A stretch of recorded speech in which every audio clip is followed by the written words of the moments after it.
Her set and hand the mic over. Really glad to have you all here. Thanks, Jen. Thank you, Bobby. I prepared some notes for today so that I don't get wildly off track in Shanghai your morning. Okay. Goodness, first, I want to say Laisla Galanalu Wahamakanichil, Jem Proctor Anderson Sanu, Cookwell Ka'u, Hokamish Mika Ishtasan, Hawi Utla Kamastan Tlayasich, Ma Leklam Utla Potlanich, Ma Salem Ich, Henia Tlatmadruwa. My name is Jem Proctor Andrews. I'm Vice Chair of the Cookwell Indian Tribe. My ancestral homeland is Bandon, Oregon, though I did most of my growing up in Salem and now spend time in between Bandon and Portland. It's fantastic to see you all here today and to welcome you to our beautiful homelands. I hope you're getting a warm welcome to this land that my ancestors have walked on since time immemorial. We believe it is a beautiful and special place, and I hope you do too, and you enjoy your time here. I hope that our staff has made you comfortable, and please give them thanks when you see them, and feel free to ask them for anything that you need. I'm really happy that you've chosen this place to discuss some of the most critical issues of our time, and that is energy and the management of our precious resource, the ocean waters. And water is always held immense importance for our community, that life-giving force, that symbol for us of spiritual, cultural, and ecological significance.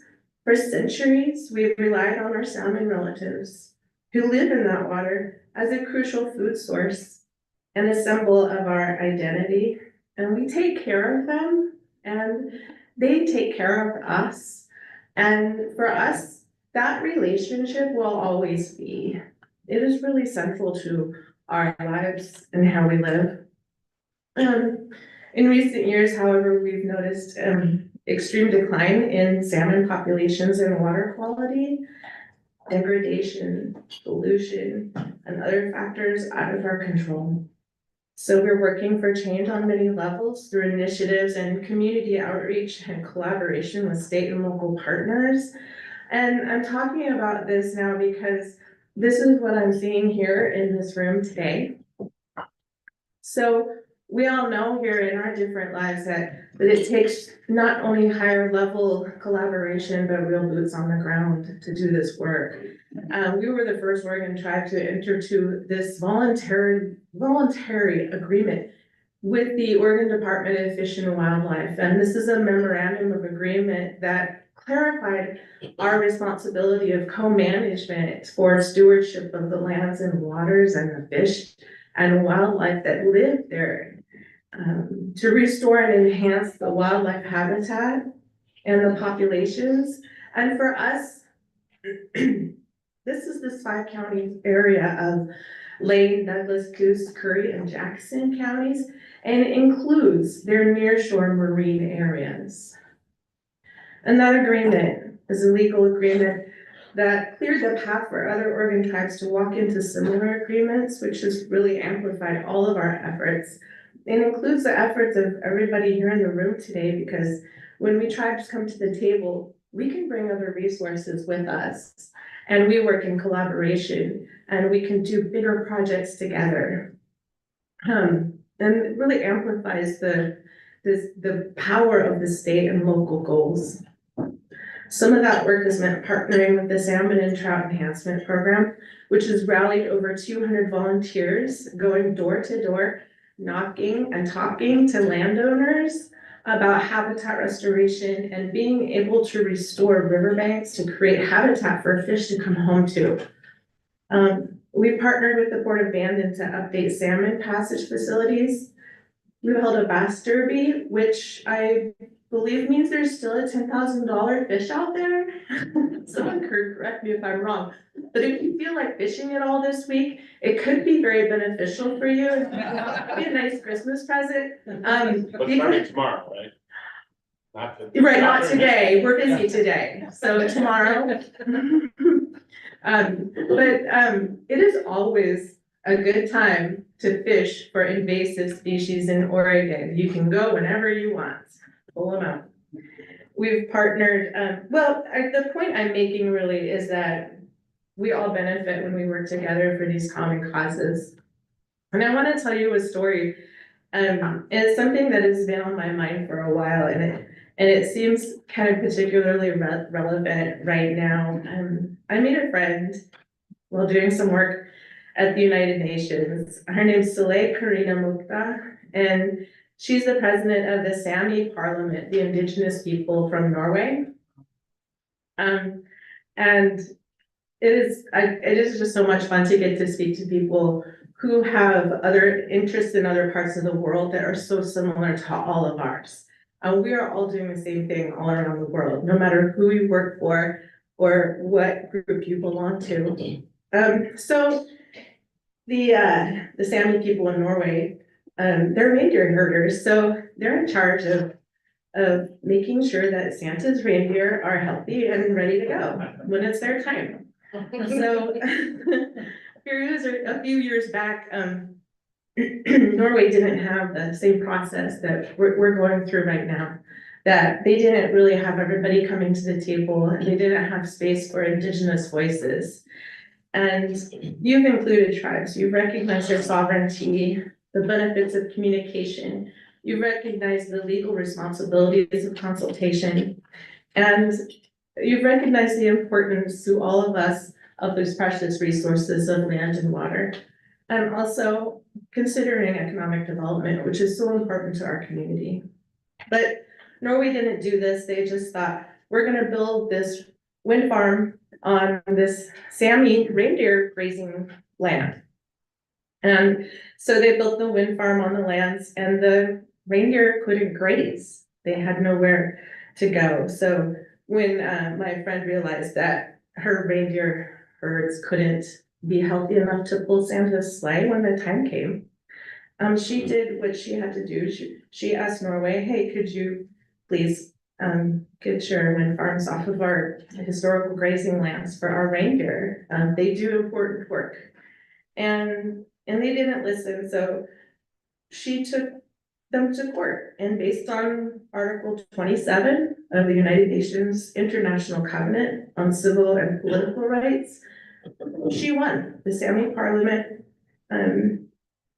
won this lawsuit in court over Norway, and they got to have their grazing grounds, and the reindeer were healthy enough to pull Santa's sleigh, and the Sami people got a cut of all of the energy coming off of the remaining wind farms for time immemorial, like perpetual agreement, and they also had an economic benefit, so they won a cash settlement as well, and Christmas went on and everybody was happy. And so I tell you these stories because seriously, here in Oregon on the South Coast, we need good jobs and good jobs that pay well. But I believe it's important for us to remember how to do it, and doing it in a good way is really important for sustainability. And I don't have my own opinion yet, and there's so much to consider, that we know that this could bring opportunity, it could bring jobs, it could also be a big mess for all of us. We don't want to be back in this room trying to clean it up later. We'd rather be here making plans. And in your draft considerations, I read through and I look at all the people here today, and when I see the diverse and varied backgrounds and interests, the Port of Coos Bay Nature Conservancy, the Oregon Sea Grant, Office of the Governor, the AFL-CIO, the Oregon tribes, other tribes. I just wanna commend all of you for being in the same room and working toward the same goal together on this end, where it's voluntary. And that's what we did with the Department of Fish and Wildlife. You come to the table in a voluntary agreement, and then we can avoid the rest later. And no matter how we feel about the roadmap or how we feel about wind farms, the point is that we make the plan and we're doing the work and we're at the table and they're not making it for us. And that's what's most important. So thank you for being here and doing this work and for listening to me this morning. And I hope you have a fantastic and productive day.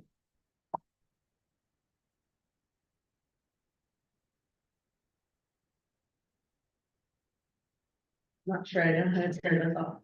You're good. I'm just gonna take it right from you. All right. And so this is a thank you.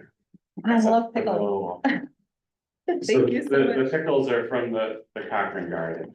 Enjoy. Fantastic. Don't eat them right away, put them in a little bit of fridge while you're fishing for the $10,000 bass. Okay. And then but thank you again very much. Well, folks, this is our third meeting, so it feels like we're just getting started. And Jeff, I think we're about 1/3 of the way through. So just as a reminder of where we are, this is our December meeting. This is the third time that we've gathered, the second time in person. And our job is to try and craft the beginnings of a roadmap by June 2025. That's not when it has to be completed, but that's when this process is scheduled to be done. So I'll go through a little bit of where we are and I'll do some introductions, but basically we're in that brainstorming phase. Today is really about what are the environmental effects we're concerned about? What are the human effects we're concerned about, sociologically, economically, community-wise? What are the pathways to development of offshore wind that we want to be thinking about? Right, so if we have the things we're concerned about. The last meeting in Florence was talking about our vision for the future. A vision where there are wind turbines off the coast of Oregon, we're happy about it. And a future where there are not wind turbines off the coast of Oregon, and we're happy about that too. Right, so we're still in this world of different scenarios, and mapping that out. So that's a bit of where we are today, but let's start off with a quick round of introductions. We'll start here in the room. Just as you notice some of the logistics, Ashley, I saw the owl caught you earlier. Here are our friends, the owls. They will capture video. I noticed everyone sat as far away from them as possible. That's not gonna do our friends online any service. So that's fine where you are now, but for the folks in the corners, as we go over throughout the day, I may ask you to come here. Scott, you did exactly where you sat where you're supposed to. So thank you, Scott. The owls will do better if we're a little bit closer. But let's start off with introductions. I'll pass the mic around on this side. I'll get it started. Just if you could say who you're with and your name, and quickly pass it to the next person. I'll start a mic on the other side. So Scott, I'll start with you, then you can hand it to Jeff, and then we'll go online. My name is Scott Mullen. I'm from Astoria and I represent the commercial fishing industry. I work for the Oregon Fishermen's Cable Company. Good morning, I'm Jeff Burright with the Department of Land Conservation and Development. I am the Offshore Wind Roadmap Coordinator. Good morning, everyone. I'm Sofia Castellanos and I'm with the Oregon Consensus team. Happy to be here with all of you this morning. Good morning, everybody. Trevor Hildebrand, also with Oregon Consensus. And we'll go to Jen over here, and then to Danny. Good morning. I'm Jen Parker Andrews with the Cocoa Indian Tribe. I'm Sarah Palmer. I'm the Cocoa Indian Tribe. And then we'll go to Andy and then Commissioner Taylor. Good morning, everyone. I'm Andy Lemire, Marine Affairs Coordinator with TLCD. Good morning, I'm Joel Gorham, a Brookings resident and a retired marine biologist. Good morning, I'm Jason Bush with the Pacific Ocean Energy Trust and Oregon Seaweed. Morning, I'm Dawn Barlow. I work for Oregon State University and the Marine Mammal Institute. All right, Commissioner Taylor, your table. Rod Taylor, Coos County Commissioner, representing the 60% of Coos County voters who voted against this project. Good morning, Stead. I'm an attorney for the Confederated Tribes of Coos, Laurel, Glen, Sites, Indians. Hi, my name is John Bragg. I'm a public representative and I'm retired, so I pretty much do nothing except group rates. Thank you. I'm Melissa Richardson. I'm a community member and a student at Oregon State.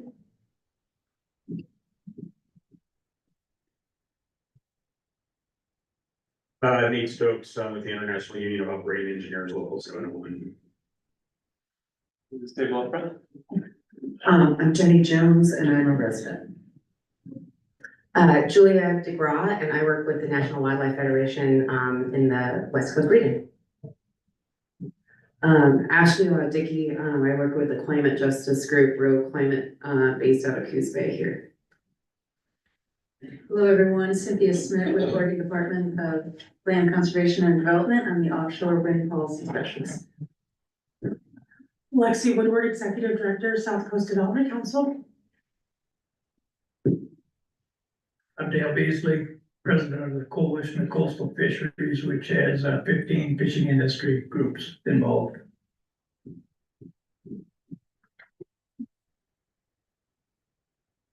Morning, everyone. Natalia Astronatka, Department of Statements, and not cable analyst.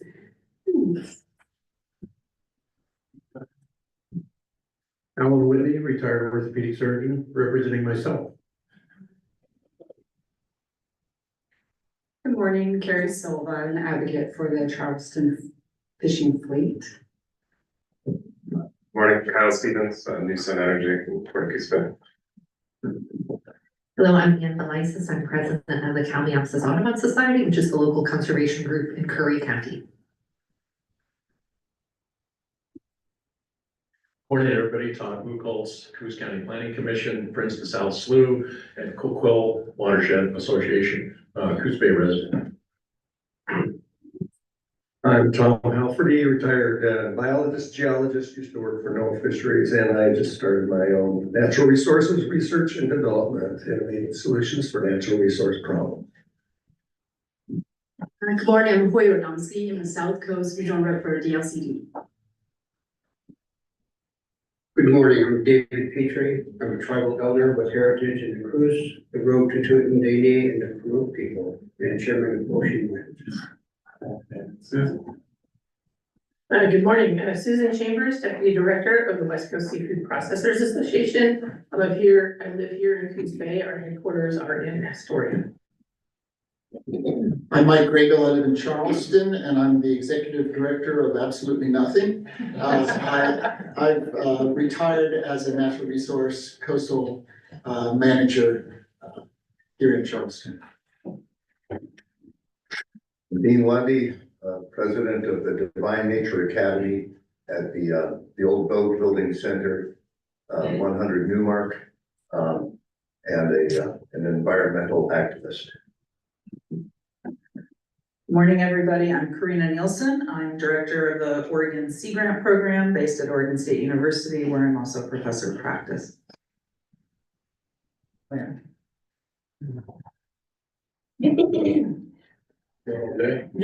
Chief Barrett, as trial member, please introduce yourself and then we'll go to the roundtable members online. Chief Doug Barrett from the Confederated Tribes of Coos, Laurel, Glen, Sites, Indians.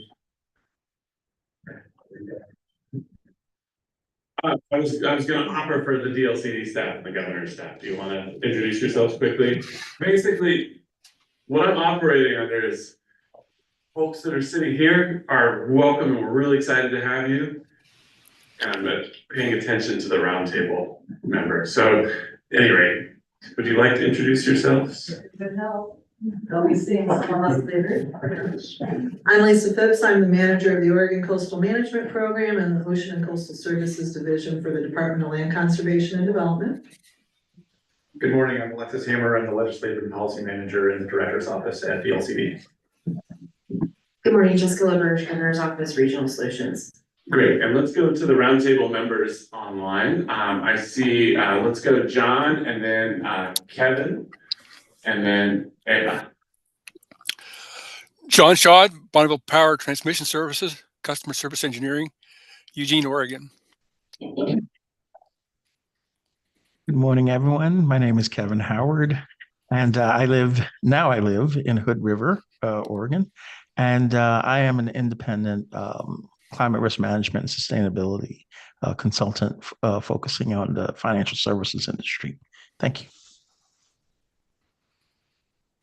Hi, everyone. My name is Eva Krukowski. I'm the Rocky Habitat Projects Coordinator with the Department of Land Conservation and Development. Thank you for doing that, Trevor. Then we've got Annie and Dean and Joe. Good morning, everyone. My name is Annie Merrill. I'm the Ocean Estuaries Manager at Oregon Shores Conservation Coalition, and I'm also an estuarine ecologist, and I really wish I could be there in person. Hopefully in January, I'll see you all in the flesh. Thanks.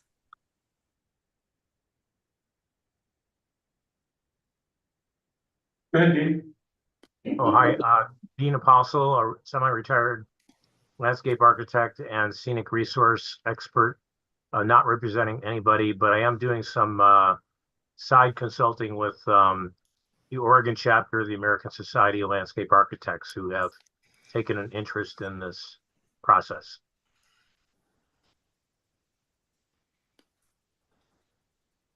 Joe, and then Marcus, and then Charlie. Hey everybody, my name is Joe Liebezeit. I'm the Assistant Director of Statewide Conservation with Bird Alliance of Oregon, and I represent statewide conservation on the Ocean Policy Advisory Council. Hopefully I could be there at the January meeting in person. Joe, you were a little quiet for us. I'm going to keep doing introductions. If it stays quiet, we'll up the volume in the room, but so far it's been okay. Marcus. Good morning, everyone. Marcus Hinz. I'm the Executive Director of the Oregon Coast Visitors Association.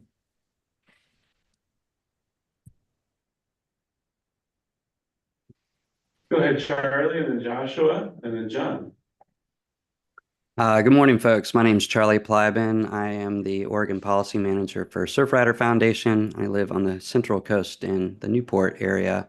My apologies, too, for not being there today. I have a little bit of a bug. I thought I might not share that with everyone, and appreciate being online.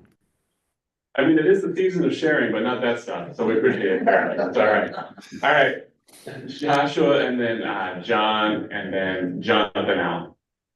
Good morning, everyone. There's a puppy behind me with a squeak toy, so apologies for that. I'm Joshua Bassafin, Clean Energy Program Director at Climate Solutions. Looking forward to the conversation today. Thanks.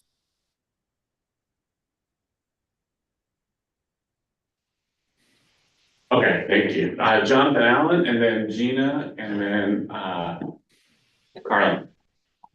Jonathan Allen, coastal geomorphologist with the Oregon Department of Geology and Mineral Industries.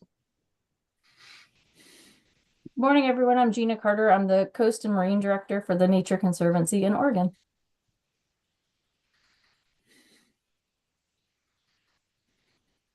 Carla, do you want to go? And then Angela, and then Laurel. Oh, okay, sorry about that. I'm Carlin Yallop. I work on the policy team at the Columbia River Intertribal Fish Commission. You could also call us CRITFIC. I'm Wasco Yakima. Thank you. Good morning. I'm Angela Sondana. I'm the Natural Resources Director and a tribal member with the Confederated Tribes of Siletz. Good morning, everybody. Laurel Hillman, Oregon Parks and Recreation Department.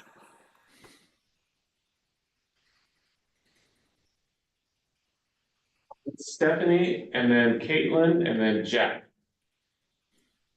Good morning, everyone. Sorry I'm not there in person. I am Stephanie Stavrikas. I work for the U.S. Fish and Wildlife Service out of the Portland, Oregon office. I am the regional energy coordinator for the Pacific Northwest, Hawaii, and Pacific Islands. Morning, I'm Caitlin Barnes. I'm with Stantec Consulting out of Portland, Oregon, and I'm a wildlife biologist. Good morning, everyone. Jeff Hampton. I'm a Regional Development Officer with Business Oregon, the State Economic Development Agency, and I'm the Regional Lead for Clean Technology. Sorry I'm not able to be there in person today. Okay, Katrina, and then Mandy. Jalash Ushi Katrina Thompson, Northwest American Indian Coalition. We're based in Brookings.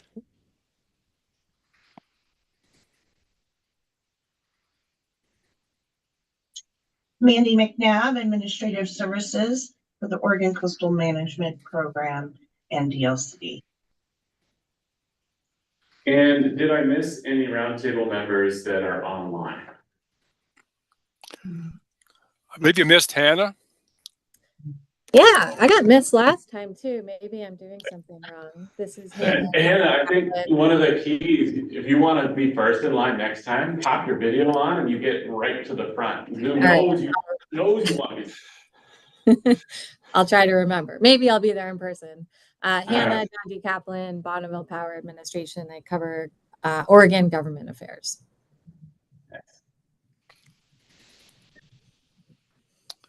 Delia. Yeah, Delia Kelly, Oregon Department of Fish and Wildlife. I'm the Ocean Energy Coordinator. Anybody else that I'm missing?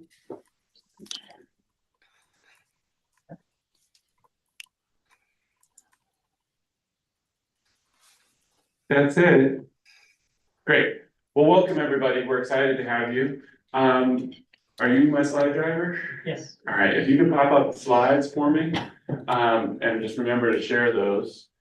Just as a reminder, over the course of the day, we'll put up the QR code here in just a second. But we have the open question box, which is a way that you can provide thoughts throughout the course of the day, particularly for our guests from the broader community.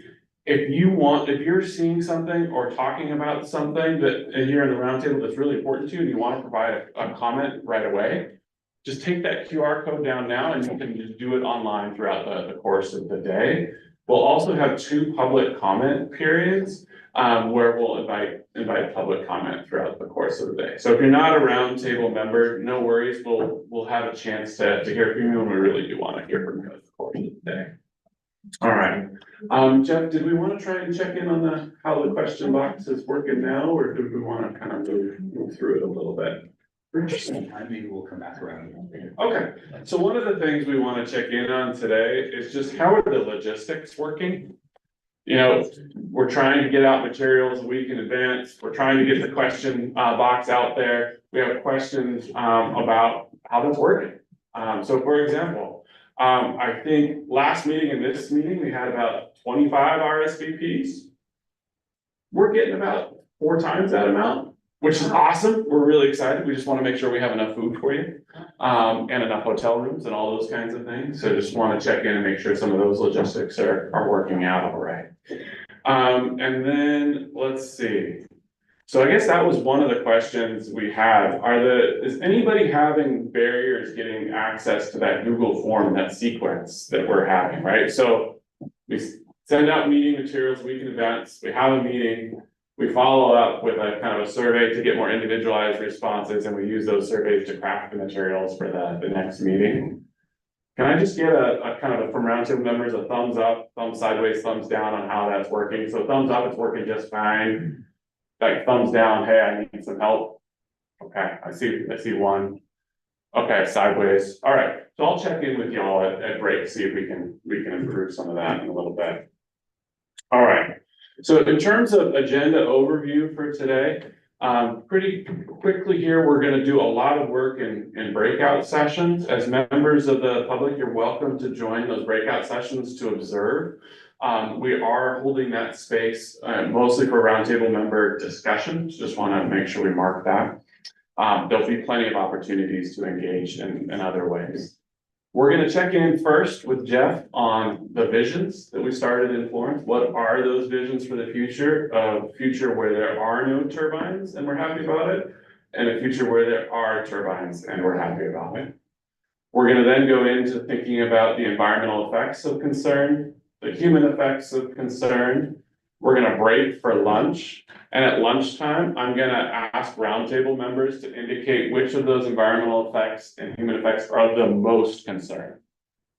So we're going to just do a little sticky dot voting exercise that I'll explain a little bit more. So as you're thinking about this stuff, think about which ones are of most concern, because that's where we want to spend a little bit of extra time. After lunch, we'll be talking about pathways to development. So imagining that future where there are turbines and we're happy about it, what are all the steps that actually need to be put in place, from port infrastructure to having vessels, to thinking about manufacturing cables or chains, all of the permitting, all those kinds of things. We're going to talk about that. Also at one of the earlier meetings, you all really wanted to identify some of those core conflicts or dilemmas. We're framing them not as conflicts, but as dilemmas that we really want to be honest about. So for example, if you're running a marathon, you need both rest and exercise, right? If you're exercising too much, you're going to injure yourself, you're not going to finish that marathon. If you're resting all the time, you're not going to be strong enough, you're not going to finish that marathon. So you need both, but you can't have both at the same time. You need them in balance. What are those kinds of dilemmas when we're talking about offshore wind? We're going to talk a little bit about that. And then we're going to talk about next steps. So one of the things we wanted to check in as well on is upcoming meetings. January 9th, we're going to move to virtual. And because it's virtual, we're not going to run you 9 to 5 because that's not human. We're going to do a morning session and an afternoon session. February, we're going to ask your permission, and I might do this a little bit later to catch up on time a little bit, but we're going to ask your permission to add another half day. So basically shorten January, move it to virtual, and do a 1.5 day, full day on the 20th, half day on the 21st, likely somewhere in Lincoln City or Grand Rapids, right in that area. March 31st, we'll talk about whether we want a 1.5 day as well there, but right now we got March 31st. Almost, that's like 95% we're going to be at the Southwest Oregon Community College in Brookings. It's not locked in, but it's real close. And then April, we're likely to do that in virtual. May 15th, likely to be somewhere up on the North Coast. We haven't locked in where that's going to be. And then closing out June 18th, likely Florence. We're going to ask your permission actually to move that to the 17th, because the 18th there's a conflict at the venue. Any questions on kind of what the upcoming meeting schedule looks like? This is all in your meeting packet as well. I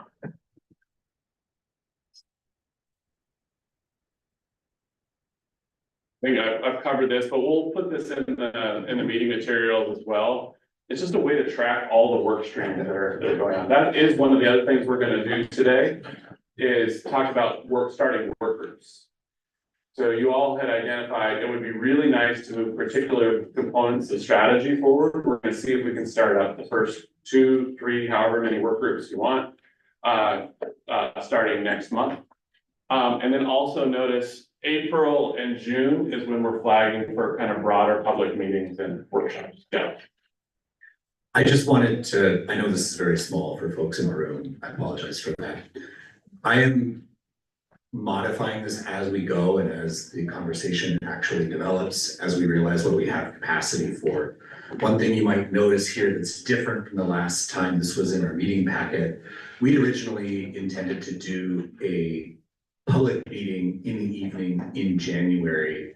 I'm a little concerned about whether we have the capacity and the information yet to make that a meaningful meeting. And so my proposal, my preference would be to shift those to April and June, and we have more to bring to the public and more to ask feedback on. I'm seeing some nodding heads. Does that overall approach make more sense? Yeah. Like this space is not designed for really a broad community to engage in a really deep way, which is important. And having something to react to felt important. Okay. All right. All right, next slide. We covered this one already. All right, so Jeff, I'm gonna hand it to you to kind of talk through visions. I've got mics up here that we can pass around for the course of the day, just as a quick reminder on kind of our ground rules that we're operating under and we agreed to. We are going to be speaking on mics, mostly so that for the folks online can be able to hear. For folks online, if you have questions, if you're a roundtable member, feel free to put those in chat, but it's better to raise, Andy, it's better if they raise hands, right, Andy and Trevor, so that you two can flag. Okay, so if you're online and you want to chime in, just go ahead and use that raise hand function. If you're a roundtable member here in line, also just raise your hand and we'll run a mic to you. The audio is just way better when we use mics, so we're gonna ask that everyone use mics as much as we can. Okay. Alright, oh, and I think just other things to keep in mind, the acronym, why am I talking? So that wait, for extroverts in the room, like, I'm just going on and on right now. Why is Bobby still talking? For us introverts in the room, we want to hear from you too. So why am I not talking? You've got important things to say. Maybe you need to sit with it a little bit, but don't sit with it for too long because we want to hear what you have to say. And then also just listening to learn, right? We're all here trying to learn and figure out what's best for Oregon. As Jen, you kind of set up for us as the welcome. We're thinking forward on what we do. So that, Jen, take it away on visions. All right, thank you. Good morning again, everybody. If you could move on to the next, please. So in our November meeting, we did spend a great deal of time and conversation on trying to think about these alternative futures. What would a future look like that had offshore wind off of Oregon's coast and that we didn't regret? Bobby likes that and we're happy about it. And then what is a future that does not have offshore wind turbines off our coast and we don't regret it? What are the hallmarks of those alternative futures was that first part. And then the second part was looking at those futures and trying to identify what are the waypoints between today and that future. And I think about these as really essential to creating the pictograph that would go in our roadmap to say, big picture, where are we trying to get to? What are the places that, what is the order in which things need to happen if we're going to walk this path toward offshore wind? As well as what are the things that we share in common between a future that has wind turbines and a future that doesn't? Because as we as a state are trying to figure out what are our can't miss actions or the actions that we know we want to do regardless of the future, there's benefit in identifying where those things are shared. I want to draw your attention to the meeting packet that I sent out last week. There's some paper copies floating around. If you look at the back of that packet, this is going to test how many of you actually read the whole thing for the week. But if you look at the back, you'll see there are about 5 pages or so where we tried to synthesize from the sticky notes that you all had last meeting, the diagrams, those 2 pieces of the conversation. What are the hallmarks of those alternative futures? And then what are waypoints along each path? I'd invite you to take a look at that and to see how well it captured what you brought to that conversation as a starting point. But for purposes of this morning, I wanted to check in with you all as you reflect on having participated in that all together last month. Do you have any lingering thoughts about it? As you reflected, did you think, oh man, there was something that I really noticed, but it took me a while to really realize, or something I wish I had really included? And I'd like to take a few minutes and open it up for comments or kind of follow-up thoughts that we should be adding to the mix here. And then next, I'm going to show you my very first rough cut at trying to turn all that feedback into a path. But first, I'm going to invite folks if you have any reflections from last time around.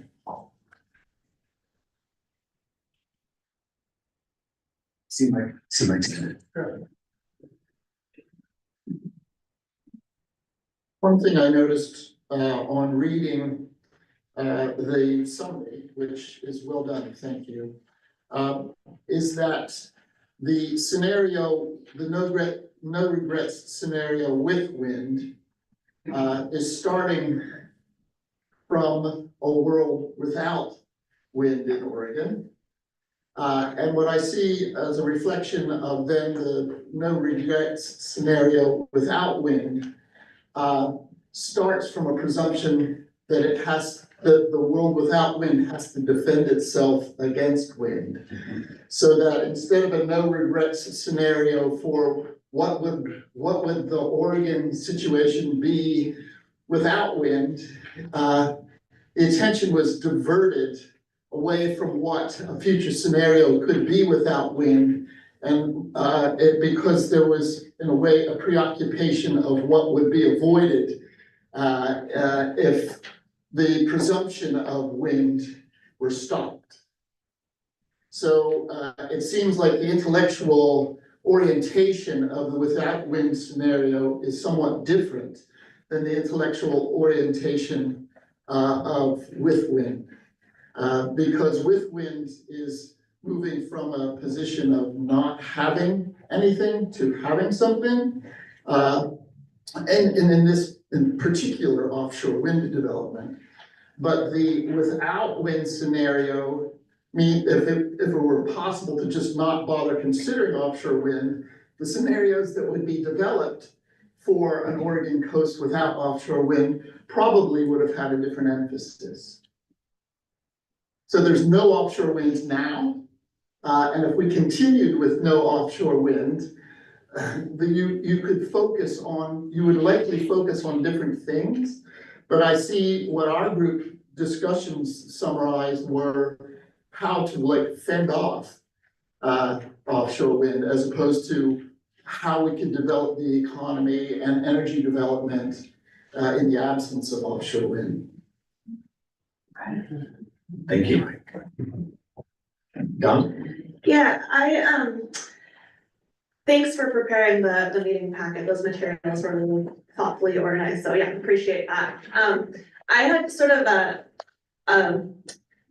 big picture kind of reflection after thinking about those two scenarios, especially the waypoints, which was that the sort of waypoints for what we would need to feel good about one scenario or the other might not be that different in one scenario or the other. That a lot of the discussions, at least that I was part of in the last meeting, centered around information needs in terms of like data, whether it's environmental, whether it's ecological, biological, and then community feedback and engagement. And those needs, whether it was with regards to community engagement and feedback, or whether it was with regards to biological, ecological, environmental data, would form the waypoints at which the decisions are being made. And so the sort of what we're working toward in either scenario comes down to some of the same gaps and needs, perhaps. Yeah, that's interesting. Thank you. Do you think that the information needs and gathering and the community engagement would happen absent offshore wind being in the conversation or being the proposal? That's a good question. I think the information is still valuable in the context of changes that impact coastal communities and the coastal ecosystems, whether or not there is offshore wind, would be my perspective on that. Okay, thank you. Are there any others who'd like to offer some reflections? Go ahead. We'll bring you a mic. And then we'll check online as well. Thank you. Driving home from Florence after the last meeting, I started thinking about the roadmap exercise that we did, drawing on the charts. And I also started thinking more and more over the last few days about the road exercise that the group of students from Florence High School, is that? Yeah, who participated. And those kids were brilliant. They did something that none of the rest of us did. And that was, I guess maybe in this context, kind of a conceptual barrier that they got around. We all did our roadmap starting at the top and worked our way down to the bottom. And the kids turned their map upside down and started at the bottom and worked their way up. And the more I thought about that, the more I thought that perspective switch was just simply brilliant. Because this is not like a roll down the hill kind of a thing.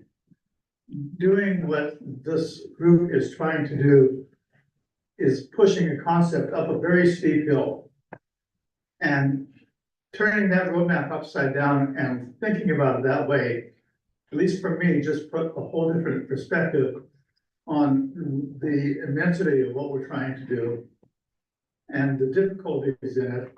And it's not gonna be like a sled ride down to the bottom of the hill with a waypoint to rest along the way. It's gonna be a hard slog with a lot of missteps and a lot of dead ends, getting to where we need to be. I think it'd be really great if we could get those kids to come back into the process and help guide us to where we're going to need to be in order for them to create the future that they want to live in 40 years from now. Thank you. Thank you.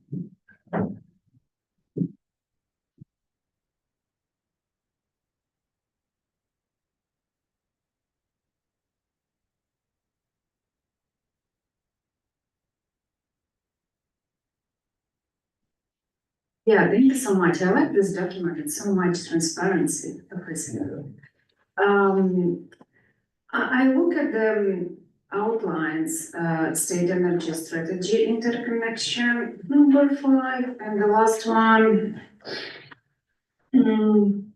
alternative concept. So this is just thinking about hydrogen production. Because I'm also in the working group for energy strategy development, and they talk a lot about hydrogen. So I'm wondering if it will make sense to put hydrogen production into the interstate and regional energy market. Where is the state energy strategy interconnection? Because with hydrogen production, it's a lot. First of all, we don't have hydrogen state policy yet, so that should be developed. Then also with the hydrogen production, which is connection to energy strategy, we need coordination about legislation, standards, tariff, storage, import, export. And also one of the things which is important, is also certification for green hydrogen that from offshore wind content, because there is also blue and gray hydrogen that could come up from coal or natural gas. So, and that's required that certification to be compatible what we are talking energy market, interstate and regional one. So that's, I just myself that maybe we can do this as part of the one of the points in number 5, state energy strategy interconnection. Because they really talked a lot, and actually model result that they will present in January, they will have the And just for everyone's awareness, that January meeting that we are proposing to make virtual, we want to split it in 2, and I want the morning to focus on kind of state of the science, uncertainty management, adaptive management, and for the afternoon to be a focus on energy strategy interconnections. I'm trying to arrange some folks to help us so that we can have some of those conversations.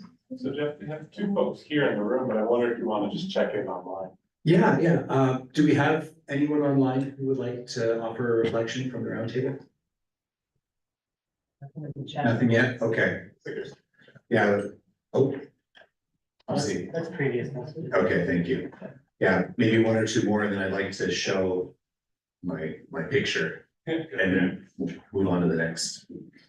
Thank you for allowing me to publicly comment. I gave a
was a challenge because it seems like we're talking about, is the prize wind or no wind?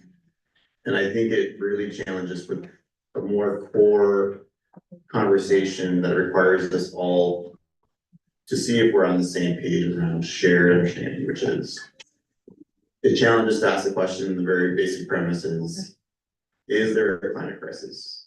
Are there ecological impacts? Like, I think those are some really more fundamental questions, like that's, we have to be on the same page for this exercise to work, because offshore wind isn't the need in of itself. It's just a tool, a bunch of other tools to address both what we would presume, and it's the presumption here, an energy demand need.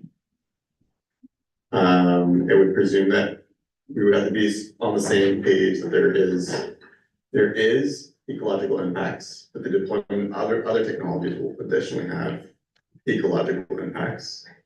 But when we center wind and wind turbines, offshore wind turbines, we're ignoring the other questions for other potential ecological impacts or the energy need, or even being in agreement, is there a climate need or imperative? We could still answer these two questions very differently if we're not even having the sort of that base level conversation. So those, I think we're operating potentially different presumptions. I could be wrong, but you know, I think this challenge, the challenge of this exercise is it requires us to skip a few steps to answer the question, what's the best case scenario for wind or no wind? Like, I could see folks just like, oh yeah, no wind, we go home. Or, oh, we got wind, we celebrate. But, you know, I think we would also agree deployment of offshore wind and we make no dent on a global scale, you know, climate imperative, like we really missed the ball. If we build wind and there is no local community benefits and no community benefits around the world for folks who deploy offshore wind, we would all say, yeah, that's a pretty problematic systemic issue here that we never, but again, I think my point here is more, there are some baseline core assumptions that I think we just skipped as a group to just tackle this question that we were just going to be on different pages. So, you know, yeah, right or wrong, but it's kind of what just came to my head as we were kind of tackling this exercise. Yeah, thanks for that. I guess I think about what I remember hearing in November and saw again when I was developing this picture I'm going to show you, that there were, in the we don't have wind and we don't regret it scenario, it seemed that most of the groups thought there was an alternative energy source that was still renewable in nature. If we don't have wind, there is something else that meets that particular need as one piece. So there is kind of a presumption that in a path of no wind, we find something else that is renewable. But also what I saw when I was building the diagram that I hadn't noticed was that one of the precursors is, do we have the energy? One of the very first things, do we actually need this? That I think does belong in that very beginning presumption. If I may, and I don't have Mike, but I guess the presumption even, I think the presumption even there too is if we assume there is an alternative energy source, I think we all would be coming in with different presumptions. Some of us would assume it could be just solar. Some of us might be coming in and saying, well, solar actually won't get us there or create the reliability of the grid. There might be nuclear. Other folks might say nuclear is not a renewable source. That begins to have a very different dynamic to the conversation. If we all came in here and said solar deployment will get us there, I think we would all kind of be like, yeah, what? Offshore wind looks very different in that. But if we're talking the deployment of nuclear and where that's located, the conversation takes a very different meaning and context. Similarly, if we were to say, okay, well, maybe the presumption for folks is any energy need to get us there to tomorrow is important. That's where we also skip that assumption. Maybe it is continuing to be reliant on natural gas to create reliability on our grid. So those are, I think, things that I would just say, like, we could presume we were all saying there will be that alternative energy source to get there, but I think we all probably would have been operating under very different presumptions on what it is to get there. And I think we just never did the analysis of, from a macro level, you know, and maybe Oda could have done this for us or other folks, but okay, like feasibly with the constraint timelines we have in 2030, 2040, and 2050, 2050 being our Paris climate goals, what can you actually feasibly build physically to get there? And I think there's, as time gets shorter, the types of technologies that could be deployed in time become so much more narrower. Again, assuming that we all are in a climate crisis. Yeah, I hope you understand what I'm going. Yeah. And I think that those are the conversations that are probably happening down the road at the Oregon Energy Strategy. You know, that we have these parallel efforts where the energy strategy has that broader mandate to look at the different types of energy that can get us to our goals. At least that's my assumption, and we'll learn more in January. And then for us, our mandate is an offshore wind roadmap to say, if we start from the presumption that the need is there, what does Oregon need to be ready for that? What is the path that we have to walk? Is how I would envision kind of the differences, but it's a discussion for later. And yes, Rick. I think you just said what I was going to comment on. You know, I like this exercise because it illustrated to me, you know, what's some of the information, what are some of the hard no as far as areas and constraints to even move wind forward. I think there are folks and organizations and entities that are, you know, either hard or soft nose on wind, and it's not they don't want wind. You know, the CT Clusi started out in support of wind, but it's that lack of information, it's the lack of assurance. And I like this visioning exercise because it anticipates we've got that, and here's as a bunch of stakeholders what we need to move that forward. So, and I, you know, I'm glad we did this early on because I think it sets the stage for hopefully what we're all trying to achieve by June.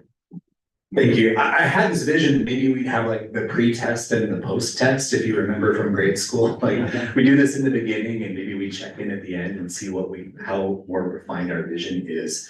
But Rick, that was a perfect segue to what I'd like to show as the next slide, and then I'll give it back to the next topic. Jeff, we do have one comment online. Oh, great. Okay, we have someone online. Yeah, I can read it from the chat, or if Dean Apostle. So. Dean, would you like to come on camera and reflect? Okay, can you hear me? Yes, we can. Yeah, I answered something in the chat, which I don't know if it's timing's appropriate here, but I was thinking about where we've gotten to so far and the discussions we've had so far, and this discussion over a scenario with wind versus a scenario without wind. And I think the frustrating point for me is that really doesn't cover it. You really need different scenarios in between those that explore the ideas of very limited wind, less limited wind, and almost unlimited wind, let's say, wind development. And so, for example, I could picture a scenario where we develop enough wind on the coast to power the coast. But then you don't have the additional problems of having to extend transmission lines all over the place to move power great distances. I could envision a scenario where we power the coast and some additional power in Western Oregon, like say running a cable up the Columbia to Portland. And I can envision another scenario where the Pacific Ocean off of Oregon is seen as this great big, energy producer that produces, half the power of California. And those are three really different scenarios. And so when I'm trying to wrap my head around this, I'm like, well, we've got to be really thinking about these different levels of development, because as a visual resource expert, I can tell you that there's a huge gap between, having a few wind turbines and having thousands of wind turbines, in terms of its impact on scenic resources. And I can imagine the same will hold true for wildlife and for fisheries and for other valued resources as well. Thanks. Thank you. Okay. Yeah, we're running a little behind, but I think this was good. Can we show so what you're going to see on the screen, probably for those in the room, might be difficult to read it all. I'll be giving this out after the meeting as well, because I do want to know what you think about it. Next one, please, if you could. So I tried to take, yeah, right, like, whoa, that's a lot.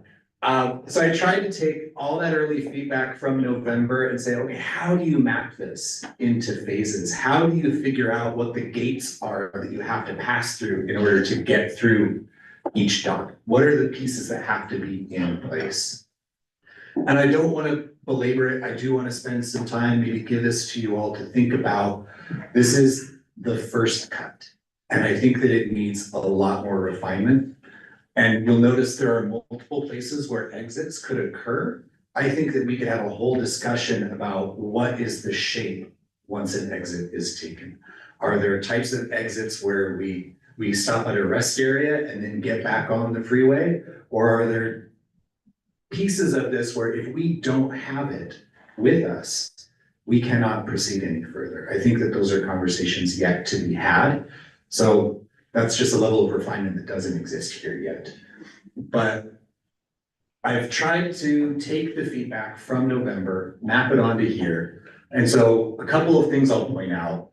Right at the top, Van Vies, to your point, the energy strategy, do we need the power as that first piece? I saw a lot in the very beginning stages. A lot gets brought forward to the front. We want to have a clear before picture of the California current so that we can observe change over time if we move forward. We know that the programmatic EIS has been part of this conversation for years now. And what I see its purpose being is to identify that upper limit where if there is wind, how much is too much? That's something that people are really interested to know. And the question is, when in the process do we need to have that answer? There were recommendations to start NEPA scoping early to identify our study needs. I think we're also doing that as part of this process and other processes that are trying to understand research needs. We talked a lot about a state-led spatial planning effort and what might we do differently than what we all went through over the last several years if we were to be leading a spatial planning effort, as Rick said, to identify those no-go areas. Identifying what our framework for legal enforceable agreements is going to be early on and how we're going to get there. Engaging tribal communities from the beginning, coordinating what's happening at sea with where things might land at shore, beginning the conversations, again, like we're trying to do through this process for port infrastructure and supply chain readiness. And one that I thought was interesting was that before we even get started with siting, we want to understand the fisheries effects. And that's one that I want to probe a little bit to figure out what we can know when and what we need to know when. All of that is part of planning and siting. And then in order to pass through the leasing gate, there were ideas such as, should we have a pilot project first? People could argue that California is our pilot project, but I've also heard, what if we had a single turbine out there? Something worth having a conversation about. Organizing the various critical conversations that need to be had, identifying affected communities, figuring out how those conversations are going to be organized and held, defining community impact. I've heard from the development community and the industry surrounding this that they really need to see a green light from the state that this is something that is desired in order to make those investments and that occurs at that stage. Exploring local ownership opportunities. And then a thread throughout was this question of when do we manage and when do we answer the things that we don't know? What is that process going to look like? And that's something I'd also like this group to look at further. When you get to the permitting stage, again, this question of how do we answer the things we don't know and how do we manage those things we can't know when it's time for a decision to be made? And how do we make that decision? A lot of conversation about clear accountability being part of the decision package, that we need to know that before we make a decision, how accountability works. That decommissioning plan set a clear expectation that there's a return to nature when you're done. That this concept of the terms of sacrifice being accepted, that's one that I recall Charlie brought up in our group conversation back in November, and then I saw it again, relates to this question of if there are things that you can't avoid that would be consequences or effects of taking a step, how do you make that whole? Again, the enforceable benefit agreements being part of the package, the tribal concerns that have been brought through from the beginning are addressed before you make a decision, and that there be a joint collaborative work of the agencies who are involved. And if you pass through that gate and you get all the way to constructing and operating, there are things that need to be in place throughout that process, that part of the life cycle as well, which is basically that all the things that we figured out ahead of time are in place and are working. That there is clear accountability and mitigation that is working, that your supply chain is developed, that your operations and maintenance capacity is in place, that you have a working system there, that your adaptive management system and your monitoring is working, and that you are having regular check-ins, that we're looking for the right effects to know if we're having an effect, and that there be decision rules in place so that we know what to do ahead of time if we're surprised down the line. And this concept of late exits. Are there opportunities to exit after something is already out there?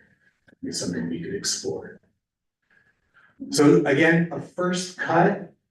I'm curious to know your thoughts as we get into future conversations and try to refine this further. There are places where I think we still have a lot of conversation ahead of us, but I hope as you're looking at this, that it looks at least a little familiar to you from the conversations that we had.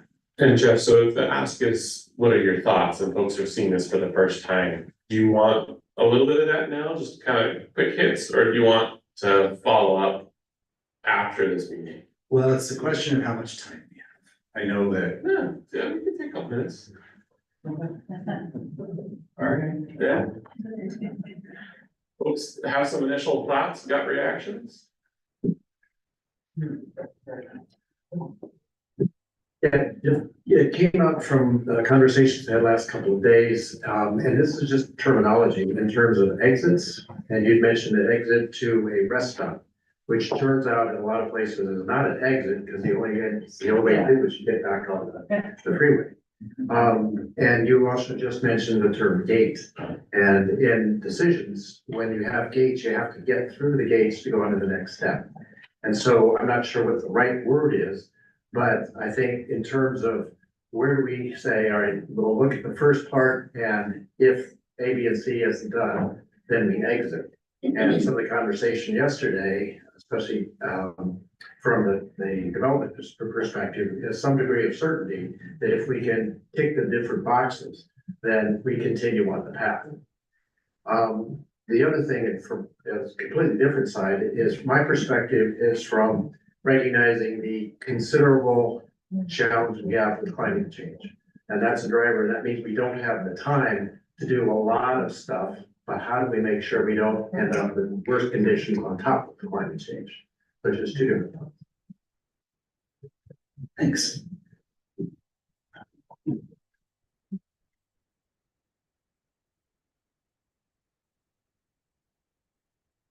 Quick reflection. I think this is a great first synthesis of the conversation we've had. I'm probably not the best person to articulate this, but I think folks have expressed interest of some kind of a exit ramp on the construction and operations phase. So I think that getting there, maybe just keep building on the traffic analogy to keep the state as a traffic cop. So if there is I guess we'll share like some really drastic ecological impact that we not see, that the state has power or authority to take a pause or tell the developer to take an exit. But again, I don't want to speak for others who may have articulated that.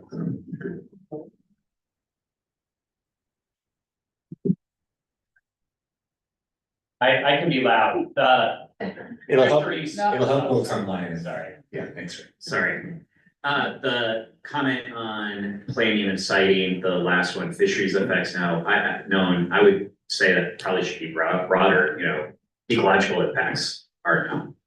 So not just fisheries impacts, obviously recognizing that, you know, we're gonna only be able to know so much as opposed to the current model of we don't do anything.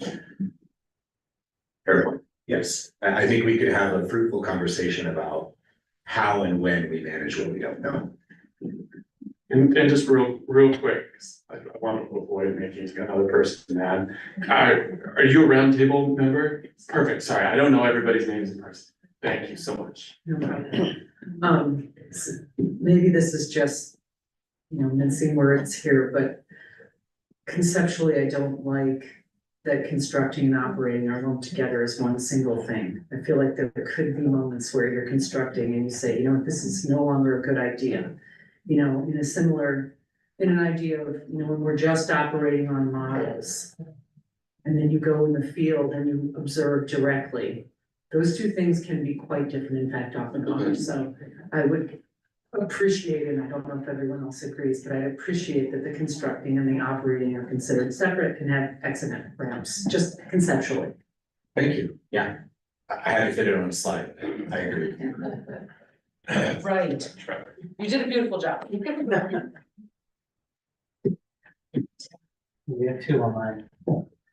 Looks like we have two online comments. First one from Angela Sandina.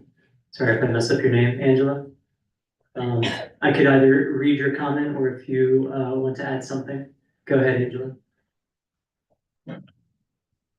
Yeah, thank you. I'll just echo the comment in the room that under the first phase, wildlife and ecology effects need to be known as well as fisheries. And I would argue that we have more issues with wildlife, including whales, migratory birds, listed species. There's lots more environmental regulations, Migratory Bird Treaty Act, Marine Mammal Protection Act, etc., that need to be considered in that planning and siting phase. And then my second comment is that tribal concerns need to be addressed much earlier in the process. It cannot happen after leasing and permitting. Thank you. And then we have one more online. Dean, if you want to go ahead.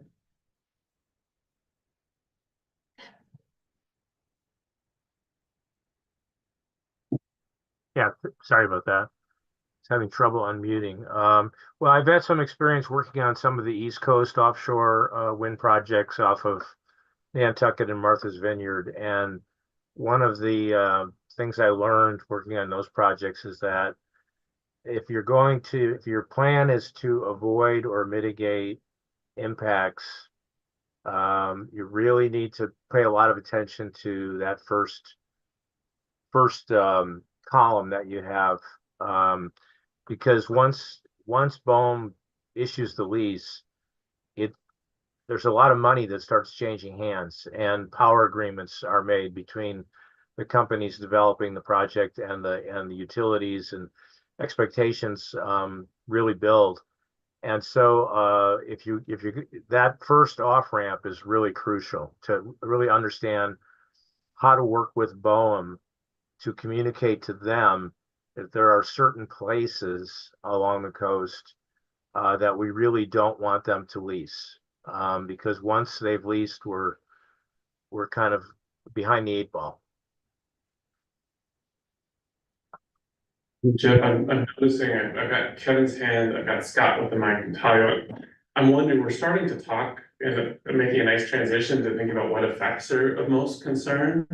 And the intent here is just to revisit, right? So I'm wondering if, Scott, we can give you kind of a last word on that. Kevin, is it okay if you type what you're interested in chat and we make sure we circle back around? All right, thanks. And Natalia, is it okay if we circle back around to what you had your hand up on? I'm gonna ask that. You can, okay, we'll catch us offline and we can clarify. Okay, Scott, go ahead. Yeah, Jeff, great slide and appreciate the way you organized this. In my view, I think there might even be another exit ramp that would be cost. What will the cost of the energy be? And that would apply, could fit into the planning and siting category perhaps, but we can't lose sight of the fact that it's people that will pay the cost of energy. If companies pay for it, companies pass it on to people. So we have to keep always in mind that whatever energy is produced, and there's other renewable energy sources that have come down in price and become quite competitive. And we need to keep, in my mind, keep in mind that whatever we do here, there has to be a gate that says this is competitive. Thank you. All right, well, thank you. That was really great. I look forward to having more discussions as this continues to get refined. Ready to move on? Yeah, you want to move us right in? All right, let's go right into the next. We're going to begin our first breakout here this morning. And we're going to be putting together groups to talk about environmental effects, which we've already started talking about a little bit here. Again, if you look in the packet that you received last week, you'll see just an overwhelmingly large table. It's about 10 pages long. That is the environmental effects compilation table. And you may be asking, why are we going to do this again? I've made comments to BOEM for years. I made comments on the Oregon process. I've made it known the effects that I care about. Well, the purpose for our roundtable and our roadmap is that we're trying to go stepwise here, because our end goal for this roadmap is to identify where the state may have policy gaps that we have the opportunity to fill to give ourselves a good position when and if these projects come to us. And in order to do that, this flow, I first brought up back at our kickoff meeting. What we want to do first is make sure we've got our arms around all the effects that the roadmap should be responding to. And what I did was gather all the effects that I could find from the state's review of the BOEM leasing earlier this year, from the BOEM wind energy areas. I pulled from a 10-year-old plus effort that was done for the PacWave project off of Newport, and the work that was done from a collaborative group then to identify the types of effects that they were concerned about at that time. And so what I did was try to get the best starting point I could that this group now can respond to, tell us what's missing, tell us where the nuances are, and help us to identify what some priority areas are. This is going to be another one of those products that gets refined over time. This is really just the first start. You'll notice that there are some empty spaces, there are some question marks, because it's a work in progress. And I'm hoping that the conversation today can help us move that a little bit forward. Rick, is there a question? Okay, we'll bring you a mic. So in the pre-work, I think we were asked to do that. Do you have that list that was compiled? Oh, in the surveys? Yes. Yes, that was one of our other inputs. I forgot to mention that. Thank you. We went through the survey responses and checked it against the table. Okay. It might not be word for word, Okay. but looking at it and saying, Okay. yes, we've got that. All right, thank you. But if you look at it and say, hey, I said something in the survey and I don't see it here, that's going to be important for this conversation as well, because maybe I missed a nuance. Okay, so that's why we're doing this and why we're asking you to go through this table with us here today. And if you can move on to the next, please. So we're breaking you into groups. There will be moderators helping. Oh, I already covered this. This is where the list came from. And that's on that first page in your packet. The effects table that you see, we're going to be focusing on just those areas that have green headings. We're going to be using the same table for two different exercises. And Jeff, just because we printed. Oh, hey. It's the first ones that correspond to the text that you Yeah. see here. So we save taxpayer money on ink, that's wonderful, but yes. So you'll see that it's the first four, and then at the bottom of the table were hazard effects that I included because they kind of cover both human and environmental. So really for this first exercise, we're just focusing on those environmental effects, and we'll catch them in the ones that are next. And next, please.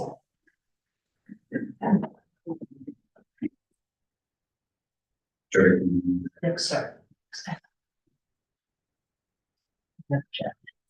And so what we're looking for, what's missing? Whether it be just a glaring omission or a nuance. Are there any that need clarification? We can mark those. Where, are there any that you disagree with? And then if you want to put stars or exclamation points next to the ones where you think there's a huge amount of uncertainty, there's a lot we still need to know, or that there's of greatest concern to you, that would be helpful as well. So with that, we'd like to start the process. Great, thanks, Jeff. So as we break out, can I get moderators, our in-room moderators to raise their hands? So Sophia and Lisa, Jeff and Cynthia and Wei. It looks like we've got 5. So we'll just go to each corner. Wei, you're exactly where you need to be. Cynthia, exactly where you need to be. Sophia, you're great, just come right here. And what we'll do is we'll just split the group up according to that. So basically, let's say these 2 tables go with Wei, these 3 tables come up here to the front, these 2 tables go with Cynthia, these 2 tables come here. Basically wander to where you find a moderator. If you have a question, we'll get you there. And then the moderators will give you instructions on what the 2 prompts are as we go forward. For members of the broader public and community, you are more than welcome to observe the breakouts, both online as well as in the room. We just ask that you let the conversation be for just the roundtable members. We are gonna have a public comment period right after this, so listen. The other option, if you don't wanna just observe, is I'll organize a group back in the corner for just us and the broader community, and we can have a conversation about environmental effects as well. Okay, all right. Other instructions that I'm missing, Sophia, Jim?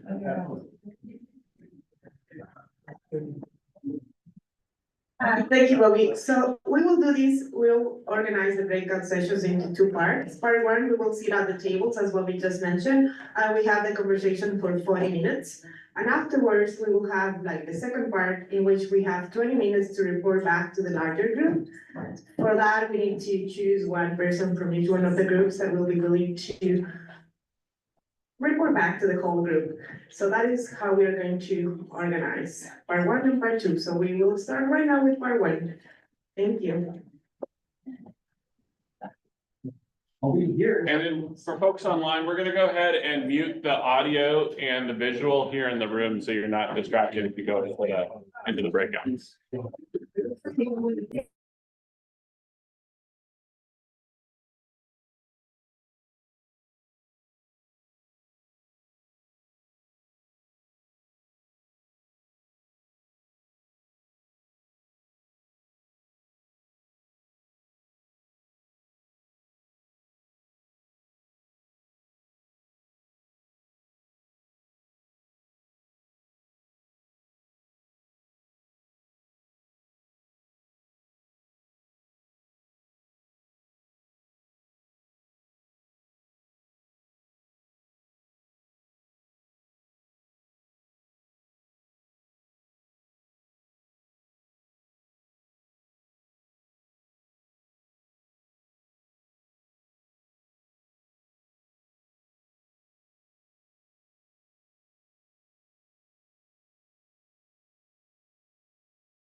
Check, check.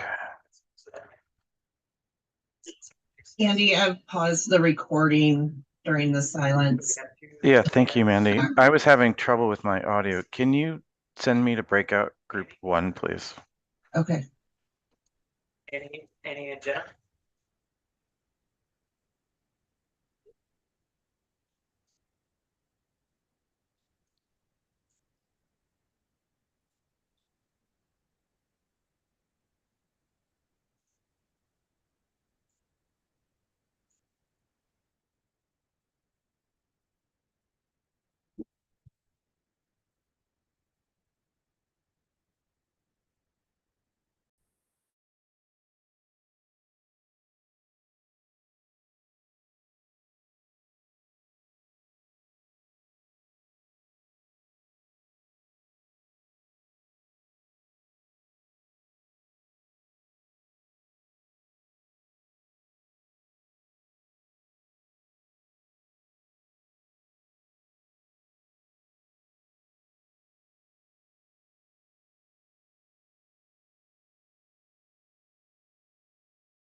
So Mandy, can you hear us okay here in the room? I can. All right. Sounds good. So we'll just let our folks from online get back in. And then I'll probably just go clockwise. Jeff, can I start with your crew and then Quay, and then we'll just kind of go around? Sure. All right, and then when we get to public comment as well, we had some great conversations in at the back. And so as part of public comment, if you guys just want to hand me your post-its as part of that, or speak up then, that'd be just fine.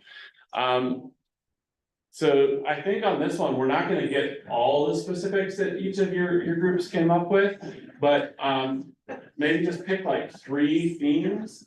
And if Jeff's group hits on a theme that you already touched on, don't worry about it. You can just raise your hand and say like, double down, okay? Oh, let's make that the task. If we hear something in a different group that we've talked about. Yeah. We can, have a visual cue on that. What do you want the visual cue to be?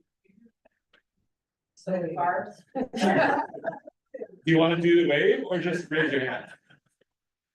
Let's do the wave, that'd be fun. And if you don't feel comfortable standing up, just put your hand up, that's cool too. All right. Yeah, totally, I love it. All right, Jeff, what'd your group come up with? Oh, we got a mic, perfect. Yes, we're prepared. The top issue that came up, and was really dismaying for me is, the view shed as a cultural issue and not just an aesthetic one. I think we really need to, maybe redefine how we're considering view shed, impacts, from a cultural perspective. And then there were some habitat concerns around upwelling that we wanted to see fleshed out more, as well as fog drift, which is something that is a really relevant issue that we want to make sure we're trying to measure impacts there, and a desire to see further specificity and expansion under the hazards section, especially specifically mentioning fiberglass and just having a little bit more specificity built out in the hazard section. We have others, but I'm going to try to follow your directions. Thank you, that was perfect. So who else had kind of detailing out cultural perspective, particularly view sheds? Okay, and then Sophia's typing live notes here. The second one was broader habitat impacts, especially fog drift. Anybody have broader habitat perspective or kind of concerns? And upwelling was. Oh, and upwelling, thank you. Yeah, okay, you guys have that, all right, and then the third one, and we'll get this going live here in just a second. There's a little bit of a delay, and then the third one was detailing out hazards, particularly fiberglass. Did I capture that right? Did anybody else have kind of more detail around hazards? Okay, you guys had it a little bit, great. There, are the moderators getting all things, the whole list, to give it to Jeff? Yeah, absolutely. Yeah, the moderator is going to collect everything that you came up with, and then Jeff and myself are going to collect those things. Kind of like what we did with the vision exercise. All right, wait. John. Ah, John. Good pass. Good pass. Hello. Hey, okay. Oh. There we go. All right. Well, we started with geology, but we didn't get much further than that. But what we ended up with was kind of probably applicable to the whole idea. And specifically about geology, we talked about soils. The idea of soils in the ocean really is standing for the connectivity between habitats from the deep ocean to the shoreline. And we also talked about the cumulative and catastrophic effects of building in a tectonic zone. It was just a week or so ago that we had the alert from the tsunami warning system that reminds us that we are in a place that could change very dramatically in a split second's time. Developers are going to be cagey about building in a hazardous tectonic zone.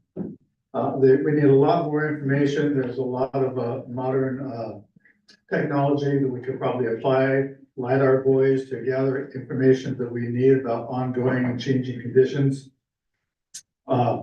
Question came up with thinking about all these things is it worth it to go down this road to wind power?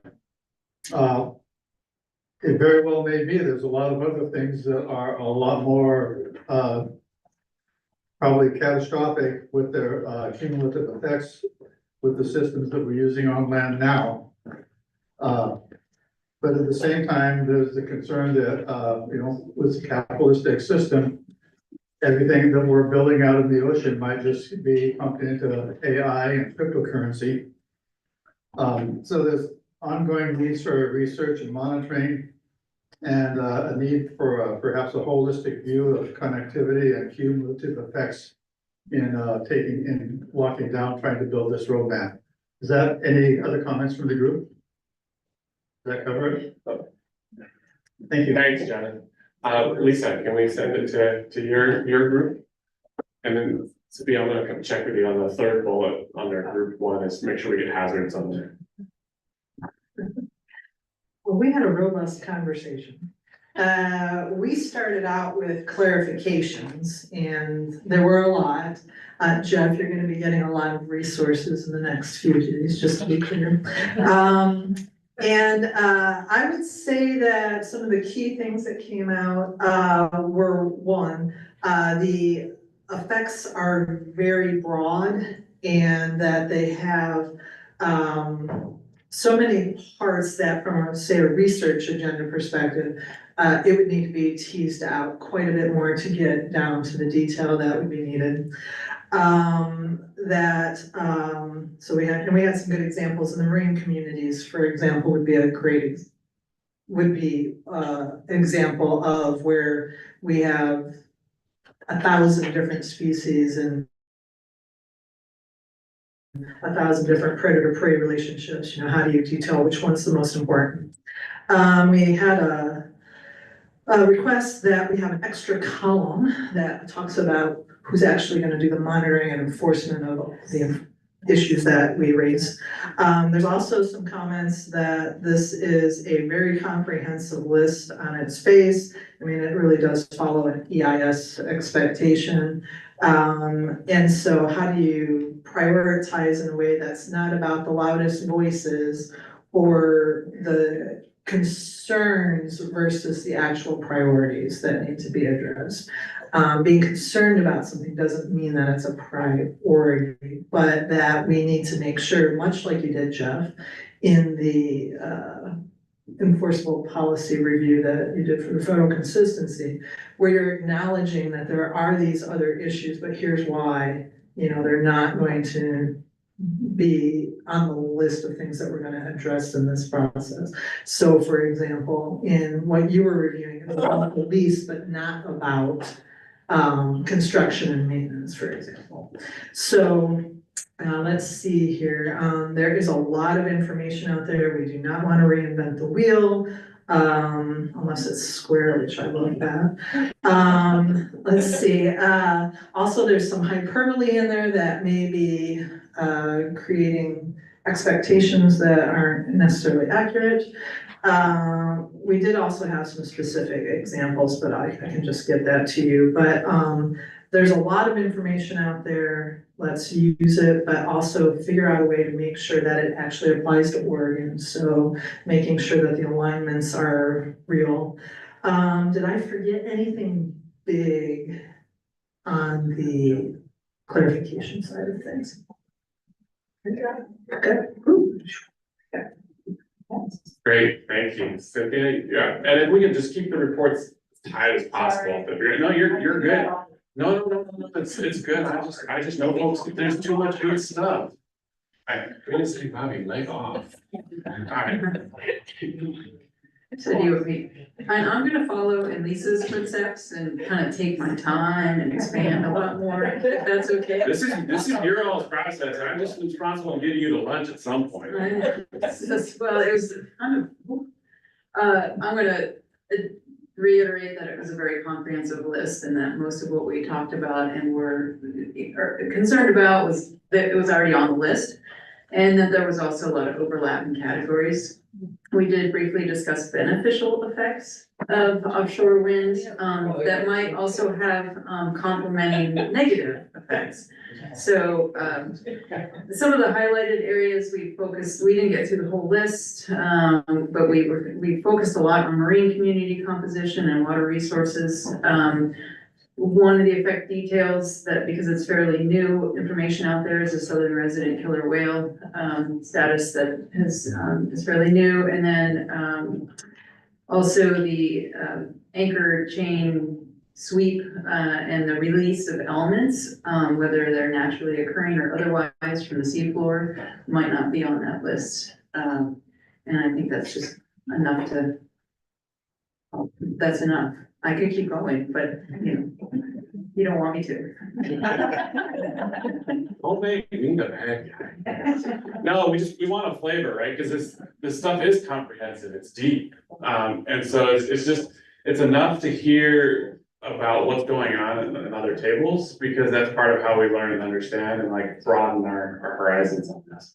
So Andy, I'll give it to you, and then, yeah. Well, I'm actually gonna call on Joe Leibside to report out for our group. Can you all hear me okay? No. Can you hear me okay? From the diagram. There we go. Good. This is about the best I can do, thanks. Yeah, so reporting out for our group. Overall, we were pretty impressed with the comprehensiveness of the table. There could be a better way to organize some of it, I think, is what came out, and I'll get into a little bit of that. But starting on the geological and soil resources, we felt it would be important to break out terrestrial effects into a separate row, and either kind of reorganize that or consider what needs to be added, including like estuary dredging and permanent infrastructures. We know there's a separate section down below on terrestrial, but maybe they can be combined some way or referenced to each other, because it was a little bit confusing there. And in terms of enforceable policies on this first row under geological soil resources, it only includes the shoreline and ocean resources in part 5. It should include other statewide planning goals that are more terrestrial. So again, that could be combined with that other section below or somehow referenced to it. Under aquatic resources, we had an addition of crabs and crustaceans under the effects of underwater noise and vibrations on marine mammals, fish, sea turtles, and seabirds. Can't forget those invertebrates that could be impacted as well. We also added in other critters to the effects of project navigational lighting and boat traffic on seabirds. We also know that it can impact fish and invertebrates, so that should be included as well. And then there is under the let's see here, yeah, in the section on effect project construction, operation, and maintenance on state listed special status or strategy species, there was a suggestion to be really specific that the Oregon ESA exists, and that's what should be included there. And then for rocky reef and nearshore ecosystem effects from projects and cables, we also wanted to draw attention that the upwelling impacts potentially could affect more nearshore habitats and reef productivity. I'm not sure. We weren't sure about the science on that, but we want to just flag that and see if there is any science on that to suggest that. Let's see here.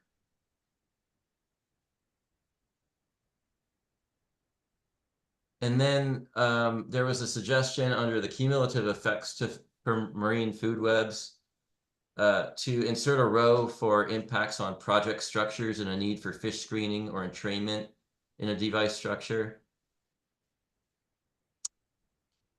And I think that's about all. Oh wait, no, there's also under the threatened and endangered species critical habitat section, just add Oregon ESA state wildlife policy in there to be explicit. And then there was a comment on recreation. I'm not sure if we need to talk about that right now, but I'll just say it. There was a concern that there would be negative visitor experience with the view shed issue. And I think that's about it. I'm not sure if I got every single thing, so I'll open it up to anyone else on our Zoom that was in the room if you want to add anything else. Yeah, thank you, Joe. I think you hit it all, and a lot of it comes down to when you're making lists, whether or not you are a lumper or a splitter. How granular you are in your perspective.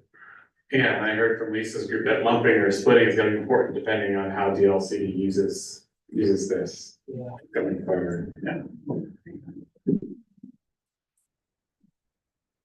For our group, I can definitely be a lumper, as an interested person. So really, kind of foot stomping on the idea that this was a comprehensive list, most members agree, and reiterate that. So I'll keep it kind of at higher level. We kind of discussed two major themes and then had one question. The first theme was kind of the temporal scale for each effect and maybe the need for another column as well. For instance, geologic resources, ocean floor, soil survey, et cetera. Where does that happen?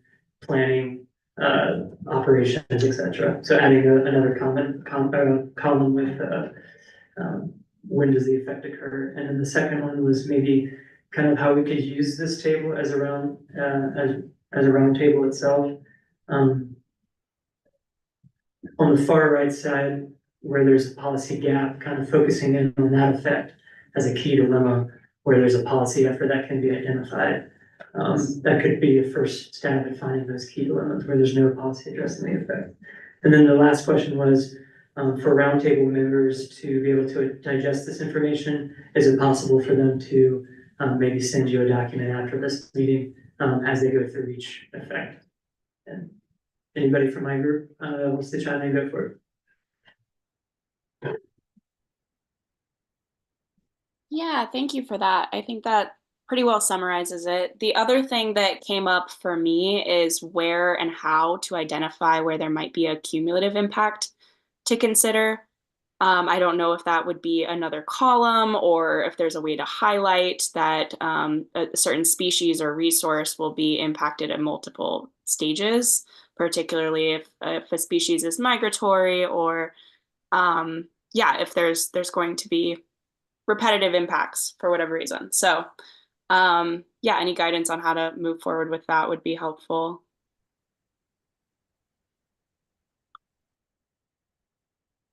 Great, thanks, Annie.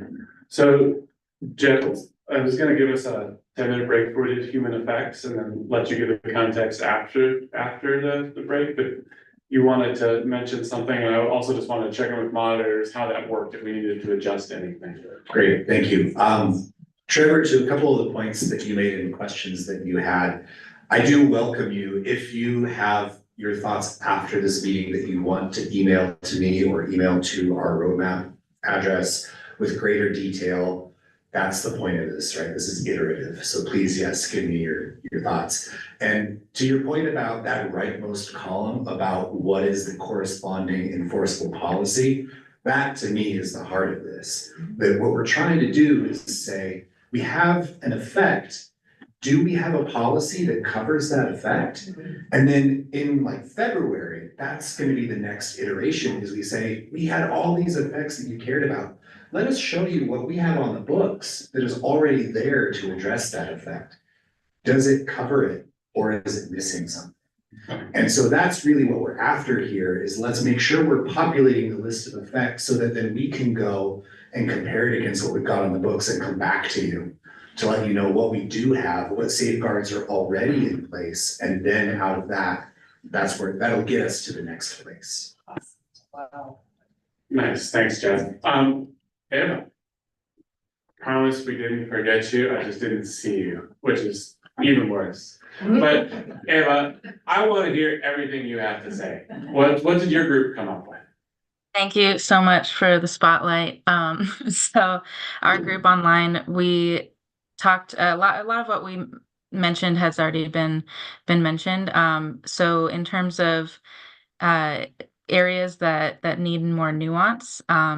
The largest section, the marine community composition section, would be really helpful to sort of parse out each of those bullet points in order to have more detail and in terms of making a monitoring plan for those for each sort of species.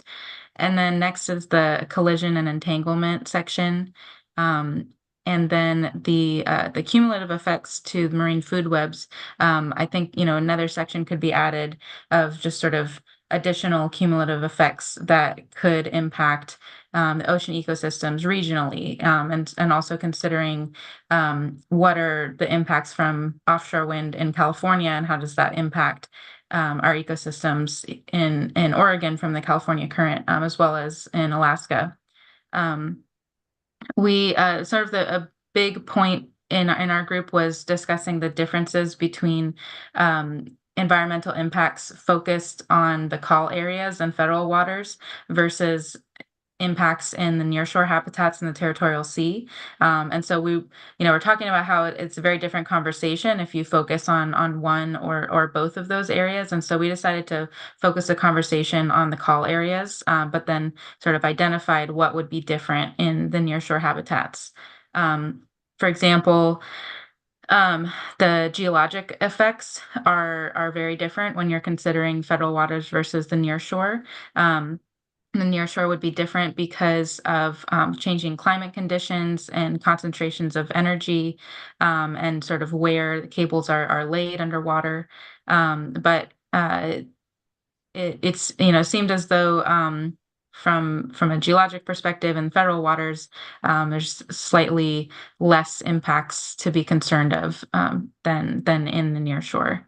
And then we discussed how physical changes could occur based on from the development of the wind turbines, but then it could also impact the ecology. And so sort of parsing out the differences that it's like an ecological change versus a new like pollutant or something in the water from the construction.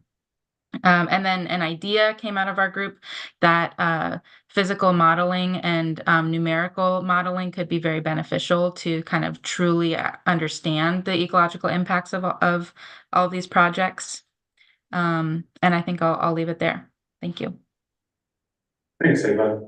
And then I also noticed a lot of our members of the broader community were listening. If you have Post-it notes or other notes and observations you want to make sure get written down, please do that, and we'll make sure we have a public comment period right before lunch, and we'll make sure we get those incorporated.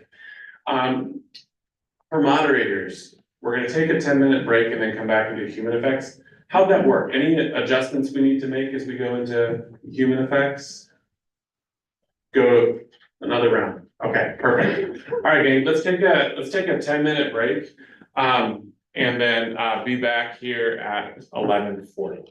All right, so feel free to help yourself to pastries and coffee and tea. Restrooms are across the way.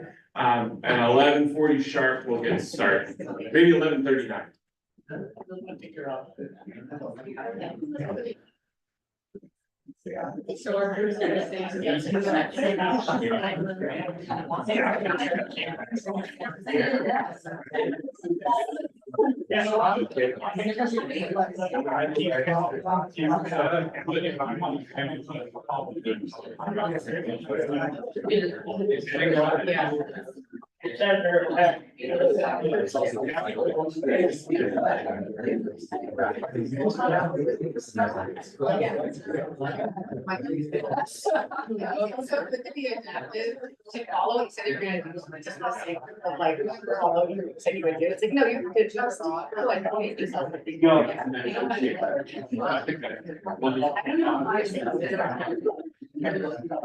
Well, you guys want to do it, but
and then the next time, you know.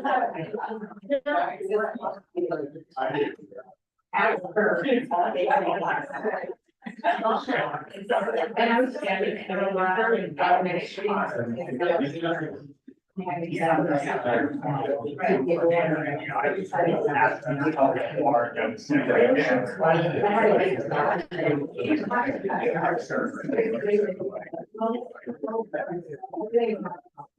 That's fine. Good, how are you? Yeah.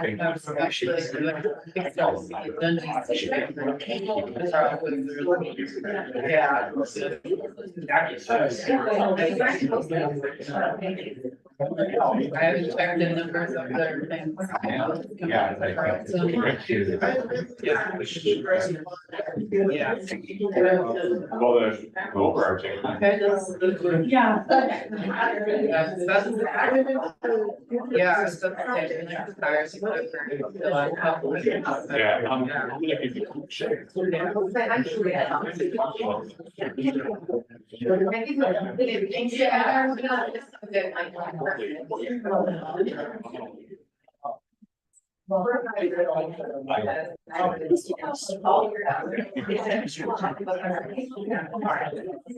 Yeah. On-site. Oh, yeah, I like the way. And maybe it was. Yeah. You know, yeah.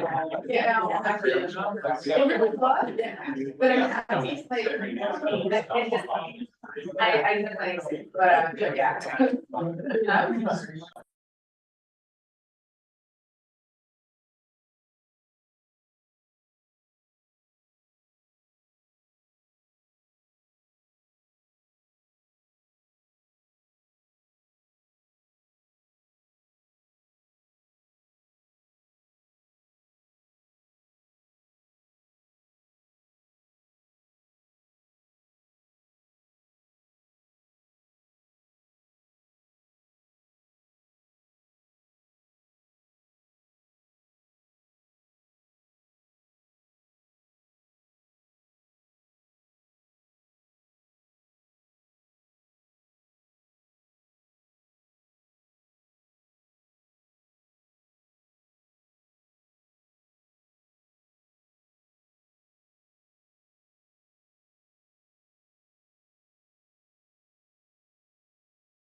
All right, Eva, can you hear us okay?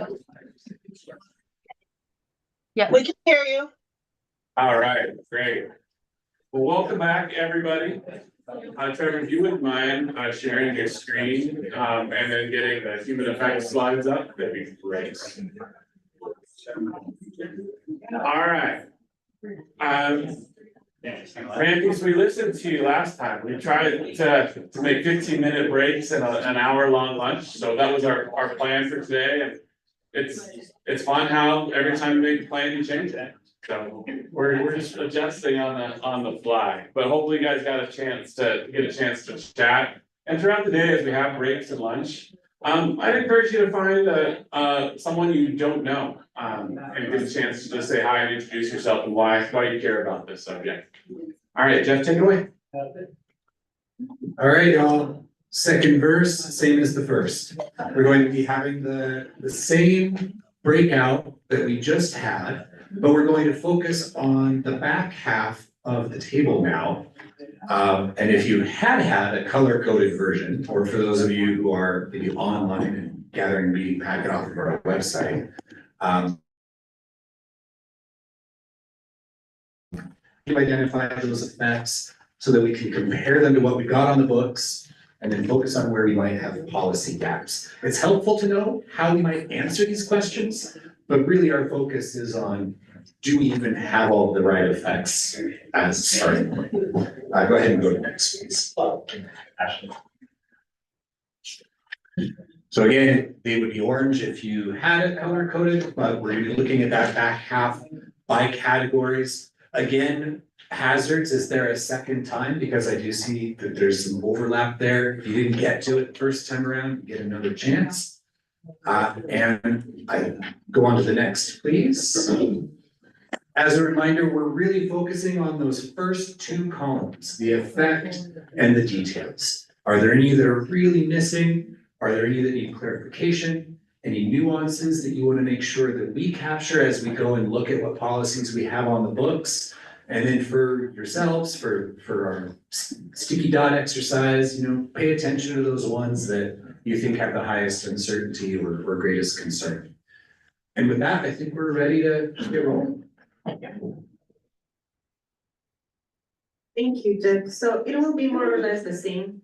We will be in the same work groups. We will have these two parts. The first part, we will have that conversation about the human effects. As Jeff pointed out, we will see what is missing, what are the details we would like to add, or what will be the priority concerns that we would like to make sure are part of the list. And afterwards, we will have those 20 minutes to report back to the larger group. So any questions? We will proceed the same way. We have in the middle of the room the sticky note, the flip charts, we have sticky notes, markers, and the list. If there are no questions, we're good to go. I just have one adjustment just for our members of the broader community and public. We are gonna try and tighten this to 30 minutes, which means we're gonna slide public comment period back to 12:30 instead of 12:15. Does that create a problem for anybody? If it does, come find me and let me know and we'll adjust. I just want to respect your time that we had on the agenda, 12:15. So Mandy, if you wouldn't mind on the chat, just letting our public members know we're gonna slide comment to 12:30 and find your moderators. Thanks.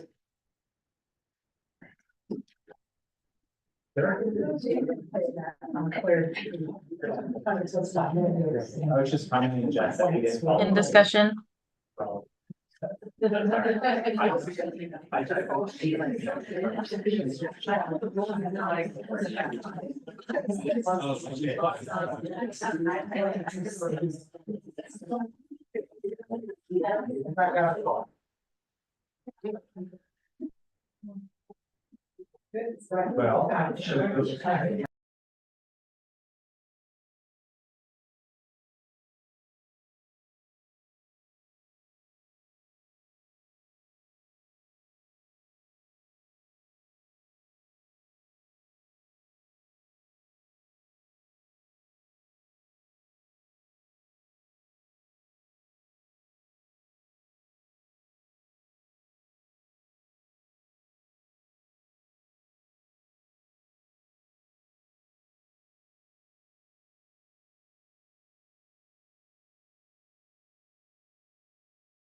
I know that. All right, Mandy, can you hear us?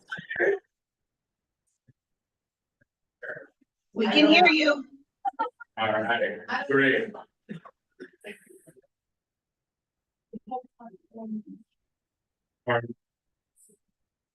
Let's see, we're at 12:20 right now. I've got about 2 folks that are interested in public comment before lunch, but I didn't talk to everybody.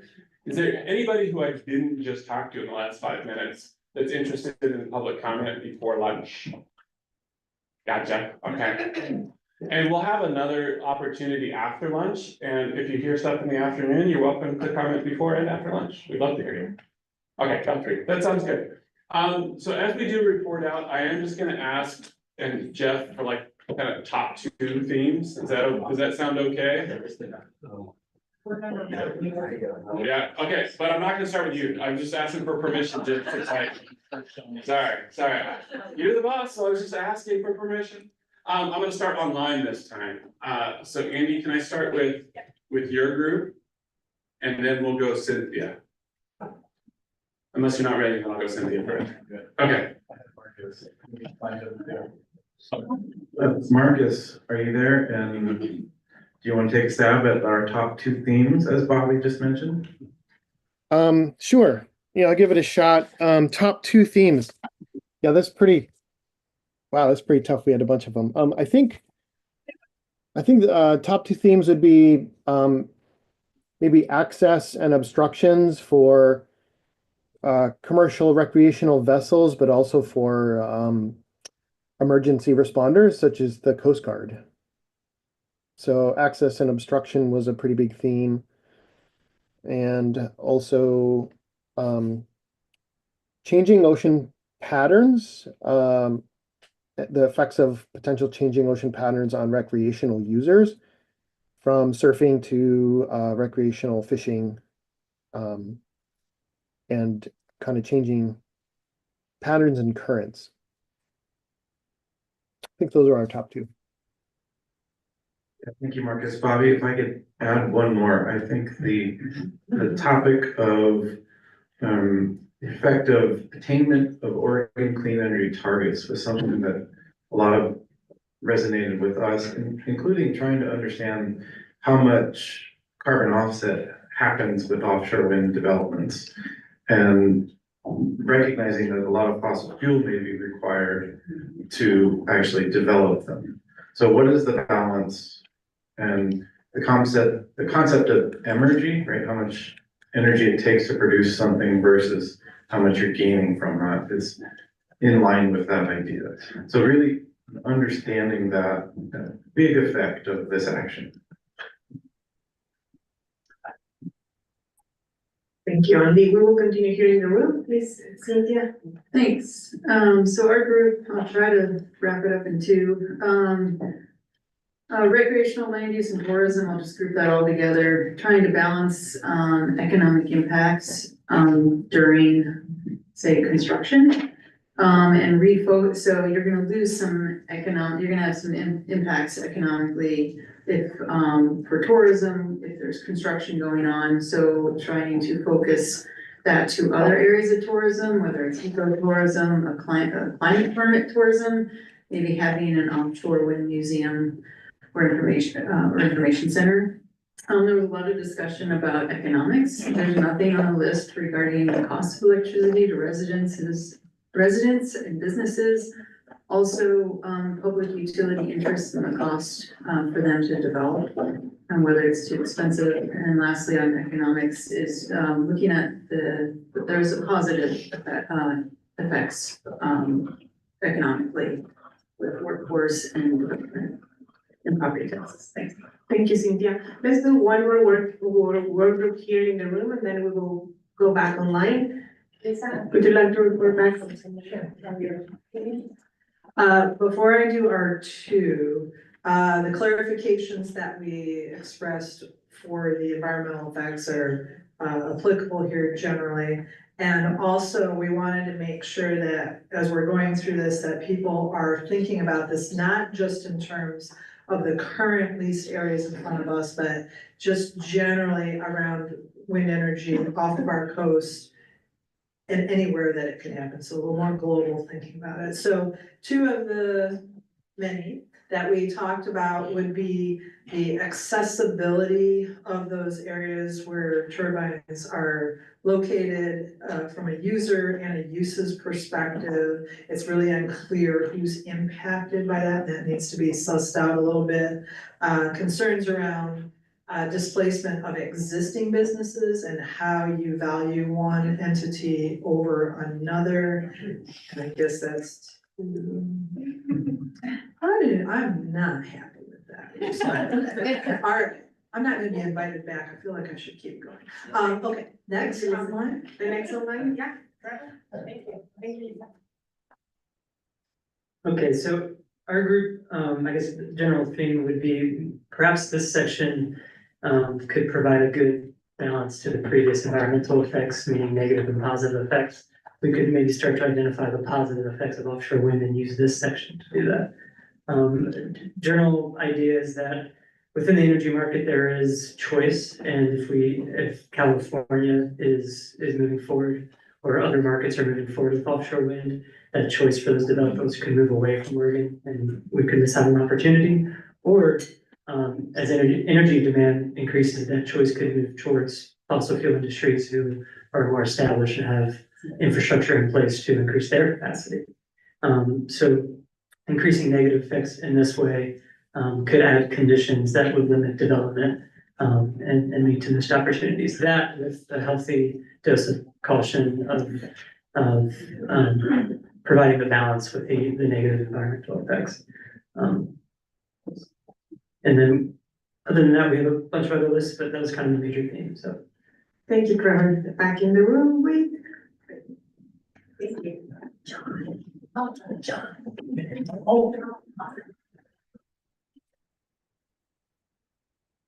Okay. Well, we sort of looked at just a few bullets here to kind of summarize the conversation we had. Number one, there are many competing interests. There's the interests of the energy community, the interests of the port, interests of the various human communities. There's an overwhelming interest of the Department of Defense and Homeland Security. But there's one overwhelming need, and that's the need to address climate change. Most of the roundtable members here probably don't know how to zoom in far enough to get to the data that they really need to inform their decisions. There's not enough information, in other words, to find the information that you need. We need to listen to everybody.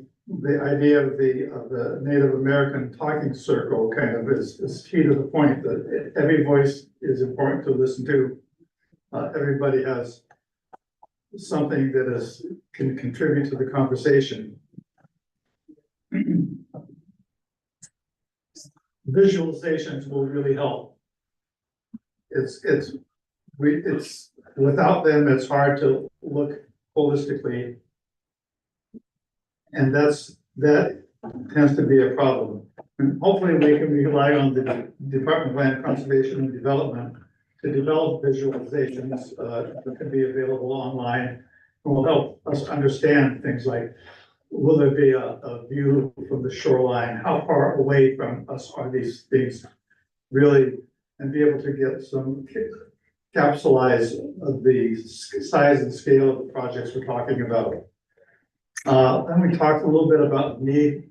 There will be a need for a local workforce that is able to take the jobs, the highly technical jobs that are going to be required for building and maintaining and keeping wind turbines going.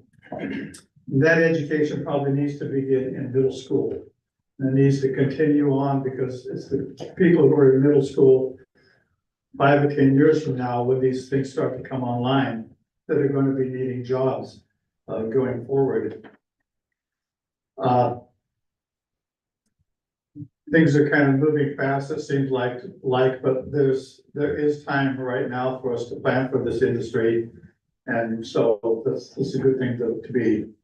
thinking along that line. Anything else?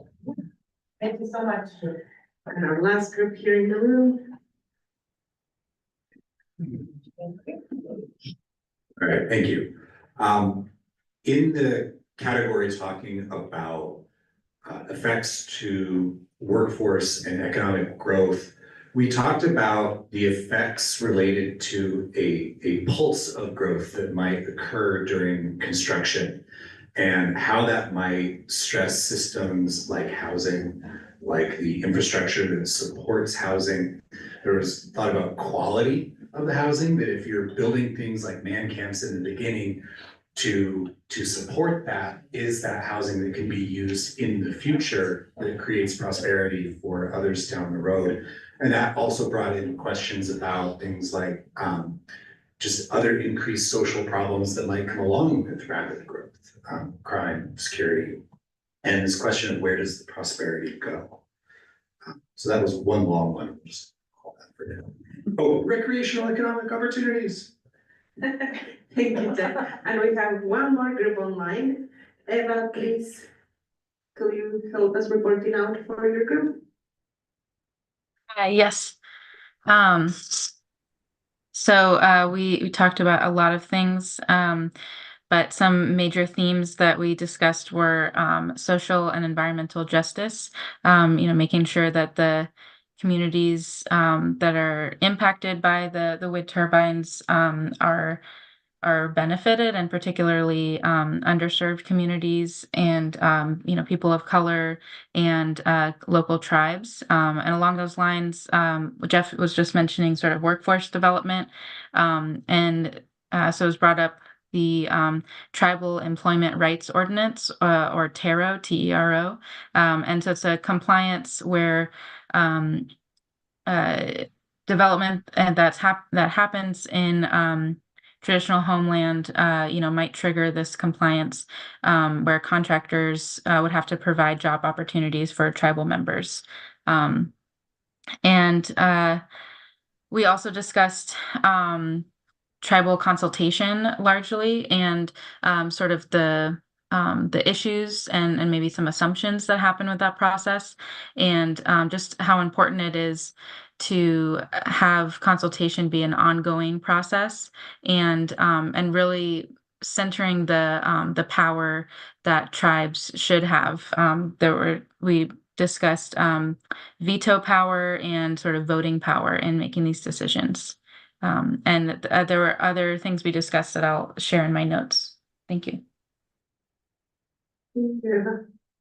Bobby, I think we don't have any more groups to report out. We covered all, I think. So.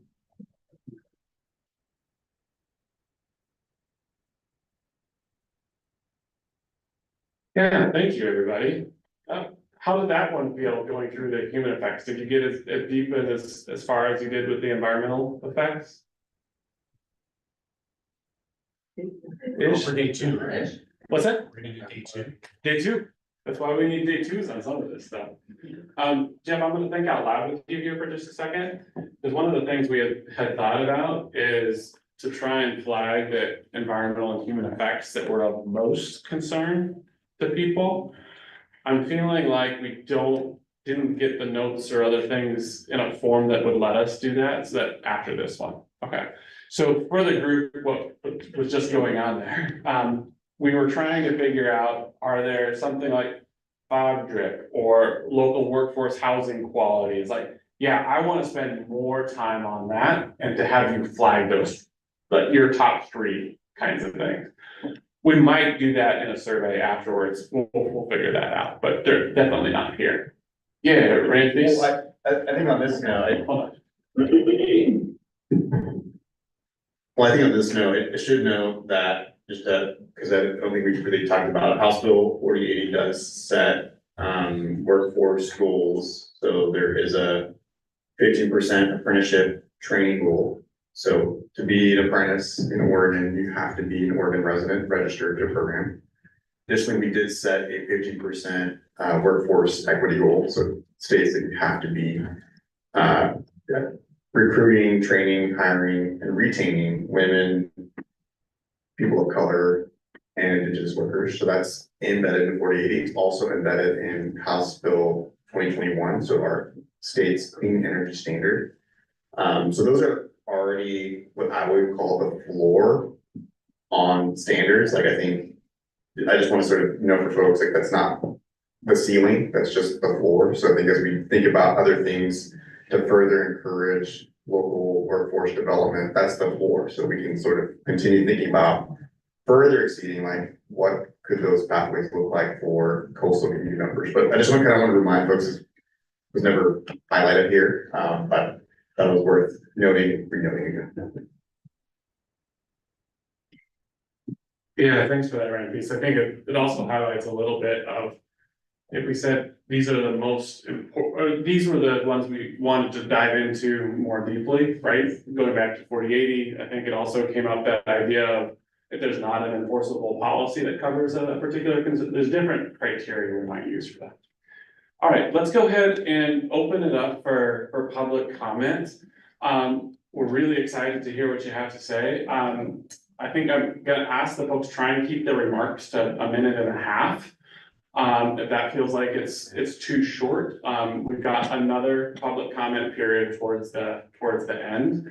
You'll see me at about 1 minute, just start to walk a little closer as a gentle signal. And then at 1.5 minutes, you'll see me start to say, hey, it's about time. So if you could go ahead and just introduce yourself, your name and where you're from, and then the floor is yours. We'll let you start, and then we'll just kind of move this way. My name is Saber Comet and I work at the South State Reserve. Some questions that I did not expect answers for any time. I just wanted to put a fine point on some of these considerations. First is when mitigation is considered, that we have some very rare small habitats in our bay. And if mitigation is considered, that we need to make sure those are actually comparable spaces with similar ecological benefits. Next, as someone who spent quite a bit of time in Humboldt County, where the Northern California wind energy project is launching from, there are a lot of parallels economically, history-wise, as well as a strong presence of the indigenous peoples in those areas. And I want to see that we are looking to them as our process goes forward. Next is the state or companies paying for long-term monitoring. And if we hit an exit ramp to where some infrastructure is already in place, and we have to monitor the impacts to what's already installed, where's that money coming from? And what if the business responsible goes out of business? How do we avoid a Superfund site style situation? And last, are there other wind energy sites that have cold water coral reefs and strong upwelling of a strong elevation gradient? Or are our habitats here that unique? So I'm not expecting any answers. That's just things I wanted to put in the record. Great, Sabra, thank you. And then also a reminder, we have the question box for other types of comments folks want to make. And Jeff, we are going to come back and answer and address these over time. Yeah. So we won't get to the answers today, but we'll definitely heard you. Please. Alan Whitney, a retired orthopedic surgeon. My interest is when there's all the people in this roundtable, I never heard one electrical engineer or structural engineer on these structures, and I think that would be important to bring in. Number two, there's no list of risks of terrorism or vandalism to the structures, and I think that needs to be considered in this day and age. Unfortunately, I'd like to put in one plug. The old Gardner site, mill site, might be a good place to bring in an electrical power line to and take it offshore. Thank you, Alan. Anybody else interested here? Okay. Yeah, Michelle? Okay. And then we'll hand it up here to. Hello, I'm Michelle Grillo. I I've grown up in Brookings, I live in Smith River, so just over the border, in Northern California. One of the questions I had really comes from a lot of the work that I've seen take place in Humboldt, and just really thinking through the human dimensions around what are we doing with our procedures, and are there practices where we ever are asking our tribes to give up sovereignty or protections, especially from a justice perspective when we're talking about our missing and murdered Indigenous peoples. And when we talk about the rapid development in ports, what's that ebb and flow, and to be responsible in thinking about what are the kind of policies and practices we put in place so that we are able to protect that and make sure that we have all of the enforceable policies, all of the enforceable bodies that can protect and not have any harm come when we have such a huge issue in our region. Northern California is top 5 in the country, so it is a serious issue and something we just need to hold that in our human dimension. Thank you. Great, thank you. Yeah. Public comment, Dean? Yeah. A minute and a half isn't gonna get it. We can circle back around. We got you another minute and a half this afternoon. Divine Nature Academy, we feel that, the shift to rail and the offshore wind thing is not, what we need here. Our economic development is eco-tourism. We've ordered, half a dozen clear kayaks and stuff like that. Our school is directly affected by the bay. We're at the old boat building center. Anyway, the environmental impact, these are the creatures that we watch and observe. We're studying the bay. The indigenous people have been here for 30,000 years or something. These creatures have been using these beautiful sand dunes for millions of years. Let's slow down, and we think that either the windmill thing or the ship to rail is pure insanity to me and to the people that I'm representing and the people who can't speak for themselves. Thank you, Dean. Thank you. Did you want to speak? You had raised your hand earlier. We'd love to hear from you. Yeah. I guess I'm just wondering, like, in terms of, for offshore wind to happen, our port needs to be majorly expanded, and that's gonna come with this, and I guess just like, when would research be done, like, on effects of dredging and channel widening, and, you know, our estuary provides flood control and really important services, and I guess, yeah, like, who's paying for that, what agencies are gonna be doing the research, and I guess when is that gonna come into the process? Thank you. That was great. Trevor, it sounds like we might have right now. Okay, who is that? Mike, up top on the left, Mike O. Yep. All right, Mike O. What do you got on your mind? Well, just a couple of comments, and I'll make it as quick as I can. Number one, I'm impressed with some of the conversations I've heard. I think the right questions are being asked. One thing that, having been around it for 6+ years, offshore wind that is, and development, what I see missing in all this is a cause and effect type analysis when you start adding the cumulative effects of all the impacts and changes that could occur in the environment. And starting with the meteorological side, which can have direct impact on birds and fishing or fish, and changes in the ocean. But there are also hydrological impacts that maybe have a deeper effect. And that is upwelling would be one obvious, but temperature is a big one. It's a lot more important than people realize, I think, for spawning purposes and also for food.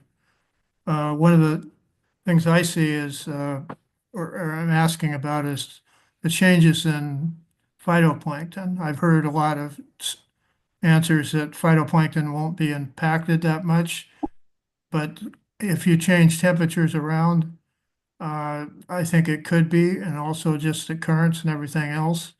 Upwelling would be a big part of that. I've read from NOAA Fisheries, there's 20,000 species of phytoplanktons on the West Coast, and they're not all equal when it comes to nutritional values. This is stuff that needs to be studied more before we just leap out there with faith and boom that they're going to do the right thing. It could be quite a bit of stuff that goes wrong. And the California current is one of the most productive in the world. It'd be far more, I guess, of an impact than what happened on the Columbia River. And I think most people know what happened to the salmon runs when they didn't pay much attention to what they needed. So I started talking about that one 6 years ago in I think back in Portland, Maine. So there's a lot of good stuff coming up. Ms. Krakowski, probably mispronounced her name, but I think she brought up some really interesting information in particular. And I was impressed with what I heard from her. So that's it. And I thank you for the opportunity. Thank you. Yeah, thank you, Mike. I appreciate it. Trevor, anybody else online?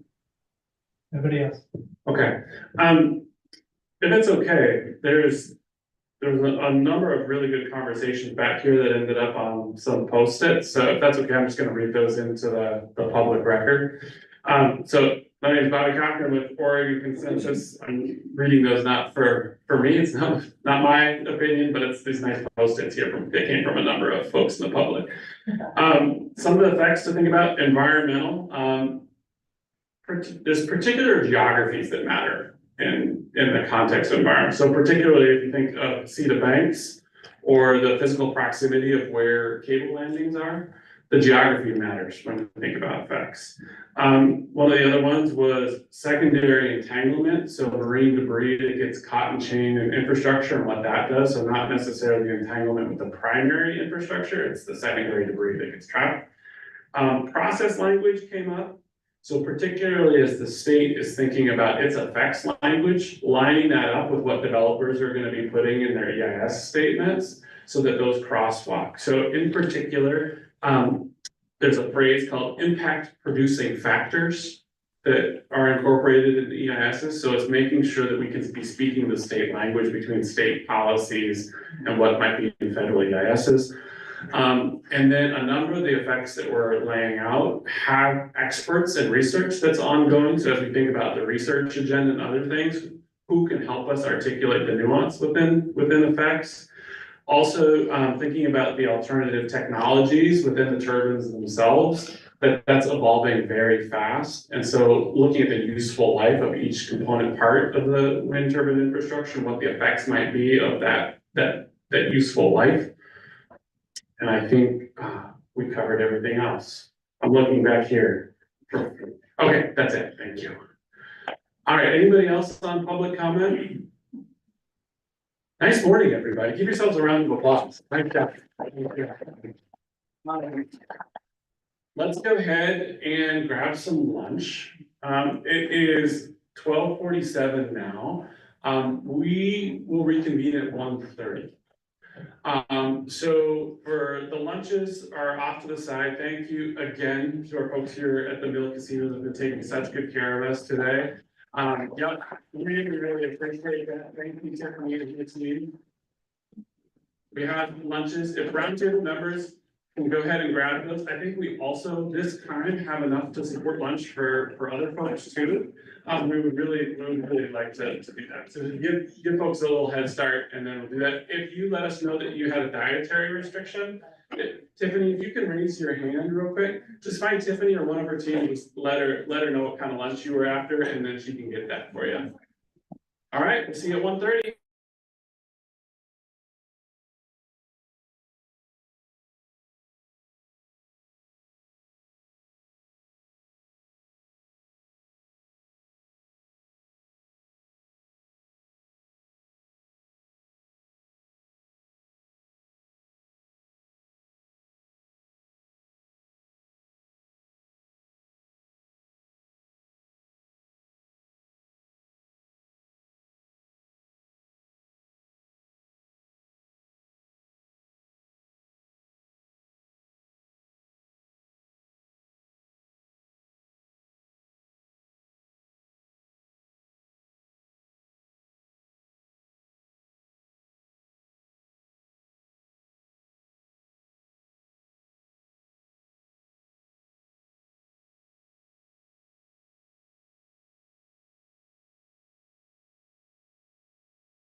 All right, folks online, I just gave folks a 5-minute warning.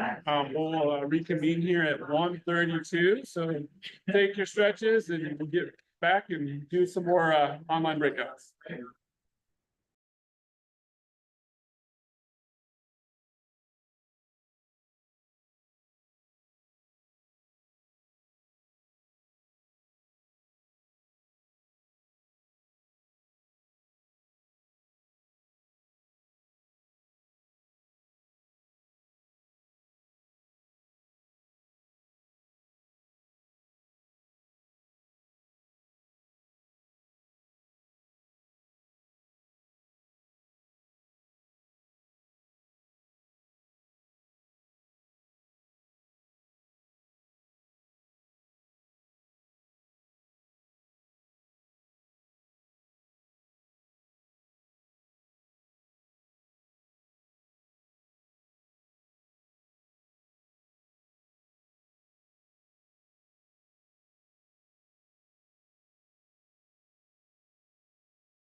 Here.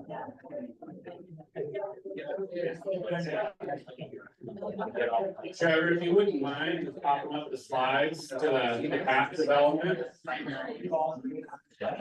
All right, hopefully everybody enjoyed lunch.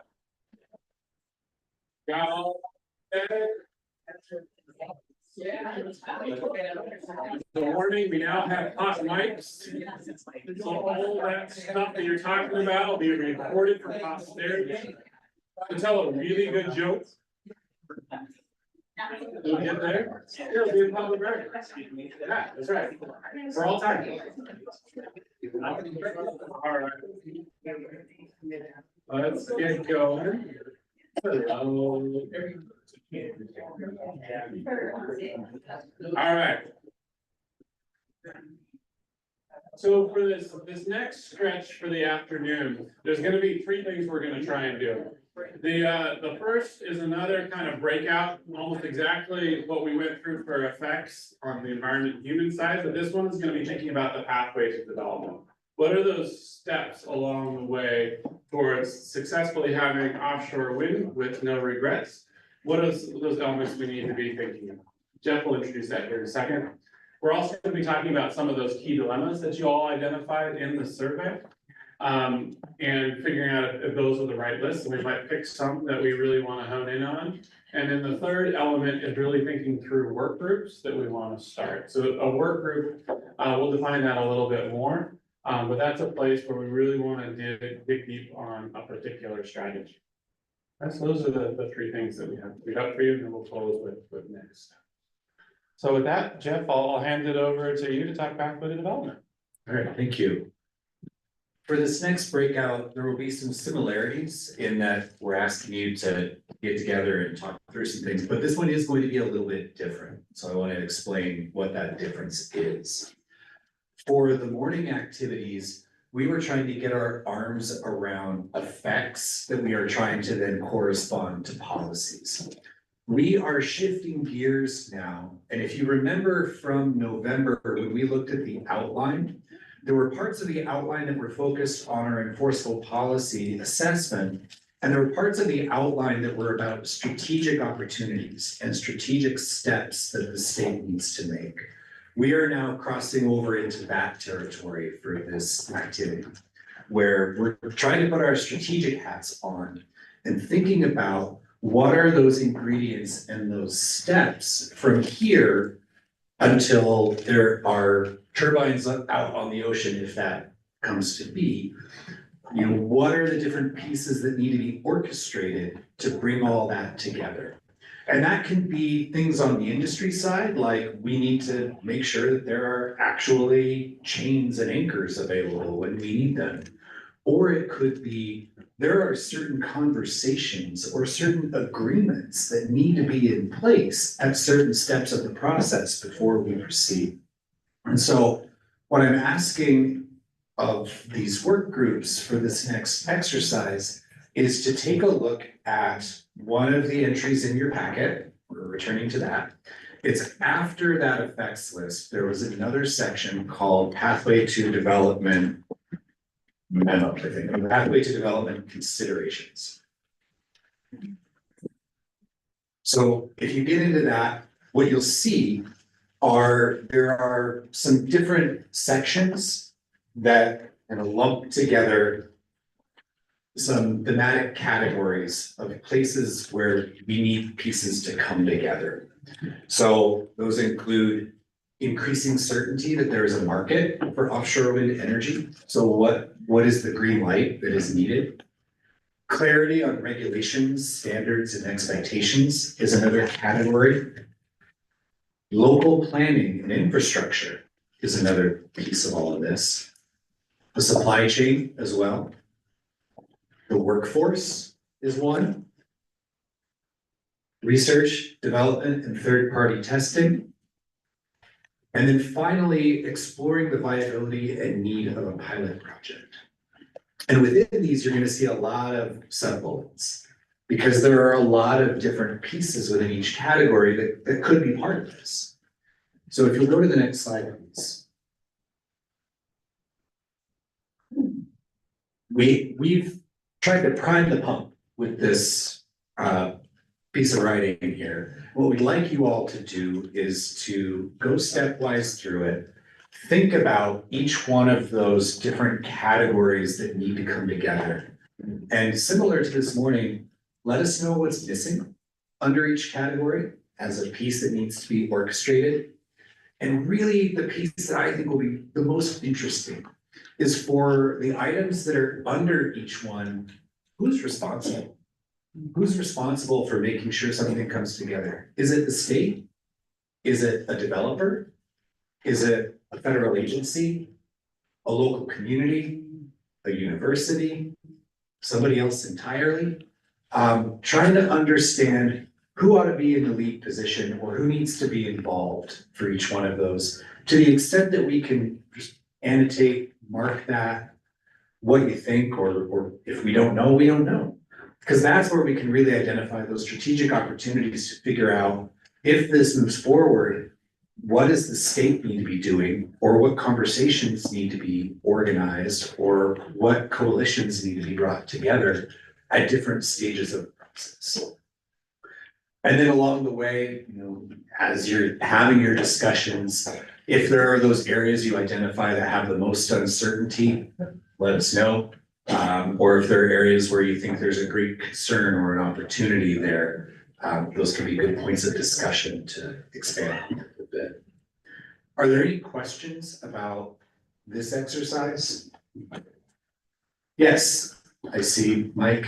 We'll get you a microphone.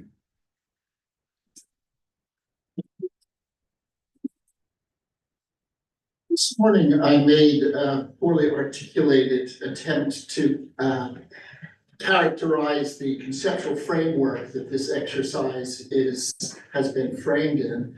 And I think this exercise really points that out more clearly, that we're now in a session that's about the pathway to development and trying to figure out how we can put something in it. There isn't a corollary to that for this no development option, even though we're supposed to be having a balanced discussion. So I find myself trying to understand, am I here to plan how offshore wind development should happen? Because there isn't an opportunity here just to say, how would we go about planning for a continued empty ocean? And how would we go about planning for a path for prosperity and employment that is being used as the currency to evaluate, or at least in part the currency to evaluate the value of putting things in the ocean? There isn't this exercise isn't giving us the corollary to what would we do with an empty ocean if it didn't have wind turbines? How would that economic prosperity be advanced, and how would the jobs be developed? Here. Okay, thank you, Mike. We'll think about whether there are more. I guess I'm stuck on, this is an offshore wind roadmap. And part of the roadmap would be identifying the path. And I guess my thought would be that the balance we tried to bring into today was the morning focus on the effects that we're concerned about, those things that we need to make sure are addressed if something is going to happen out in the ocean, that these effects would need to be considered, and if they can't be, then that's our pointer toward exit ramps and alternatives. If we're talking about what are the alternatives for coastal prosperity and an empty ocean, let's think and talk about that some more. But my thought is that that's not an offshore wind roadmap, that's a coast roadmap. You know, But the offshore wind is being characterized as the economic solution and the vitality solution. Yeah, and I guess I would say it's a if then happen, but. And Jeff, one of the things to think about too, when we're thinking about scoping for our work groups, like that concept of an economic development work group was offered too. So I think we've heard kind of what Mike offered, and there might be some places where we might be able to broaden some of the thinking around economic development and play with this. One thing to think about, but your points were. We have one more question from Ron, please, if we can take that.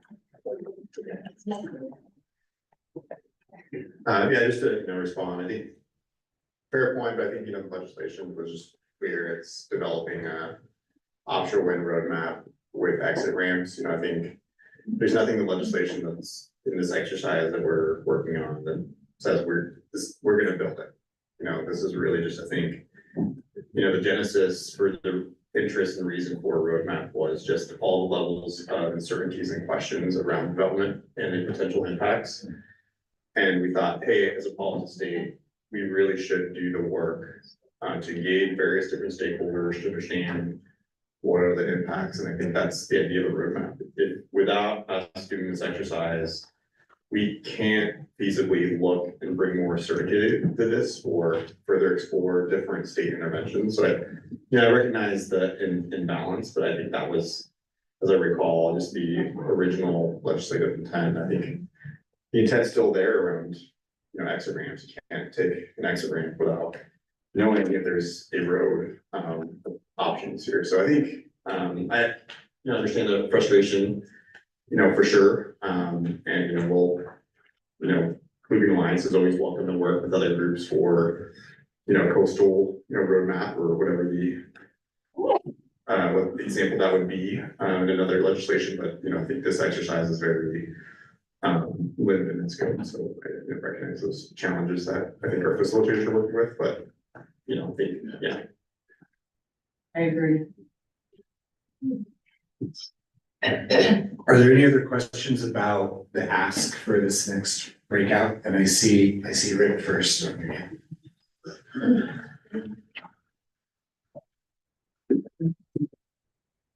Bobby's wondering aimlessly. That's all right. Just a question. I mean, this is a very developer focused. It's not, here's the studies and the agreements as community members and tribes that we would need. So is that the lens? Like, and I don't pretend to have any expertise on, supply chain and those kinds of things. I mean, I'm here to speak on behalf of, here's the, pathways to development that would need to occur to address my clients. So I guess I'm, yes. Is this put on your developer hat and pretend this is what you need? No, I think that exactly what you just said, there's something missing here. And so if there are pieces along the path to development that are missing, that are just what you said, then that can be a good outcome of this conversation. Sarah, did you have a follow-up?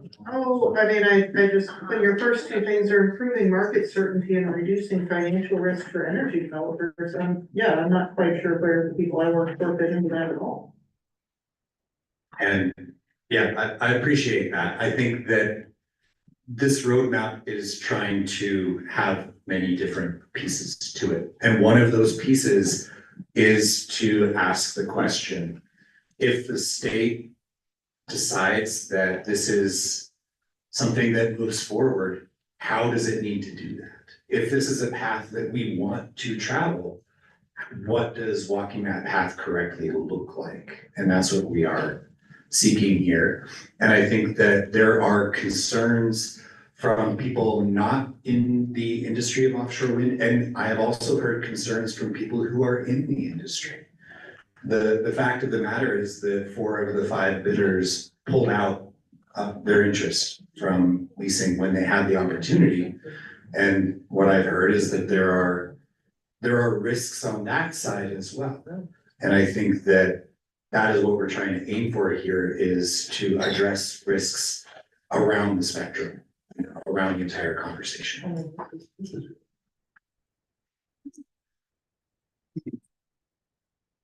Jenny, I see your hand up for another question. And then I think that this is also where we're poking at those dilemmas. Like we're starting to get into playing on on things that we don't agree with, things we don't see eye to eye on. And we're gonna ask you to hold some of that tension, right? This is not the one and only conversation we're gonna have. So Jenny, and then I do want us maybe to get into small groups, and if this all float around as well, as if folks are having trouble kind of getting into this exercise, we can find whatever works. How much time? Depends how much time we take getting into it, but about 30 minutes. So this is just a comment on 2.6 research, development and third-party testing. So one of the, and this speaks to yes or no for, and exit ramps, like the exit ramps on the roadmap are how we identify when not doing wind for these reasons. And I think that's useful to walk through that entire tree. But monitoring, I feel like when we say the word research, it sort of means prior to whatever product we're buying. And then after we buy that product, all research stops, and 20 years later you go, oh man, they didn't study for those effects. And I took it for 20 years, you know? So I would appreciate, maybe others agree, if the research development and third-party testing had an additional idea of ongoing monitoring. And if you monitor for effects and see the effects have reached a threshold and it's already running, there should still be an exit ramp, right? I think, you know, so I would appreciate monitoring being a flavor added to the language here. Does that make sense to anybody else? Yeah. Any nods, feel a little crazy. You're ahead of the pack here. You're already in the breakout. You're already getting into the list. I love it. Right, and again, it's gonna be really hard to not talk exit ramps, not talk negative effects, not talk uncertainties. But if we don't know kind of what those steps are on the path, it's gonna be hard for us to define standards or processes or exit ramps. For example, if we say, hey, we need a vessel of X size just to put the anchors out there, then we're not gonna know if we have a state policy that affects operations of anchor ships. You know, I'm making that up as an example, but That's pretty Yeah. dredging the port, you know, sure, yeah, all of those things are real, but knowing that we're gonna need ports with a certain draft size or a certain laydown, surface area, those kinds of things are gonna be important. So it might be well to have the breakout groups include people who are in the development sector. That would be amazing, and we don't have that many of those folks here with us. So yes, and also to the work group point, that's why we're thinking we need a really dedicated work group with folks in the development sector and the supply chain sector to help define some of those things and bring that information back to the full group. I think with that, Sophia, I'm gonna hand it to you. Yeah. I think let's get folks into small groups, and then I can float around and we can, for moderators, you guys feeling like you have the assignments you need? Yeah, I mean, it's to go through the elements and asking what's missing. But go ahead, Sophia. Yeah, it's the same, we will operate the small groups the same way. We will have 30 minutes to the conversation and then another additional 10 to report out to the boundary. Ready? You know, I'm so missed.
to be there. Both situations, we have no regrets. There's a lot of different work streams that happen, right? And so to have a conversation, I try and divide out those work streams, which is what we tried to do today, to focus just on the pathway to development work stream.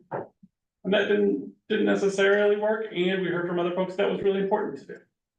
So let's do a roundup and kind of hear where some of the general themes are, what the folks came up with. And then we can kind of figure out where we want to go from there, because the next section up are what were those key dilemmas where how can we have some of these really tough conversations, and where do we want to focus some of those tough conversations? Because we got to have them, right, if this is going to work. All right, Cynthia, can I pick on your team? Did you have someone that wanted to report out, and I can hand you a mic? And this is the point in the day too, if there are folks who haven't had a chance to speak, this is a great time where we want to hear from you. If you're tired of hearing from me, I apologize, but I am gonna report on my groups again. We love hearing from you. So they had a lot of great comments and conversations, at this little table. And I'll just try to highlight a few, I think that's all we want. Let's see where I can start.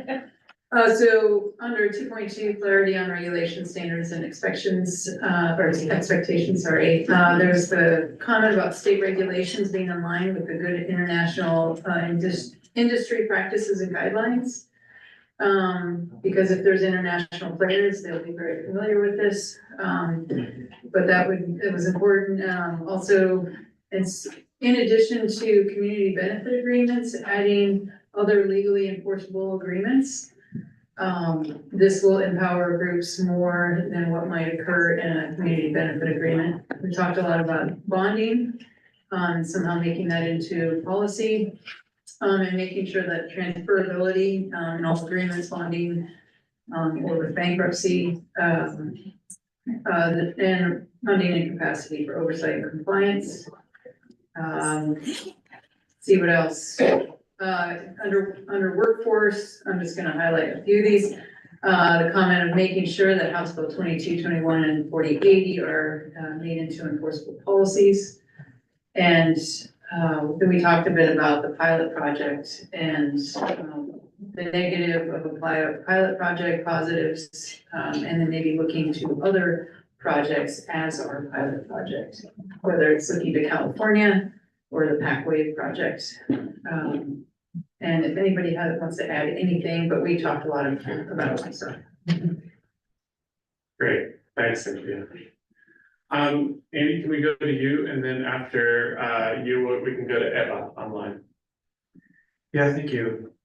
So my group got kind of high centered on right at the beginning, thinking about increasing the certainty for the market. And part of that is understanding, what our need for additional resources is going to be and where those loads are going to come from. And factoring in the fact that there's a lot of forecasts for increased energy demands, either through increases in population, increases in power for our AI chatbots and other AI technologies. And, there is, at least on the kind of element of how to consider different energy providing opportunities, that let's look to the energy strategy for guidance on some of that piece of this. So make sure that we're aware of Odo's work and the energy strategy. It'll be great that we're connecting on that at our next meeting. We did also talk about how, in the procurement of power, we identify and meet the goals for local community benefits. Recognizing in the power system that if we do have a local source generating power off our coast, the power consumption will happen in a kind of west to east direction. So the communities closest to the power source it'll be consumed there before the excess power is transmitted elsewhere. And then again, just trying to understand how kind of the local communities benefit from understanding and that are part of that, the community benefits agreements ultimately comes down to the project developers who are the entity who gets to choose whether or not they want to do that. But then BOEM has a responsibility for evaluating those agreements. And the question that our group talked about is how do we, as a state, also ensure that if we have standards or goals, that BOEM is thinking about that, project developers are thinking about that, so that we can try and meet state needs. And that's about as far as we got. Thank you, Andy. So we can continue with Eva online. Reporting out for your group. Right. Thank you. Do we have any limits? I missed the prompt this time. Do we have any limits? There's like 2 or 3 share outs or? Yes. 2 or 3. 2 or 3, yes, thank you. So we discussed most the first 3, 2.1 through 2.3. And something that was really important for our group up at the front is that scientific research needs to come in the beginning of the pathway to development and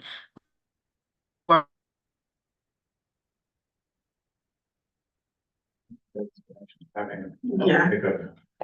We lost her. Can we go back to her and we continue in the room or just wait for 1 more second? Or if there's somebody else in Emma's group, maybe? Yeah, that would be an option. Somebody else from the same group. Emma, we lost you for a minute. Okay. Okay, there you are. Can you hear me now? Yes. Great, thank you. I can also put things in chat if here, I'll go off camera. That would help. We also discussed the energy conservation and how sort of a campaign to help communities lower energy usage could help this process because it could help inform the number of offshore wind facilities that maybe need to be built or not.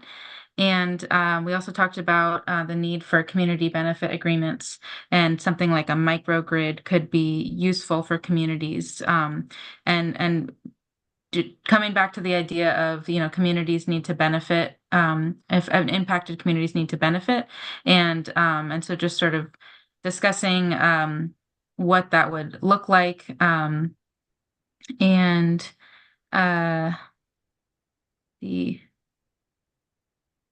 we talked about, I think I'll leave it there. I have a lot of notes I'm going to share with the facilitators after. Thank you. Thank you, Eva. I think we can continue here in the room. Jeff, you're good. There you are. Thank you. Our group started out high centered, and I think we stayed high centered. We were really concerned that, as Bobby mentioned, or Jeff mentioned, some of the preliminary issues weren't addressed first. We really looked at the fact that impacts need to be identified, disclosed, mitigated, or mitigation measures identified. Consent from tribes, involvement of community and local government needs to happen first. But there was discussion. Jason shared how structurally some of the legislation and other measures adopted in California that aren't on this list are what really created pathways forward. And Julia shared about some of the work that had happened in Humboldt to bring together tribes and other community members to really create a trusted pathway forward. So it looks like there's some models in other places that we could look at. The other thing that came up is discussions, particularly in regards to tribes and community benefits, may not be appropriate for this forum, that it may be something more appropriate for DLCD and tribes to engage in consultation to discuss. Thank you so much, Rick. Oh, one more. Go ahead. I think that this, we also identified the need we're talking about community benefits, to not restrict them to community benefit agreements because we recognize some of the flaws and how those have been used in other states, and that we should maybe try to think more broadly about community benefits as something that don't just happen in community benefit agreements. I think that was a really good, fruitful part of the discussion. Thank you so much. And then I'll go to my group, and I think Bill is gonna help us work it out. Yeah, I get the opportunity. Everybody asked for volunteers and then everybody else said no. So I was the slowest one. I found it was kind of interesting that we're sitting here in a casino, and actually a lot of what we're talking about relates very much to what goes on out there. And it's a matter of talking about a lot of risk, a lot of uncertainty. How do you deal with that? Out there, you just close your mind off and you pull a handle and you win or lose. Usually it's the latter. We talked a little bit about some of the information we got from Ross, who was with RWE at the convening yesterday, to try to get a perspective from the developer to say, what do they look at? Early on, do a lot of collection of information, look at what they think the design would be and how that all fits together to determine a cost or what they think it's gonna be. And then they say, all right, they go to people that would want to buy it, however that those buyers are gonna be, whether it's an ISO or it's gonna be in Oregon, a lot of individual little purveyors. And so they say basically a power purchase agreement. So they say, all right, we'll buy it for this much. And with that, then they say, we'll do a final investment decision, and they put the money down and it goes into the billions. And that's a hell of a lot of risk. Nothing like's going on out there. One of the challenges is that requires, especially with the uncertainty, they have to make the decisions earlier and earlier. And the earlier you have to make them, the more challenging it is. And so you have to put in caveats, or people leave, as happened with the last one. And so how that is going to be playing out, our decision, or our sort of conclusion, is we have to figure out who will buy the power at what price. Now, there are some of the states that said that they will pay anything above what the initial price comes out. And so it's the government, it's the people, it's us that will pay for that. But it requires leadership by the governor, the governor's office, the senior people at the state. And so we are on the hook, so we need to be really well informed with that.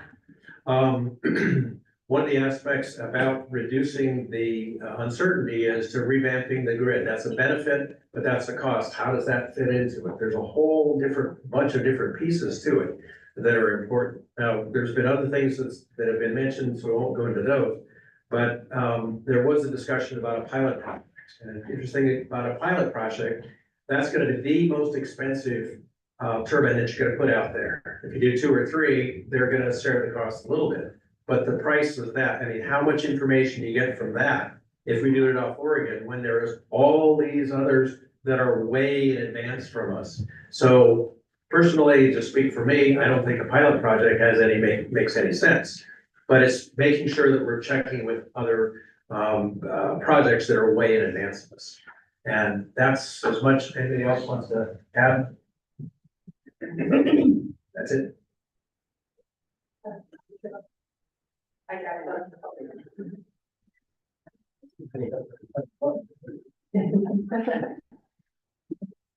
So we've gotten a little bit better at bulletizing our comments here. So on 2.1, just kind of a general question. How much dirty energy is it going to take to produce clean energy? On item 2.2, we were generally, I think, pleased to see that there are realistic expectations embedded in this process that we're going through in the roadmap process. We didn't really address either 2.3 or 2.5. I mean, 2.3 or 2.4, but on 2.5, we are thinking that community benefit agreements need to be a necessary part of the process. But this can't be just about jobs. It's got to be wider than jobs, more than jobs. And address more global community benefits. On 2.6, we would hope there would be, well, we think there's an expectation of collaboration among the corporations and the movers and shakers who will be developing these systems. Even though that's kind of against our capitalistic norm, we think that's something that should be a part of this process. And that's about it. Thank you. Thank you, Don. Thank you so much. And we have one more group online. I'll toss it over to Caitlin for a report. Hey, everyone. The main points we discussed in terms of the first bullet or the first section was we had an understanding that the energy that's produced in Oregon may be displacing dirty energy in California or Washington rather than staying in the state.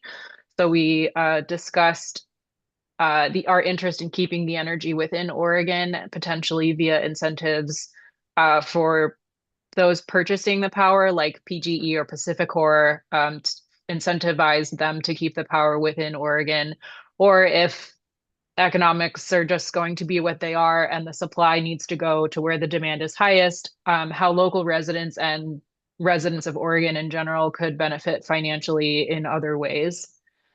We also talked about a need for more clarity on a permitting process that an offshore wind project would go through in Oregon, what local, state, federal permits would be required and what that process looks like, and the importance of including tribal consultation in that process. Casey mentioned the DOE is currently doing a capacity accelerator for tribal involvement, specifically for offshore wind. And then just one other point, we also thought that a pilot project wasn't necessary. We think the technology has been tested. It's fairly understood in other areas. It will be understood on the West Coast, and the developers have indicated that it's sort of a expensive non-starter. Thanks. Thank you. And I think all groups reported that out. Thank you, Bobby. Great, thank you all for that.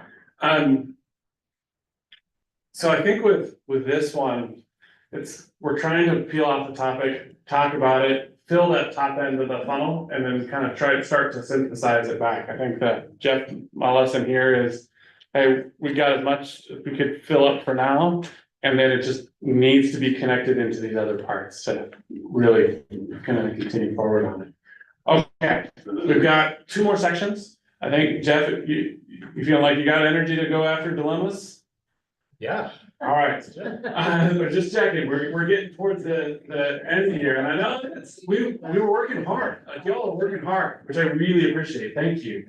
And so when we sent out that survey in between meetings to Roundtable members, we were asking again, what are those key dilemmas? So remember my example from earlier today around training for the marathon, that if you want to successfully achieve a marathon, you gotta have rest and exercise, and you can't do both at the same time. And if you overdo one, you're not gonna get there either. So it's how to hold that right balance at the right time in order to achieve a broader goal that everyone agrees the goal is good, right? We want to address the climate crisis. We want healthy communities. You all articulated component parts of the vision that make sense. Okay, how do we get there and hold all those balances? And I think the goal for this one, Jeff, is to queue up what some of those dilemmas are. I'll have you introduce those. And then if we could pick a couple that, like, hey, you'd really like the facilitation team to queue up some time to go deep on some of these things. So, Jeff. Okay. Go ahead, next, please.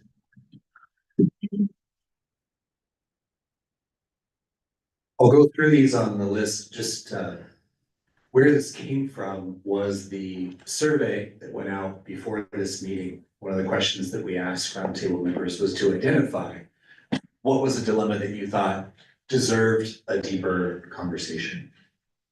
And as Bobby mentioned, this came out of the early discussions, I think even during the kickoff, saying, when do we get to those meaty topics? When do we get to, have those conversations where we go deep on something? And so what we'd like to do what I'd like to do over the next few meetings, just save some time out and pick one of these topics every meeting to say, this is one that we're gonna explore a little bit and explore the dilemma that's there so that we can capture the breadth of the values and the interests and the dilemmas that are there to make sure that our roadmap can reflect those honestly and accurately.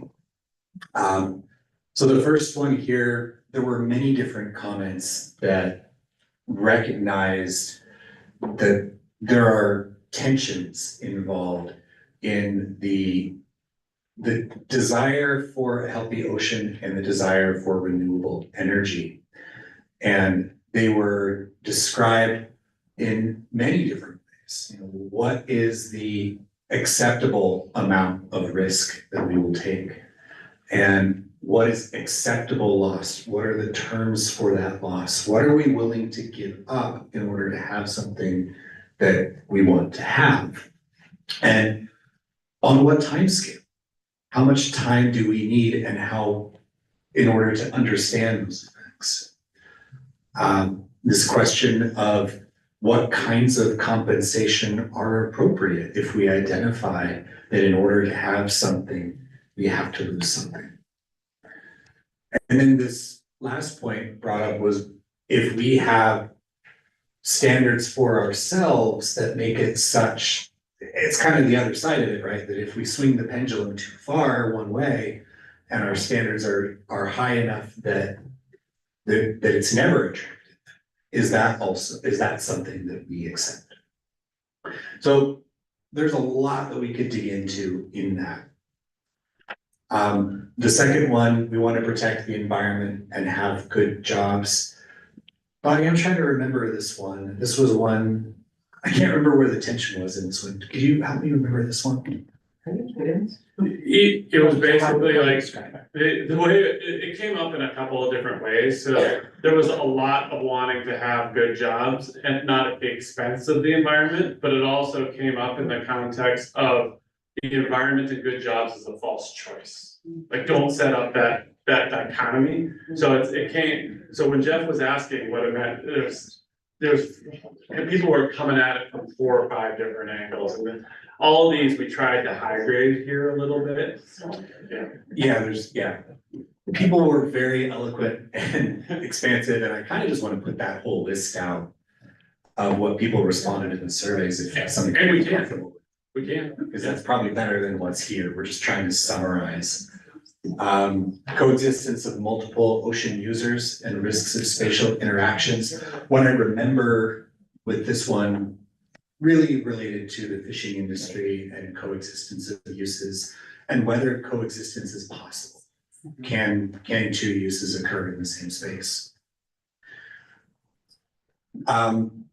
The dependence of larger industrial sources of energy versus decentralized. This one came up in conversation in my group today, talking about how if we have these large energy sources offshore in the name of partially increasing resilience along the coast, is that actually achieving its goal, or are there other ways to achieve that goal through smaller, more decentralized means? You know, there are studies showing how there would be different energy islands along the coast in the event of a disaster. And should we be organizing our energy system on that smaller scale? Protecting what we have and being resilient in the future. Well, this is another one that is summarized to the point that I can't remember the origin.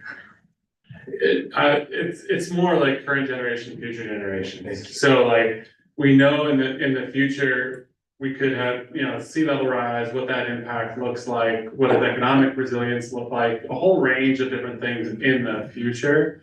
And then wanting to protect what we have currently. So that was the tension that was articulated. Thanks.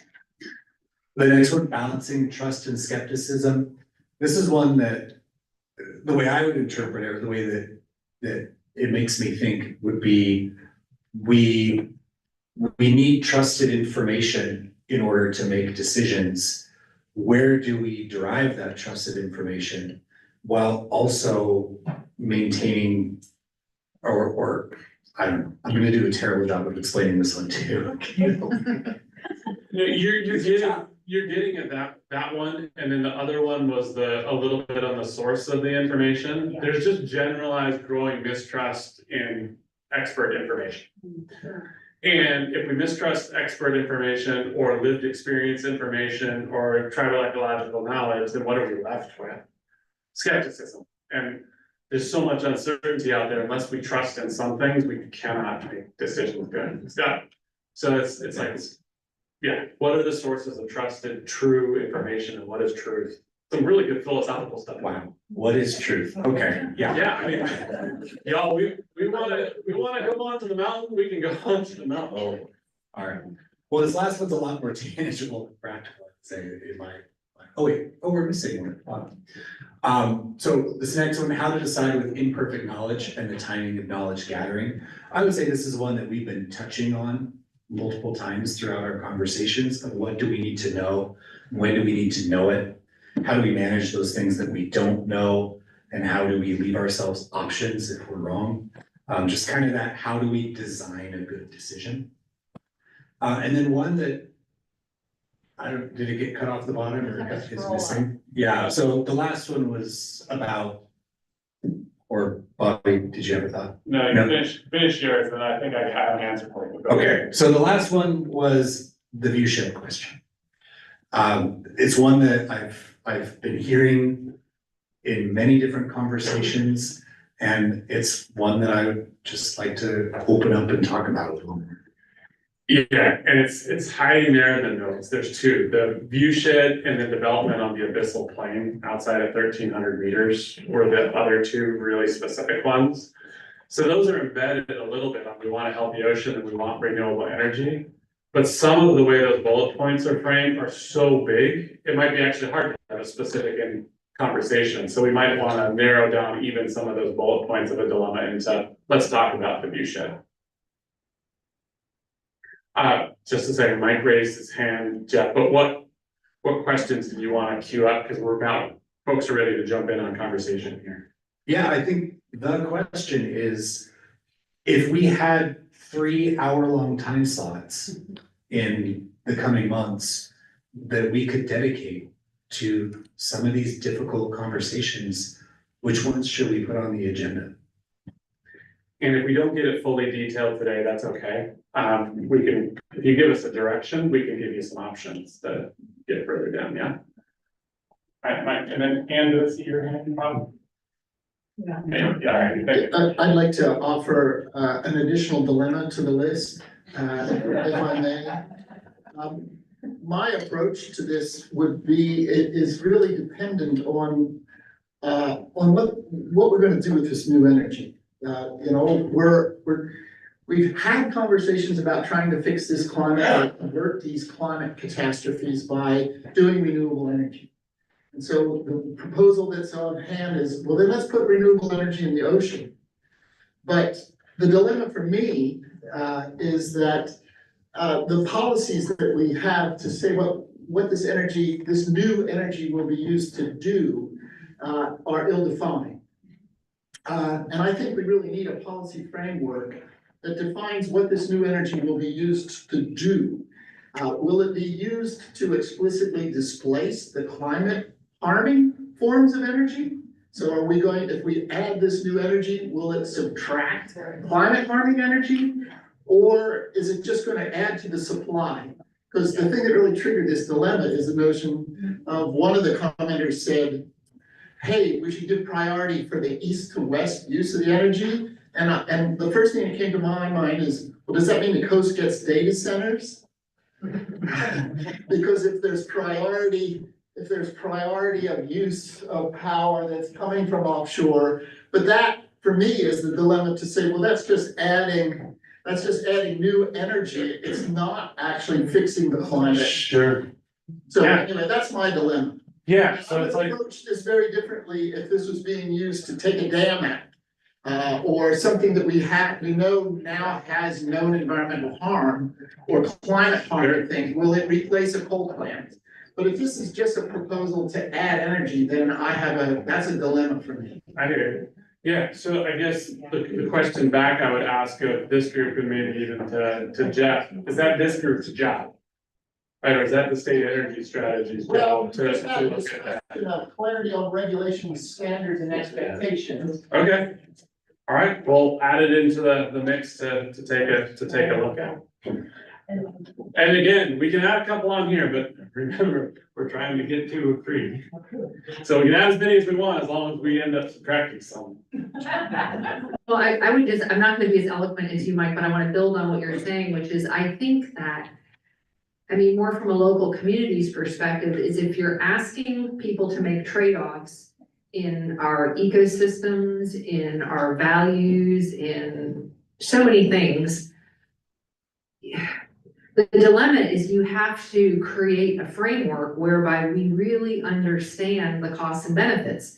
And so the dilemma is, are we ever gonna get like a true accounting of costs and benefits? It just seems like that's come up often today too, and how do we do that? It just seems like in this format, we never get to the point of, you know, looking at life cycle analysis, looking at, are we really offsetting climate? Are communities really benefiting? What really are the costs? We don't seem to get to that conversation at a real enough level. So anyway, just me.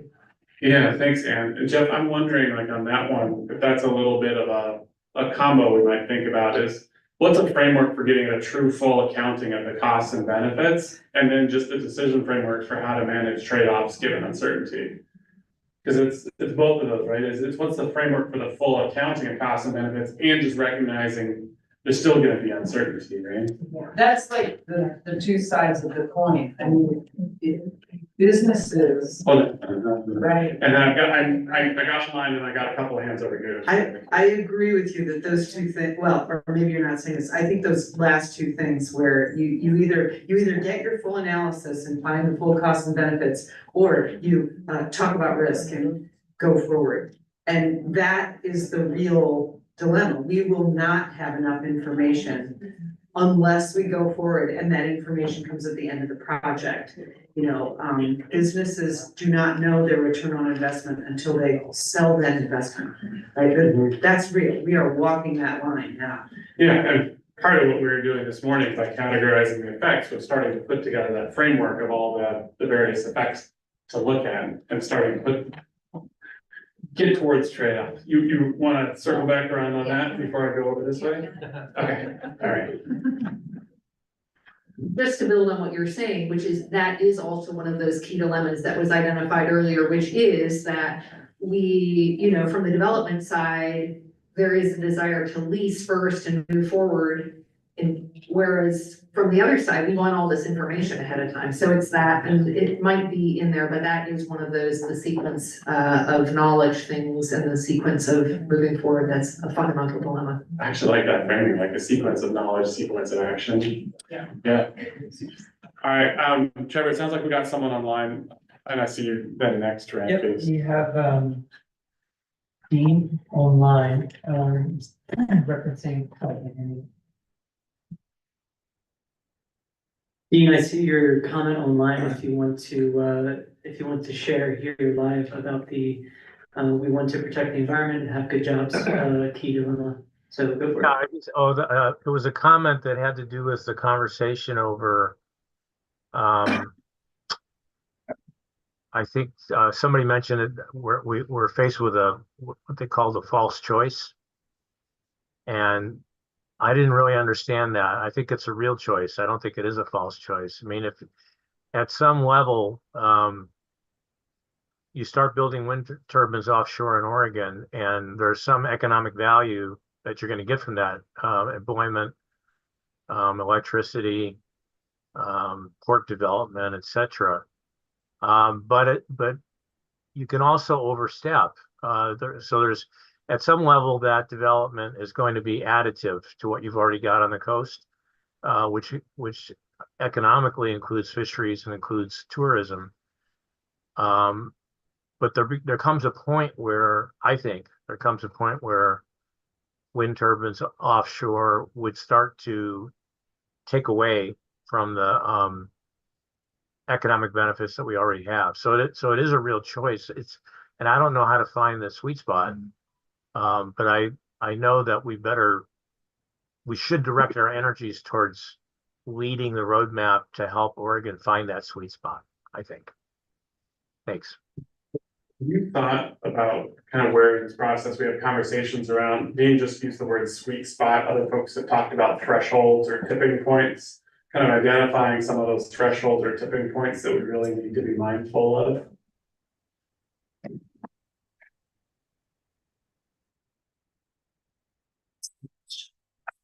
Because when you talk about a tipping point, are we talking about a standard and saying we will accept this much loss, but no more? Like, I guess I would want to know what people mean when they talk about a sweet spot and how you turn that into a policy. Yeah, I mean, I think this could be something for a further conversation. When I use the word, I meant when a system changes enough, it crosses a threshold by which it is a fundamentally different system. It changes. It could be good, it could be bad, but you cross that tipping point or threshold and it changes. And that's something you manage for. I think that's what you call a watershed moment. Yeah. Rampies. A little bit up, it'll be up. On there. Okay. I think I have more dilemmas to add to the sweet spot dilemma. Again, as much as you want. We gotta subtract it somewhere. No, fair point. I think without adding more dilemmas here, although I think they're good ones, and I appreciate the conversation thus far. I think there are a lot of good points, but I think maybe just building on the threshold or sweet spot dilemma, I think we should just be pretty clear-eyed here from an intergenerational standpoint. But the most cost-effective thing we could have done in climate was 60 years ago when we learned about climate change, period. That would have avoided having to have these tough conversations about deploying offshore wind.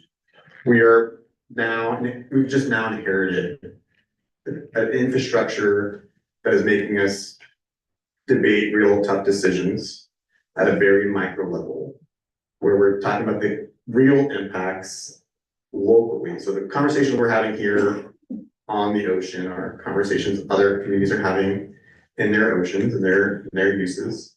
We're having also in agricultural land, this is just where we are today.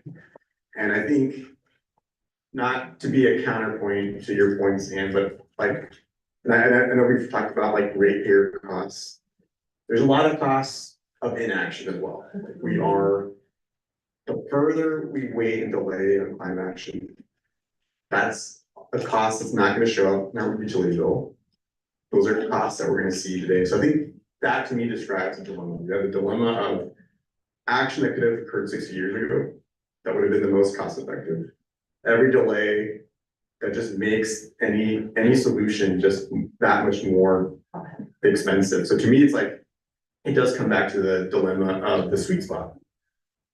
Are there triggering events that were shoot, we reached 3 degrees climate change? Does that change our perspectives about offshore wind? That's a pretty important discussion, not just for us now, but it's an important discussion for what it means for a future generation and their discussions for other difficult decisions, for other technologies to deploy for their time frame. That to me, I think is a really good dilemma conversation, because I think the inverse of that conversation is also what is the threshold trigger for deployment of offshore wind? Are there events where it's yep, it's very catastrophic for the ocean ecological impacts? That should be a triggering conversation for us to be threshold for pain is too much. Let's stop. But again, the inverse of that, what's the sweet spot? What do we intervene?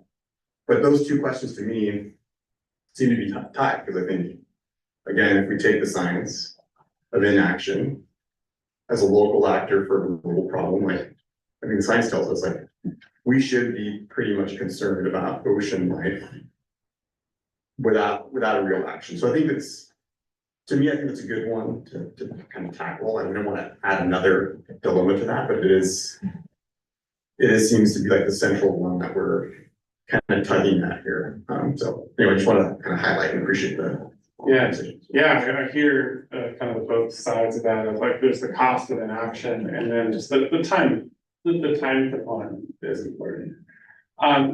So I see Casey and Angela online, and then I am gonna encourage us to try and hone in on like gold stars for someone who says, hey, what if we just went after these 2 or 3? Frame that up in a way that just makes it body proof. It's like, oh, okay, yeah, let's go do that.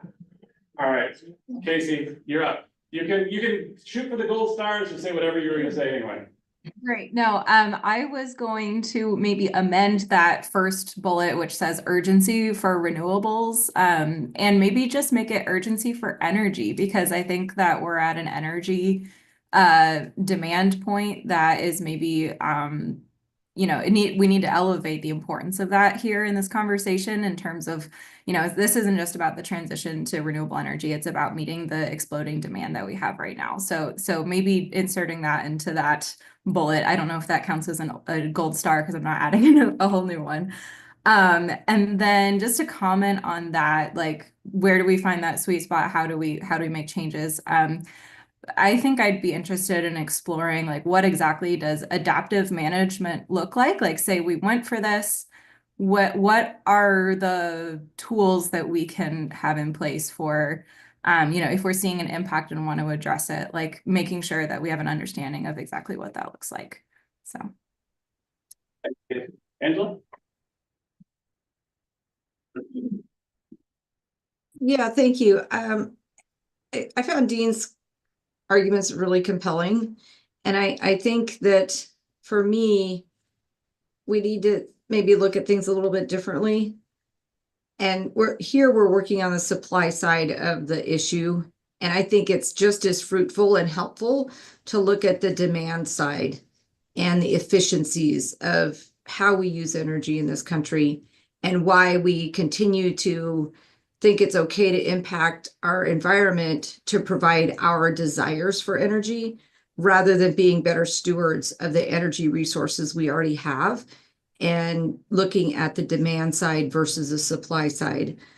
And I think for me, some of these key dilemmas really tee up a discussion that we have yet to have, and that is, what are the key off-ramps? When we entered into this roadmap process, we were told there would be off-ramps. And I think we know enough now to really start diving into that, because some of these really are, for some people and some values, key deal breakers or points where we can't go past. Like the last bullet on the screen, the viewshed question. For many people on the Oregon coast, that is a crunch point. That is a point beyond which they're not willing to go. And so I think it's, I would hope that in our next meeting, we're going to start really meaningfully talking about off-ramps. Yeah, thanks for that, Angela. Jeff, did you want to respond to when we might queue up an exit ramp conversation? Because it might not be January, but it might be February. And then also just, we do keep coming back to that demand side piece, and kind of what you were thinking with Odo and BPA and PUC for January, or just something that afternoon of January. Yes, I would like to have a focus on exit ramps. I think in January or February, if you're. Oh, sorry. Yes.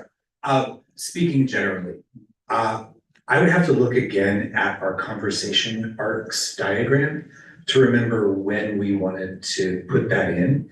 I think we were focusing first on what is the world of effects that we are concerned with. And I think that the exit ramps are already there. We just need to highlight them. And they may be different for different people. And we may be able to identify those exit ramps because we have a policy that says you shall not have an effect that exceeds a certain threshold or a sweet spot, or however we want to put it, that that in itself constitutes an exit ramp.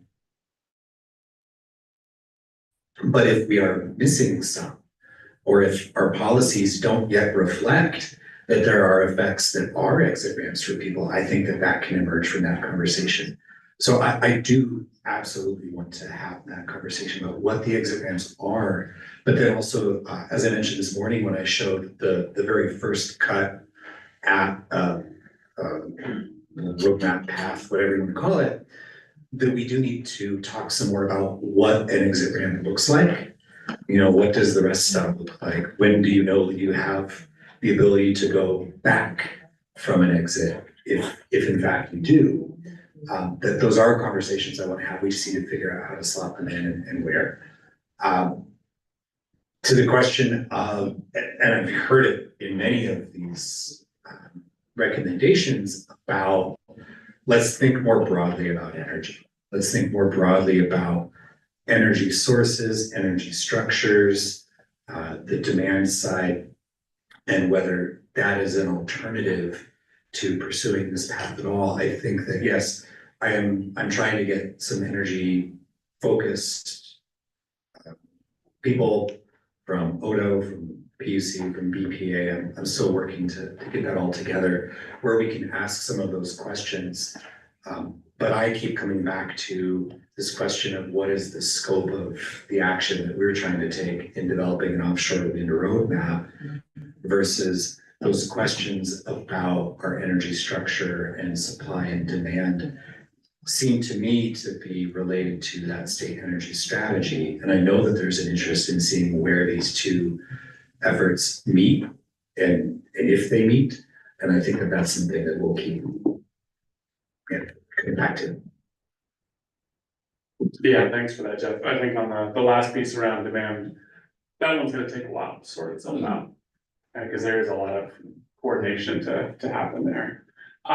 So on, Janae, I see you, on this one, I'm just wondering what additional feedback we need to kind of propose some dilemmas to dig into. It may not be that there's a really clear dilemma that's worth an hour. It may be that these are lenses or perspectives that get woven into other sessions or conversations. I'm just looking at our team here, both Oregon Consensus and DLCD. What additional feedback do we need on this topic to guide what we queue up for the group? I think it's bad with 3 bullets. Sure, yeah, and then for us, for the DLCD and OC team, if you guys can just think through that just a little bit. So I think, just me, but I think that there's an order 3 we can pull out of here that kind of encapsulate our concerns. The first is we want to protect what we have and we want to be resilient in the future. The second is, well, how do we decide with imperfect knowledge and the timing of knowledge gathering? And the goal is we have coexistence of multiple ocean users and risks of interactions. I would remove spatial because there's a whole list of interactions we'd like, adjectives we'd like on that. So I would say that those are the 3. We want to protect what we have and we want to be resilient in the future. How do we decide with imperfect knowledge and the timing of knowledge gathering? The goal is coexistence of multiple ocean users and risks of interactions. Thanks, Matthew. I think I saw a hand over here. Did I? No? Okay.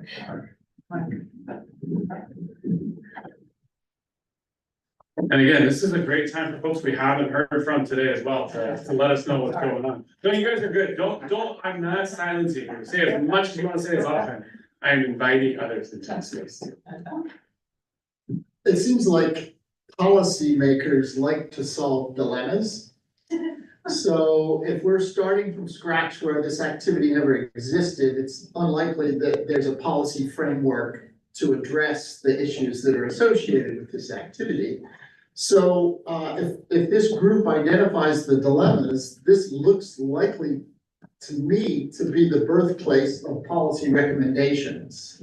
So this, because policies are typically designed to solve dilemmas or provide clarity on directions associated with dilemmas.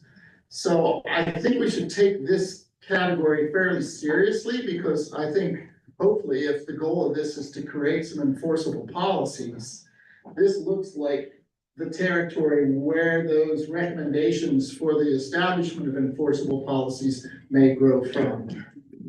Jeff, what does that bring up for you?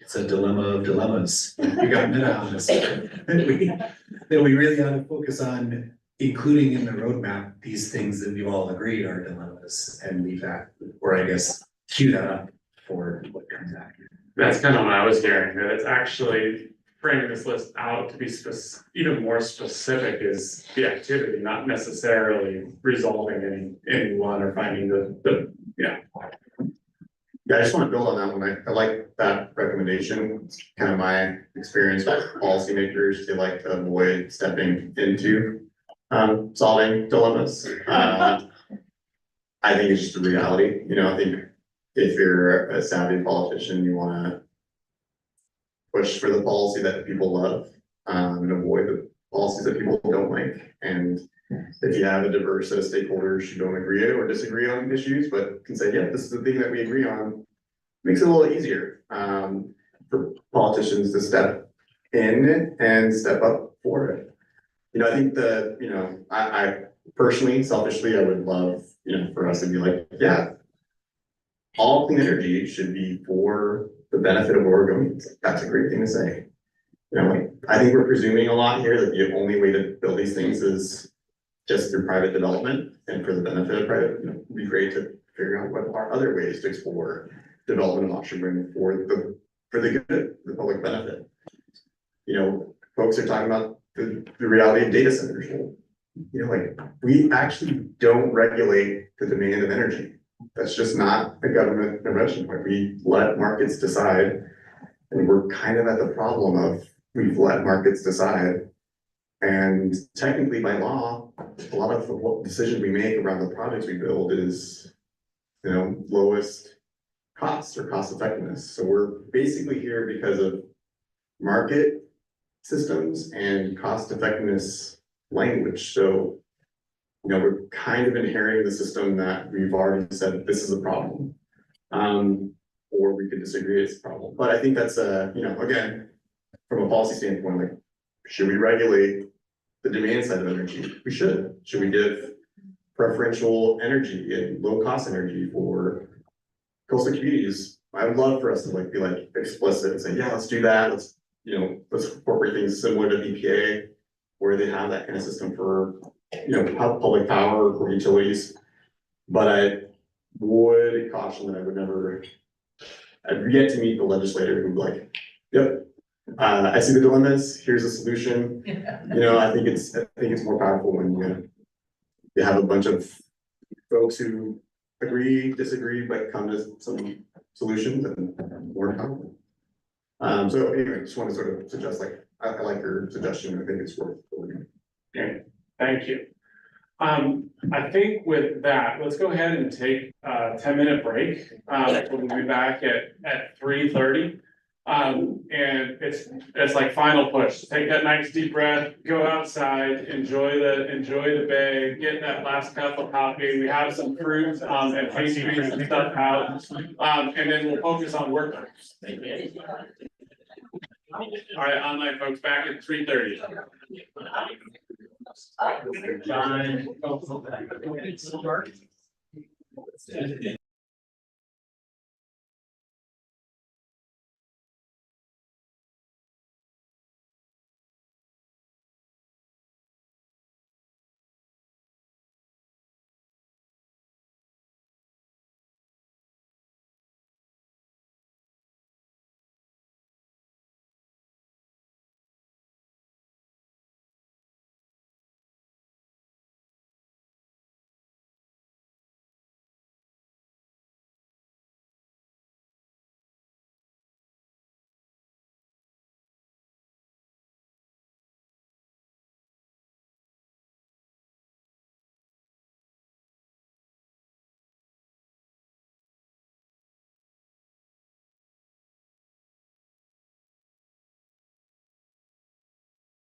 All right, welcome back, folks online. Maybe, can you hear me okay?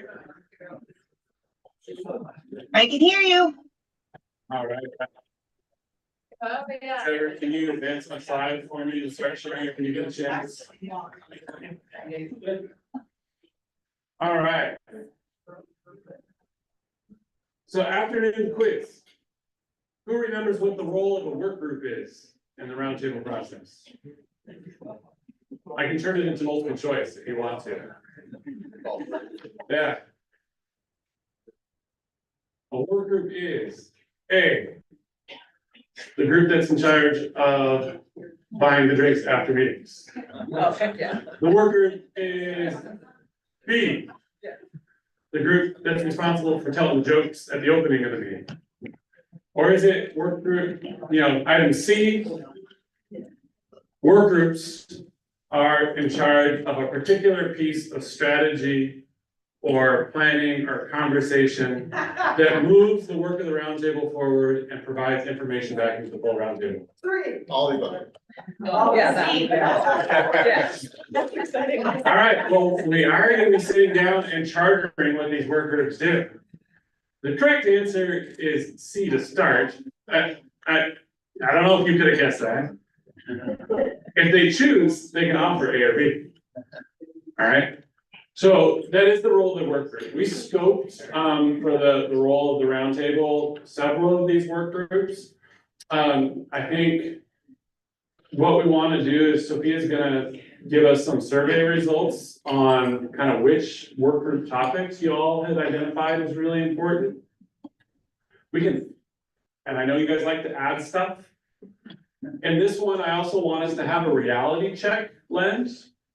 Like, we're already having you meet monthly for full days. These work groups do not just need to be roundtable members. We want some roundtable members, but we're gonna want subject matter experts or other interested folks as members of the work group too. Like, so for example, if we have a conversation around marine spatial planning, this is not necessarily the group in the room that has the complete set of knowledge we want as part of that work group. So we will talk about who else we might want to tap on that. Any other context on what a work group is, should be, before we decide what some of the topics are? Just logistically, the expectation for work groups would be also on a monthly basis, having conversations virtually for a couple of hours. That they would be just some conversation spaces, and then, setting some expectations for time. Yeah. Thank you. So next slide, please. So I'm gonna share with you very briefly how we got into that chart. So we collected responses for 29 roundtable members through a Google form where they ranked the 6 or more themes from 1, the highest priority, to 6, the lowest. And then what I did was I gathered all that information and did a simple pivot table in Excel.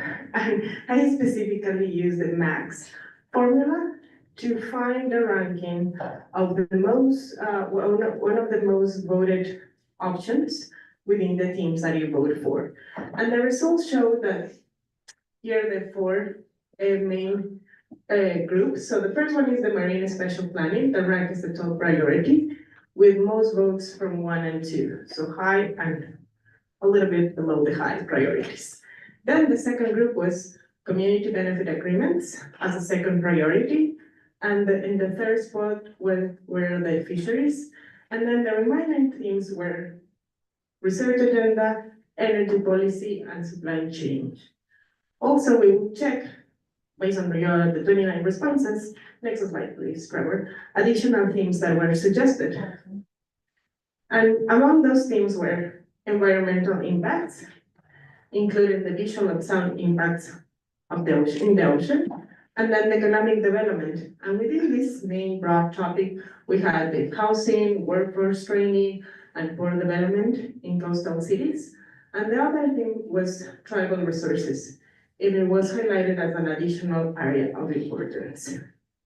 Any questions? And we just got 29 responses. We'll go back to the previous. So yeah. Question on the, how many people are in the work group altogether? We just had 29 responses, and from that, I organized the data and analyzed that. What's the total Oh, round total. table? 50? Yeah, I think we're right around 50. Thank you. So more than a half. So we need 4 working groups, yeah. 3, and then in the 4th place where research agenda, energy policy, and then supply chains. They rank as a low priority as our work groups to be formed. And Sophia, based on this, this is just ask for clarification here. We actually have a recommendation around work groups. This is not it. Right, so we're not saying you should do all 4 of these. This is how the survey results. Like you can really see marine spatial planning, community benefit agreements rose to the top. Sophia, you cut this data like 5 or 6 different ways. Yeah. Those 2 kept rising to the top. I think for the benefit of all the folks in the roundtable, goodness, words are a struggle today. Could you or could somebody flesh out a little bit more what they mean by marine spatial planning? I think there've been some questions around. It's like flesh out what that entails, like a little bit further. So the marine spatial planning concept for a working group is kind of to figure out the answer to that question. What would it entail? You're so bad. As we develop the different drafts of the outline, the role of marine spatial planning in the environmental protection context, in the human effects context, kept rising up as something that was of great interest to people. When we were talking about our visions of the future in November, I saw it appear multiple times in people's visions of the process. There's been this idea coming from examples in other states where some states have conducted marine spatial planning specific to federal waters in addition to state waters.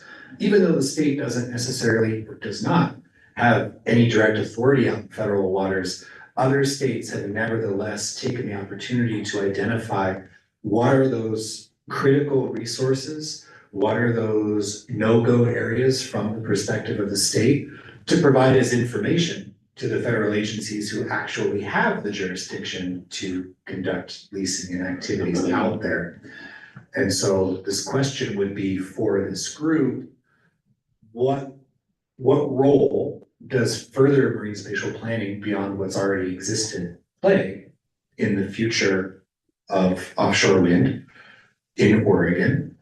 And who should be responsible? How should it be organized? Where will we find the resources? What will its purpose and objectives be? Just answering some of those questions to come back with a recommendation to the roundtable to say, hey, we all sat and talked about it. We think the way that it should fit is this. That help? Yeah, thank you.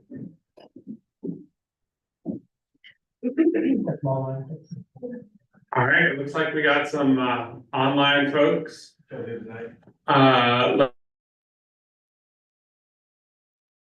Let's go. Sorry, Ben Joe. Did you call me? I called you second, Joe. But yeah, so just go for it. Oh, now you got it. Hi. Sorry, I just got a phone call from my daughter. Oh, if you want to take that, I can go to. No. I hung up on her, so I'll go quickly. I just don't remember when we were filling this. Hello? Can you hear me? Yeah, we got you. We're just laughing. Hold on. Okay. It's that time of day, and absolutely. Choice quiz, and one of them was telling good jokes, and you made the room laugh, so you get a gold star. Okay, great. Yeah, I think it's my daughter wanting me to give her a ride home from school when she can walk. Anyway, I was wondering when we filled out these this priority ranking, were we giving many options, or were we were supposed to fill them in? Because I see a lack of habitat and wildlife in there. Maybe they just weren't prioritized, but I assume they would live maybe in the research agenda or maybe in marine spatial planning. So I just wanted to get a sense of, I can't remember what the original form was like and how that may have been filtered out, but I think it would be important to include that within the framework of these priorities, habitat and wildlife in particular. Thanks. Yeah, you bet, Joe. I think in some of the earlier meetings, we had asked about potential work group topics. These 6 had kind of risen up, and so that's what we surveyed for. And then there was another option in the survey, and that's what Sophia had showed us this next slide, Trevor. If you go to the next slide, and so the like environmental impacts, economic development, travel resources came up. I'll let Delia ask. You can ask your question here, and then I might go to our recommendation. And then we can talk about how to scope some of that. But I would say to Joe, the habitat considerations is coming up a lot in the full group, and that might be the best place to keep it. And we can talk about that. Delia. Okay, thanks. Yeah, thanks. I guess when I looked at the survey and then when I look at this today, I'm not really sure what the charge of these working groups would be. So it's very difficult for me to have any input as to, you know, what would be the most important, because I could see, kind of like Joe just alluded to, maybe the things that are important to ODFW could be funneled in here or funneled in there, but I don't know if they would be, because I don't know what the charge of the working groups would be. So maybe you can speak a little bit to how these working groups would advance the work of the roadmap, and how they would really hone in on aspects of the roadmap that need these deeper dives, these subject matter focus groups. Yep. And I think maybe we go to the recommendation here in a bit, not yet, Trevor, but I think the short answer is the chicken or egg thing. You saw Jeff kind of flip the question right back on scope on marine spatial planning. There's a little chicken and egg kind of thing where we needed to try and narrow what the opportunities are. And then we can start talking about the charge and the charter for these. But the work groups are to take a narrow piece of strategy and advance some options and considerations and recommendations to bring back to the full group in kind of that 3-meeting sequence, roughly January through March. And what I would add is that we also had in the outline from, I think there's a version in the meeting packet for this time around. You can see these topics there with a little more information as to kind of the way that we would approach these topics. But that these would be, just topic specific work groups to just explore the topic a little bit. Yeah, I mean, and you see the pacing that we have in the full group. It's such a large group. Like we have these hour chunks or hour and a half chunks. It's hard to get real deep on a more narrowly defined topic. So this is our process solution to try and do that.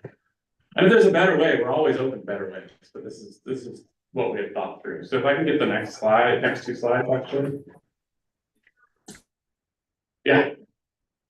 So this is the recommendation that as a roundtable team, we kind of looked at the survey responses and what we were seeing and listening to you all over the last 3 meetings. So we have a recommendation for a tribal work group. DLC is already planning to convene a tribal group for the 9 Oregon tribes to talk about issues and concerns that are specific to the tribes. That's going to happen, and the scheduling for that is kind of in process now. So that recommendation, we were planning to do that, we're still planning to do that. The work groups we have on delivering a strategy, starting off and convening a marine spatial planning, to Jeff's point, what would that include? Well, we'd ask this work group to define. What's the scope? What's the timeline? Who would do it?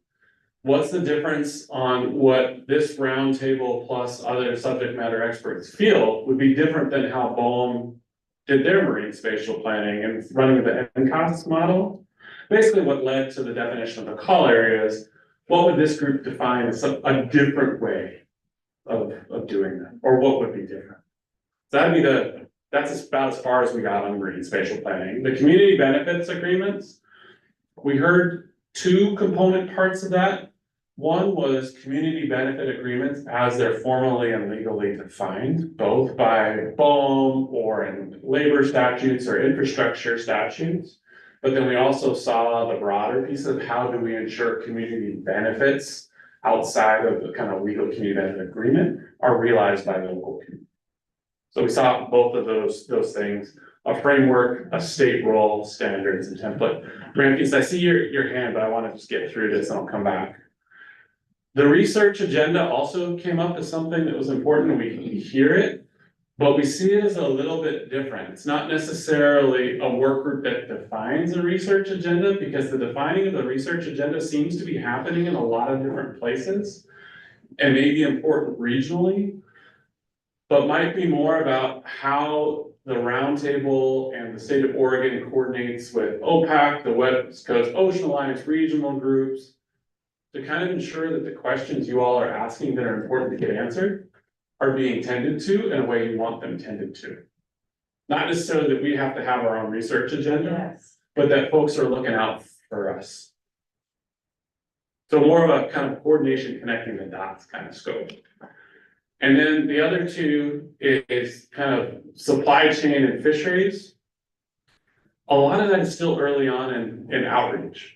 So for the supply chain, we're not sure exactly what that best forum might be. So it might be a conversation with folks who are expert in the supply chain about what makes sense. How do we form a conversation there?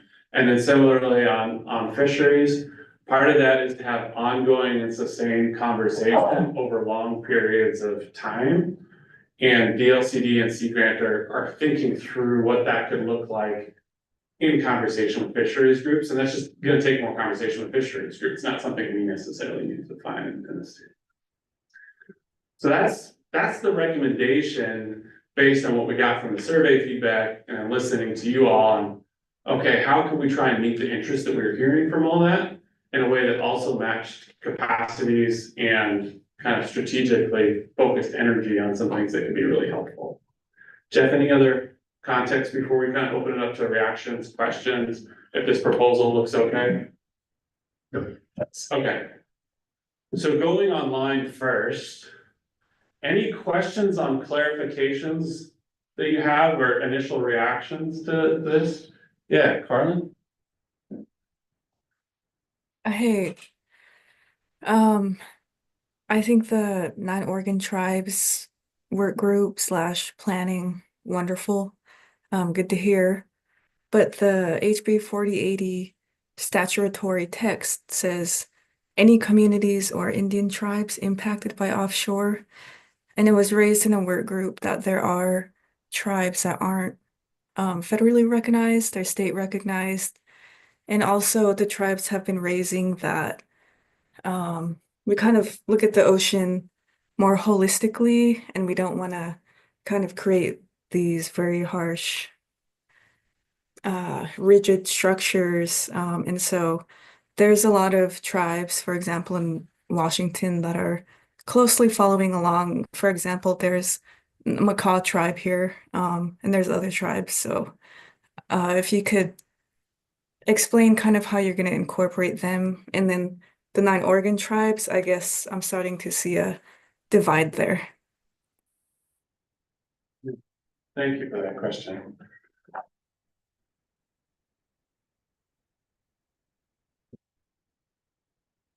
Merlin, I don't have an answer for you today, but it's one that I will discuss internally with our planning group and DLCD and try to come back with something. Yeah. And I think the broader piece of just finding a place for all the tribes to talk about the issues that are important to tribes. Other thoughts and questions?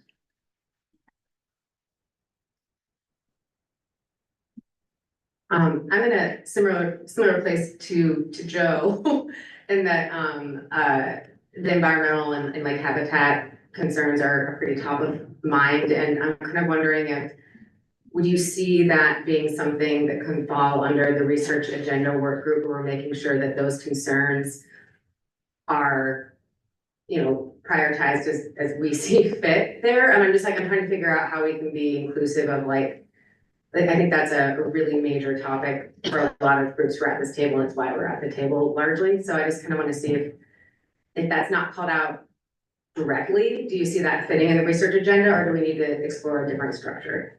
Karina, did you want to reply to that? Yeah. I mean, does it also fall under marine spatial plan? I guess I am also maybe not understanding the structure. I think it's more that you might think about the function, so I'll Karina, go ahead and answer it all. You know, I see it fitting in almost every one of those. Okay.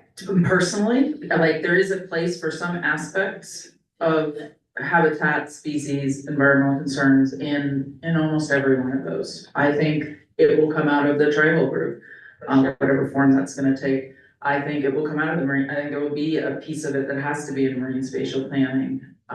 Community benefits, some community benefits folks are interested in habitat, you know, protection, restoration, et cetera. Research agenda for sure. That's what I was. Okay. For sure. And also just for transparency for folks in the room to know, you know, OPAC charged the Science and Technical Advisory Committee with working on, you know, what the research agenda could be, and I chair that committee. So I'm happy to hear. And one of the things that my intention is to do is to try and bring some of what we're learning here are the primary concerns back into that group too. So I can serve as at least a bit of a conduit and liaison for those kinds of ideas. Yeah, and I would say for folks who are kind of asking about the habitat concerns, if you're thinking about research agenda, those would be the research questions that would need to be answered, which is different than the pots of investments, recommendations or standards you might want for restoration or conservation to be in a community benefit agreement, which might be different than the spatial mapping of important ecological areas or important fishing grounds, or so it's each one might address it, but from a different angle. So think about when you say habitat, like what exactly do you want? And then that way we make sure it gets slotted in here as a full group or somewhere else. And this is kind of what we're thinking of starting. If we've got capacity and interest, we could find ways to meet those other interests. Who's got the mic online? Oh yeah, Delia, and then Mike, I saw your hand here. Delia, go for it. Sure. I'll admit I'm still kind of confused. By like kind of the charter of work and so forth. I'm a little surprised to see fisheries on a focus group, and I wonder if you could talk a little bit more about the difference between focus groups and work groups. And then maybe that'll help me understand how ODFW might have a role working with those discussions having to do with fisheries. Hi, Delia. So trying to think through and choosing work groups, looking at the information that was there and recognizing that we have some fishing voices on our roundtable, but I want to make sure that we can have as many as possible to have this conversation. And so my thought was to try to organize some focus groups with fishing communities along the coast to bring people in and talk this through and gather that feedback and bring it back to the main stage of the roundtable. There's a version of this where we could establish a working group of roundtable members to help us kind of plan and execute those focus groups that I want to put together. Say, you know, what would be fruitful questions to ask? How should we structure that conversation on the front end? And then we have a focus group, and then on the back end, we say, what did we learn? How can we synthesize this and bring it into the roundtable and the roadmap conversation? That is an option that we could consider. And Yeah, it's an option you can consider. Jeff, is it fair to say a focus group really is about engagement with a particular community, type of community, and potentially feedback like on the entire roadmap, all the different elements of the roadmap? A work group is really about a particular set of strategies or recommendations on a narrow topic that then comes back to the roundtable as the key difference between the two. Like we conceptualize a focus group as engagement and conversation around the roadmap as a whole versus a narrow topic. I think that's fair to say. Okay. Thank you. Delia, does that get a little bit clearer? I mean, part of this. Well. We need enough clarity. Sort of. We have enough next steps to get a charter written down. Like we didn't want to define like, hey, here's the charter, here are the deliverables. We wanted you all to define what that could be. Mike? So, I'm looking at the outline draft, and it has 5 different parts. And I see part 3 is the state policy assessment and recommendations. If I don't see a work group for that, does that mean that that part would be discussed as a group as a whole? Hi, Mike. Yes, that's a main stage topic. What we did this morning, looking at effects, was one phase of that whole assessment. Got it, thanks. No.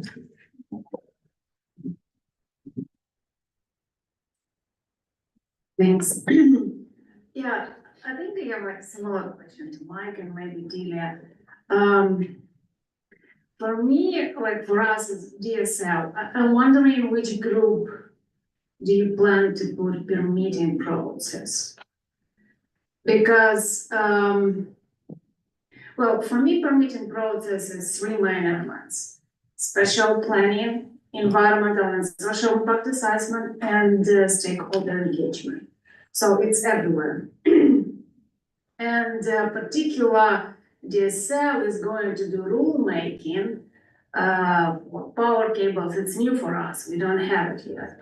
So how we can benefit, how we can learn what should be in new rules or, amending the old one.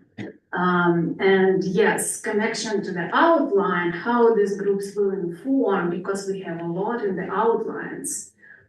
So I'm wondering, how do you plan a distribution between all those working groups? Because I think the permitting system is really important. Like California, they have separate offshore wind permitting roadmap. IRENA, International Renewable Energy Agency, together with Global Offshore Wind Council, in 2023, they just published international guidelines. It's called Offshore Wind Scaling Up Guidelines, Innovation in Permitting. So they analyze, like different case study from different countries, what we can learn, so we don't need to invest, bicycle. So, and also like looking at the meeting 2 survey results. I think it was number 1 and 2, what could be the main challenges, and policy and permitting process was there. So I'm just wondering, where do you plan to discuss it? Which working group, or how they can be connected? Because particular under the territorial sea plan part 4 and 5, there is a JART meeting,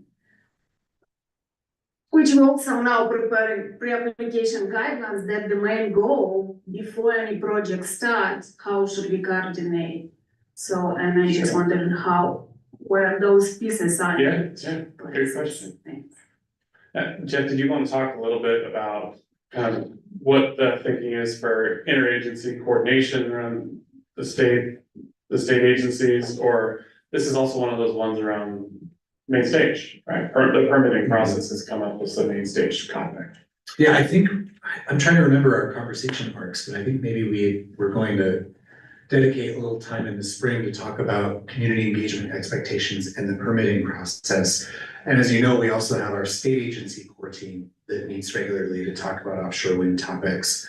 I was thinking that we already de facto have a working group of state agencies to talk about we have an existing permitting process that, as you said, involves coordination through the joint agency review team. Thank you.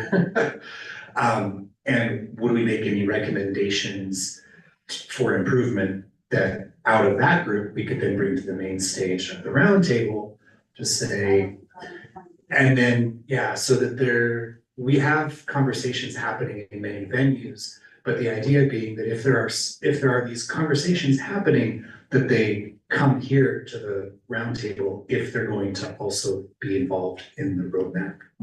Yeah. Did that make sense? Okay. I'm wondering if there is some developer will be here, just good to learn from them what they wanted to see later, improve the feature in the system. This is here as well.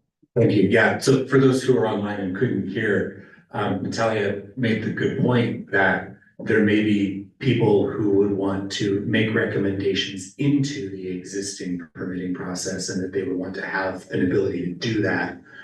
And I would say that through this roundtable forum, we need to make an opportunity for that. So thank you. Yeah, I mean, the main thing that we use to kind of come up with this recommendations are topical areas that we didn't see fitting at other places or that weren't getting enough attention in other places. So we wanted to pop these up sooner rather than later. Yeah, we have these, and then it looks like online, and then so these are all good comments. I want to get us to where we want to take this next, because it sounds like, I don't know that we're going to get to charters and deliverables on these, because we're still like, hey, is this the right set of things to do? But I do want us to define the next steps, because the idea is if we're going to convene work groups and have them meet a couple of times in order to get recommendations back, we kind of need them to start in January. So they can meet January, February, and March in order to get authentic stuff coming back here. So I want us to get to next steps. Ramses? Yeah, just friendly amendment edits to some language draft. So maybe adding for the community benefit agreement bullet point, just adding maybe legal and other legal enforceable agreements. So folks just have different definitions for what a community benefit agreement, and just knowing that there are other legal agreements that can be inclusive just makes another entry point that, oh, this is for me. And the note here is some folks have found Golem's definition problematic. So just a friendly suggestion. I like the friendly suggestion. How do we frame it so that other legally enforceable agreements don't mean permits or other contracts or other things? I still want to highlight community benefit. I think that's when we got from the survey, that's what people want to highlight. But you have things like project labor agreements that are a form of community benefit agreement, but those are totally okay. The other legally enforceable agreements don't always make sense to folks outside. Sure, yeah, and yeah, and again, it's enhanced on more, so. And then, just would say friendly recommendation on research to add University of Oregon's Labor and Education Research Center. There's been a lot of conversations about workforce as a research need, workforce housing.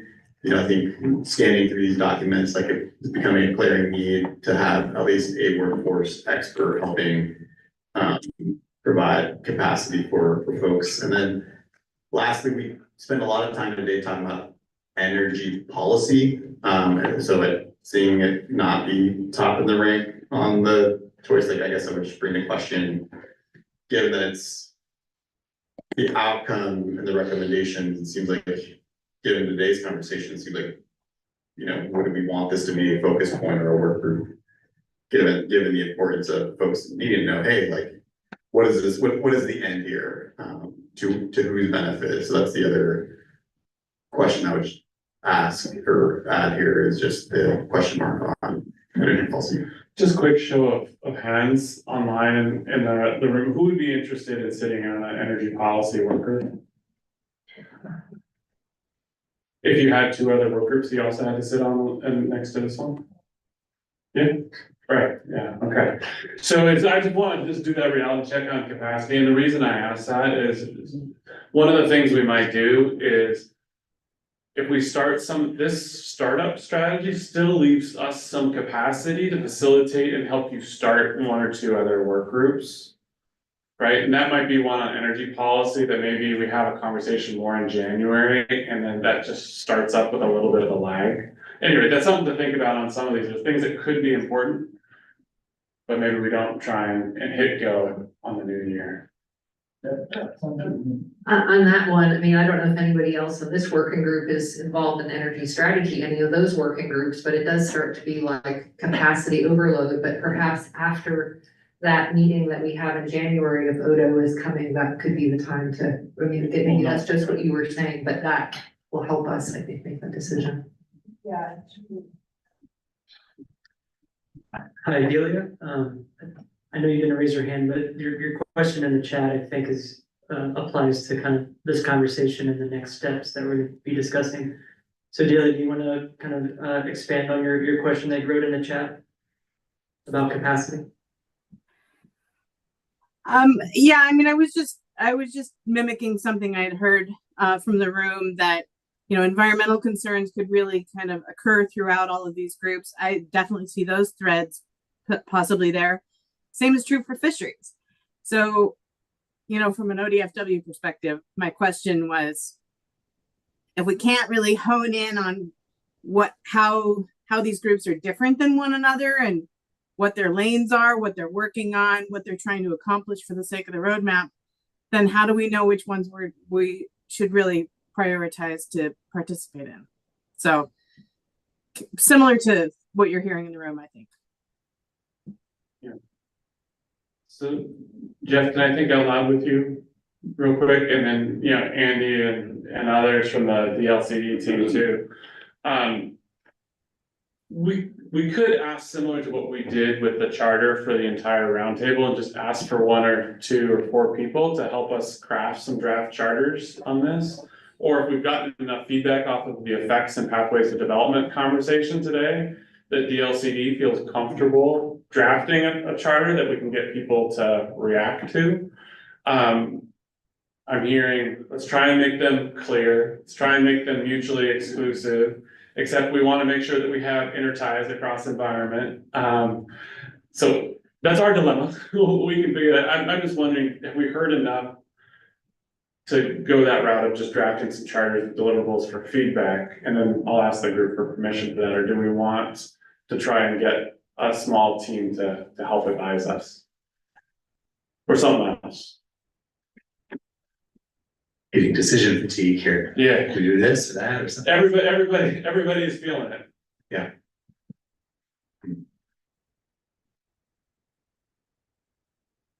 I'd be comfortable having us propose something with, there's a risk that we come back in January and say, basically taking the same list and putting some more meat on the bone and then seeing where that goes.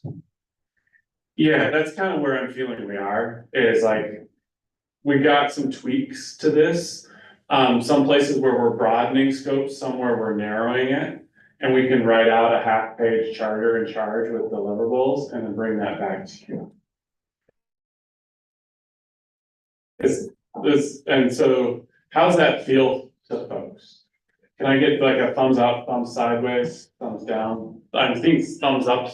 How about online? You can use the thumbs up feature or what have you, or drop into chat. Is anybody not comfortable with that approach? So the approach would be kind of going with this proposal, detailing it out with some half-page scopes and deliverables, and then getting it back to you for a little bit of feedback in January.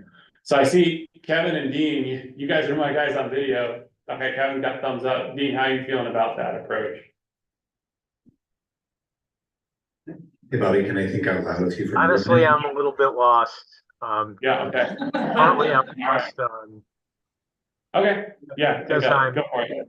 Yeah, I'm here for some specific resource concerns, and I just don't see them reflected really anywhere in there. So I'm letting it go, but I'm just trying to figure out where I would plug in, where I'd be useful.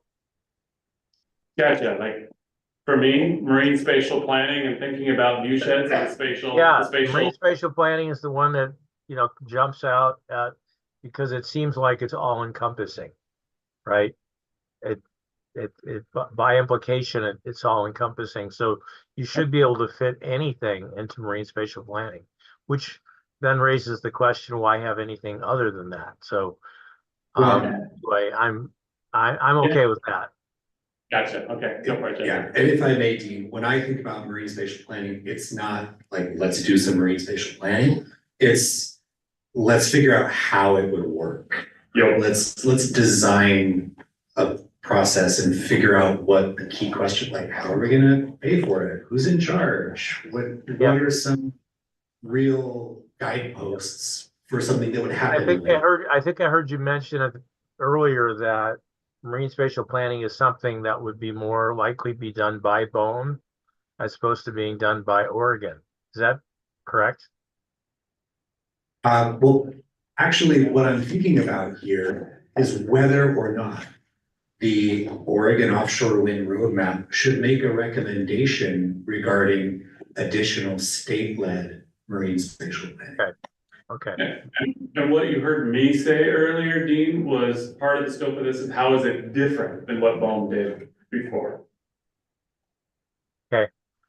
You were gonna think out loud with me, Jeff. Yes. So we will be sending out another survey and more information ahead of our January 9th meeting. Yep. If we can be super on task, I know maybe it's gonna be a tough lift, but maybe we can put together some better descriptions of what we're planning for here, put that in the survey.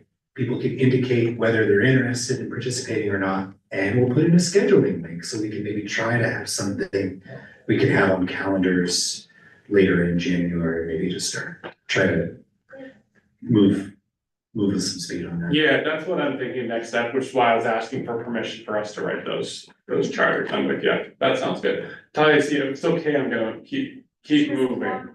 Then, Greg, can we get a mic, just real quick, just a mic? Thank you. Yeah, I just want to make comment on energy policy working group, because I'm in the energy policy working group with Department of Energy. So I would be careful to create separate working group here on energy policy, because DOE will have 4 or 5 energy policy working group from January also till June, meeting every month. Plus, they also will have focusing groups, which also like, it's separate, like transmission, I think environmental justice, I have the list, also supply chain, everything there. So I would be rather to coordinate with them, and maybe expert here also can participate in those working groups, but not creating energy policy working group here, because it will be a lot of confusion. Yeah, I appreciate that, which is part, but hopefully you also heard there was a lot of interest in that here. So part of why I was suggesting January, if we're gonna have a lot of those energy folks here with us. To Delia's point is these work groups only work if they have a really tight scope and lane, as well as coordination points. And it's a little early for us to do that, and I heard the interest, so we'll pick it back up. Okay, go for it, Randy, just what do you got? Just a quick comment, I agree with the concern, but you know, what the state energy strategy is not gonna do is look into some of the more specific concerns around the energy use or the energy demand for offshore wind. So that's again, like, I agree with the recommendation of picking this up again in January with other stakeholders and exploring about the work group. It's just, we're just not gonna get into the minutia of who are the off takers for it, what's the, preference for ratepayers, like, that's just not gonna get into deep in the weeds in the Odo study. But, yeah, thank you. So. Everybody put just a simple question, but if we're like dying for time, I can ask it. We're definitely not dying for time, every time I'm trying to.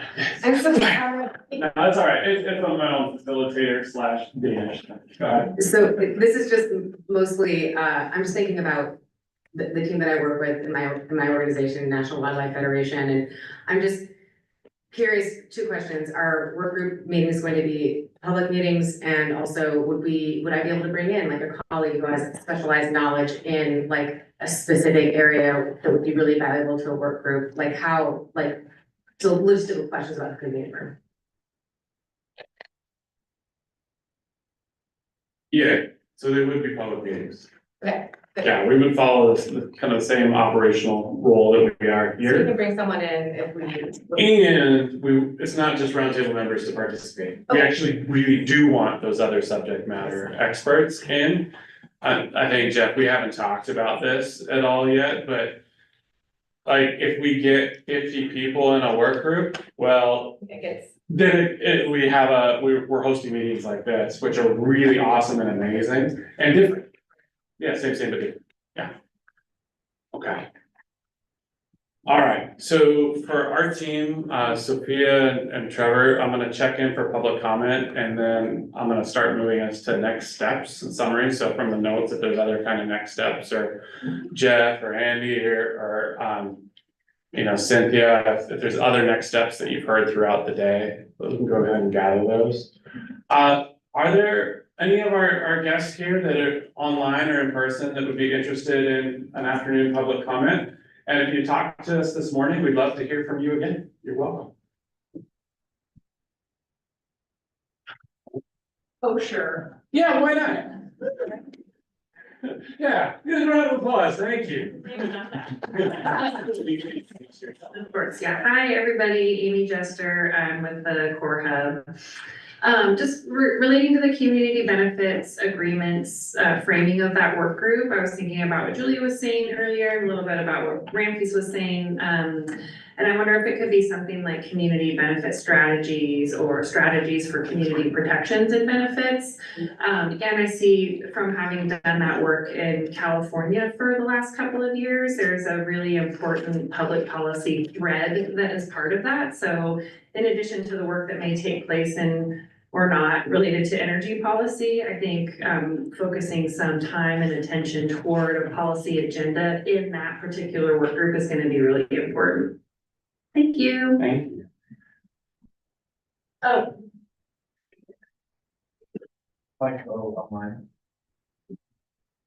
Mike O online. What you got? Well, I've made the rounds as far as listening to where they might put some of these places where they manufacture and assemble wind turbines or whatever else they need. One is Los Angeles, Long Beach, the port. They're putting in 400 acres down there and devoting it to wind energy. I think I heard that they could handle the whole state of California from that one single place. The other one is even probably bigger yet, is Seattle and Tacoma. I went to a port commission meeting up there, and they had quite a few of the different port commissions represented.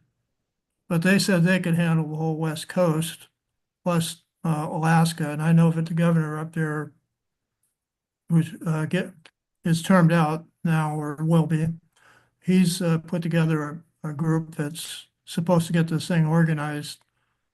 And I don't know if, you know, what their capacities are, specifics are, but it sounds like manufacturing would be the primary, and assembly, since they have deep water access in both Los Angeles and Puget Sound, that it's a nice fit from that aspect. Quite a distance to go, but you know, you don't have to move the pieces individually and assemble them on the coast. The other one is Humboldt Bay, and they have got some money for dredging, I guess, and are building on 80 acres down there. That one might be a little dicey with the fact that it's a wildlife refuge of renown throughout the world. So, but I keep hearing about these jobs, and I'm not trying to downplay that at all. It's important. But I also wonder if Portland is somehow in this mix. I mean, that's the one place that never seems to come up on the screen when I'm looking at it. Now, I know others have got supposedly commitments and whatnot, but it's also, how do you put the whole thing to get it out on, and then get it out on the water? So my suggestion at one point is to get an absolute commitment from whomever in government you're working with, or if it's a private individual company. But it'd be, and when I asked what they might do in the village, or not the villages, small towns along the coast, they said maybe 15 to 18 people for maintenance stuff, which isn't a big amount of new jobs. So, and anyway, I don't want this to sound facetious or anything like that. I'm just genuinely curious about how this is going to expand job opportunities in Oregon. And maybe somebody down the road can fill me in, or just let the public know in general what that amounts to. And that's it. Thank you. Great, thank you, Mike. Any other comments? Okay. Oh, yeah, please. Oh, yeah, absolutely. So, good afternoon, everybody. My name is Ross Tyler. I work for my own company, which is Offshore Wind Renewable International. Formerly I was working with RWE, the developer, looking at the West Coast. I'd like to I'm pursuing offshore wind opportunities, and I'd just like to make a couple of comments. The first one is I'd like to compliment DLCD for all the good work that you're doing and bringing everybody together. I'm sure it's not an easy task, and hats off to you. We've got a lot of diverse people here in the room and online. And I also would like to thank the people online and the people here in the roundtable, and having seen all the work that you're doing and your contribution together with the formidable day and a half tasks that you're going to be sitting and working through in the future months. I just wonder, I would like to put it to the group and to DLCD, if there's any merit in bringing a group of developers into the conversation earlier rather than later.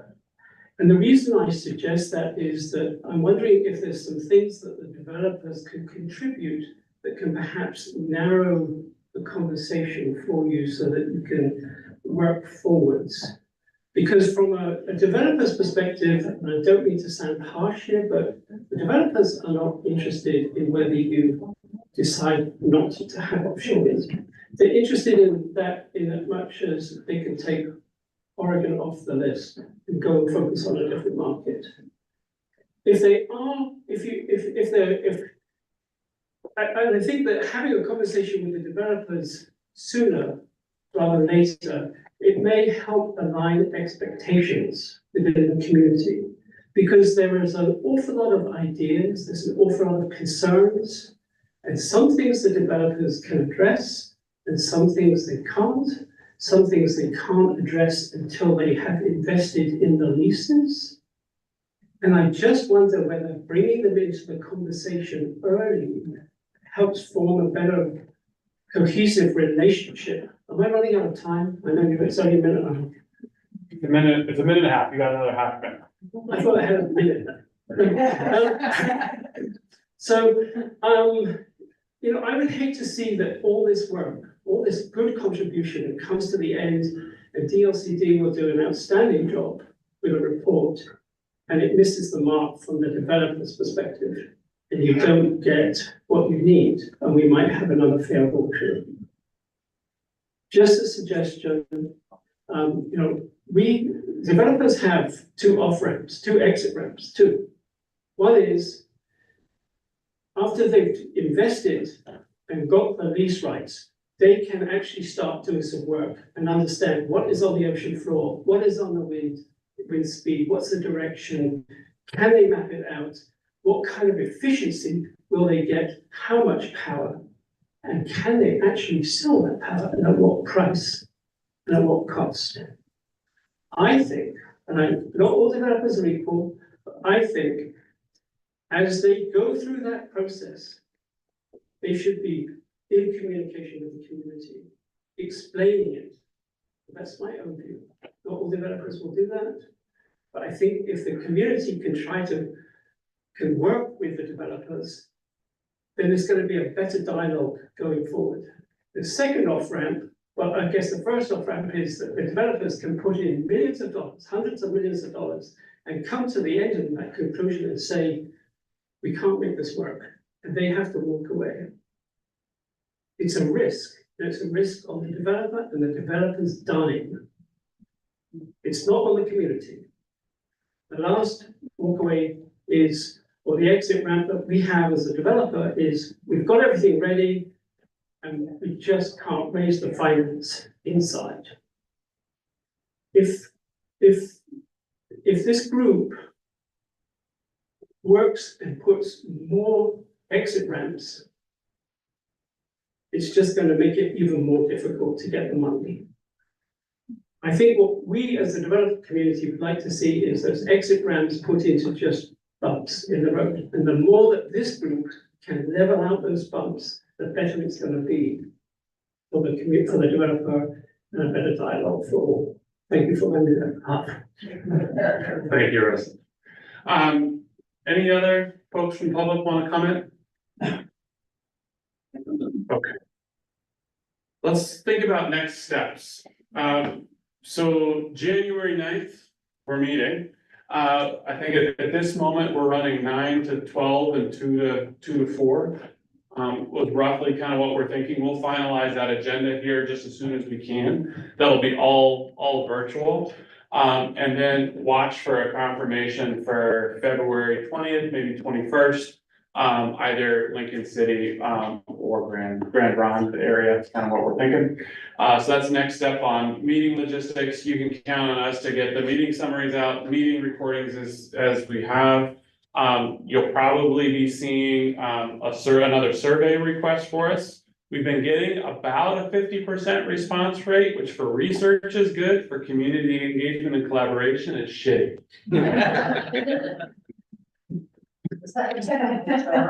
Yeah, I could go deeper. But if that approach is not working for you all, please let us know. We'll find a different way. But you saw what we did with the working group. We're listening deep as we can. We're getting the information and we're trying to synthesize that back out. And we just want to hear from more than half of you. And recognize how busy you are. All right, so that's another next step. And do you have something specific on that? Yes. Okay. I would just say I found it kind of difficult to deal with those surveys because the first part of the survey was like RSVP, can you make it 2 seconds? And then all of a sudden it was like a 2-page thing about, well, what do you think about this and that and the other? And so then it was, like harder things. So possibly having those in 2 separate things could be easier because then we could get back to you right away and then know, okay, I gotta take time to actually do this survey and that's a different thing. Great. I'll remember that. Yeah. You all nod your heads now. Yes. But then when I do that, you don't reply to one of them. Second. It's my experience with groups. So if we can practice doing it, like, we're always gonna do that. RSVP first, and then heavy stuff. Or do you want us to try and, I'll split it with you this time. Have a little gap of time. I ain't gonna do that. It's gonna be one email, because otherwise we're gonna flood you with email. We're already, I don't wanna do it. But I'll put 2 links in. We'll do 2 links. So let's make a next step for 2 links. Seem like a good compromise, Andy? All right, we're gonna do that.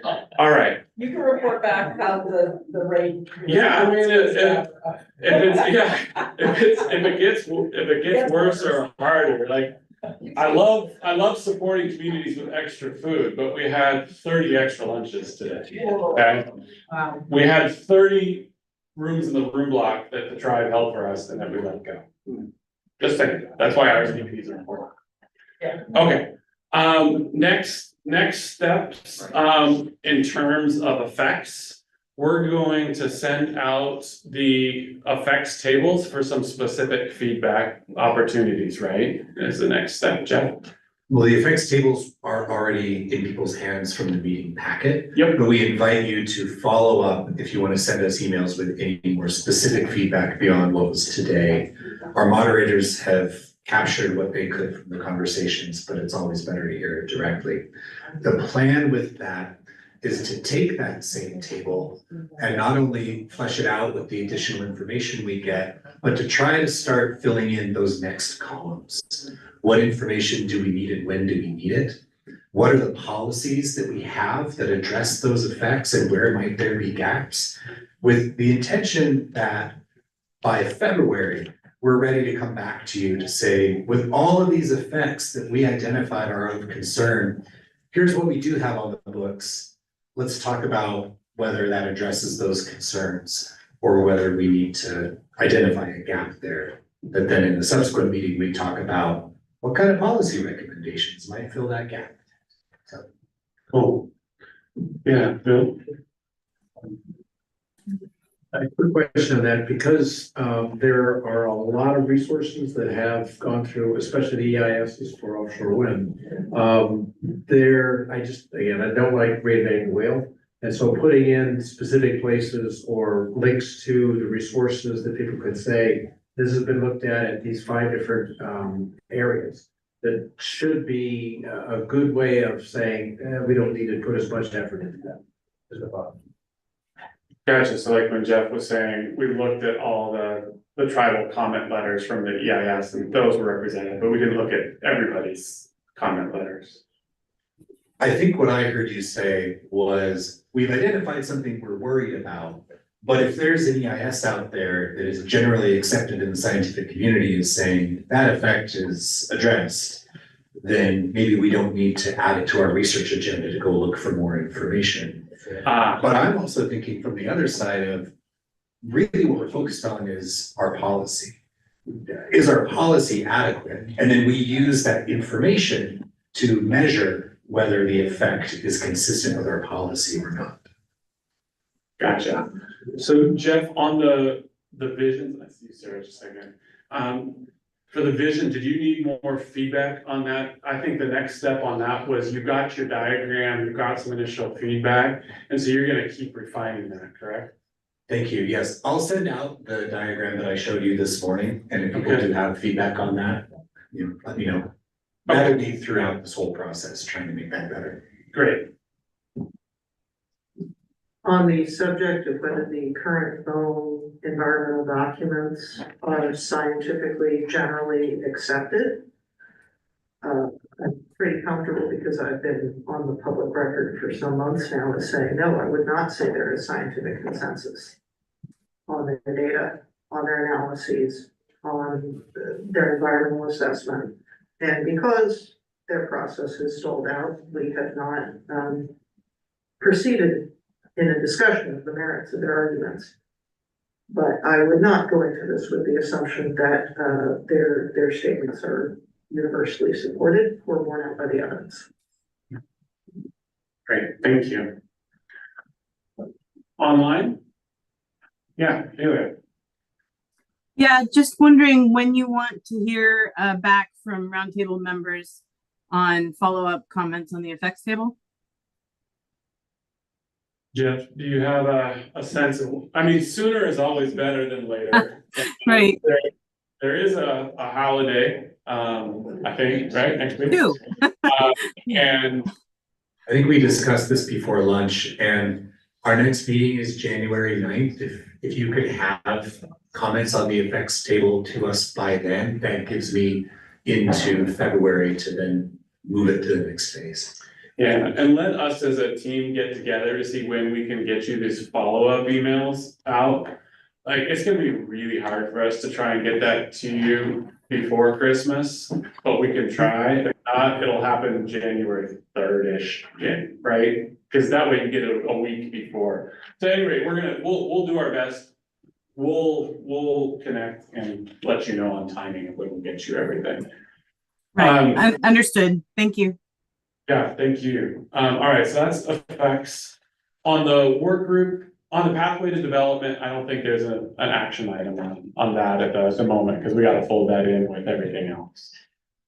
And then on the work groups, we're gonna, flesh out charters and deliverables and get you that for feedback just as soon as we can. So those are my lists of next steps. Team, did I miss any next steps, or anybody in the room, did we say, hey, we'll do that? That's not on this list? All right. Just a suggestion. Two suggestions. One suggestion would be, I would welcome, given the fatigue in the moment, a prompt on guidance on how you would like to receive comments on these effects thing. It would be really nice to have a prompt from you to trigger that, because I may not remember when I go home today. And the other thing is given that these work groups are targeting only certain aspects of the overall scope of this, when you roll out this more fleshed out characterization of the work groups, it would really be good to flag those things that will be dealt with what you call center stage, or what you've been calling center stage, so that you can see the work groups in the context of the overall work of the organization. Great, that makes sense. And maybe even in the outline, you could put a little logo next to it or something too. Yeah, between the outline and the conversation arcs diagram, we're trying to figure out how it all fits together in time. It's constant. Okay, that sounds great. Jeff, did you want to talk about the question box at all? And then I want to just leave a little time for appreciation since we close out. Just very briefly, I do want to remind that we do have this question box idea where if you send an email in with a question, either for this process or related to offshore wind, I am reading those. I'm trying to respond individually to people, but there was a question about whether if you submit a question to the question box, do we bring that out here and make it public and publish the answer? And I don't have a clear answer on that. And so I would be looking for feedback. We're kind of at the end of the day though. I don't know that I want to open a new process question here and now. How about this? Just as you're leaving for the day, the question is on the question box. Is we can have an hour where we just open the question box and we do Q&A with Bury. We could do that, and then we could just publish an FAQ and then a response to public comment online. Find one of us as you're leaving and just let us know if you have a preference. And then we can do that either way. All right, just let's close with some appreciations. I mean, you all, I hope, feel both exhausted because you worked really, really hard, and productive because you gave an enormous amount of good information, hopefully learned some things too. So I'm really appreciative for everything that you brought and gave today. Thank you. Other appreciations that folks want to give, and I have a few others in my hip pocket that I'll keep at the end if they don't come up.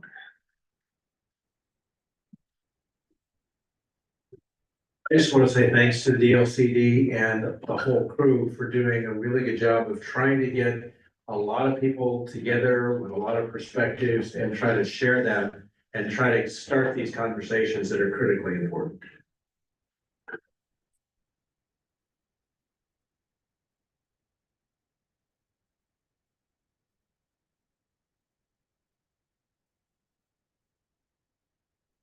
I just want to thank the casino for a nice lunch.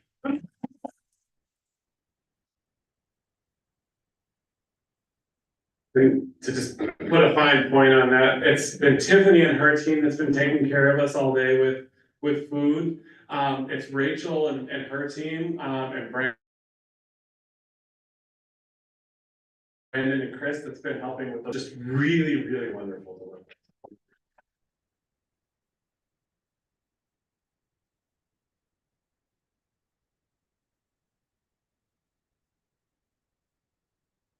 Thank the members of the public who are here.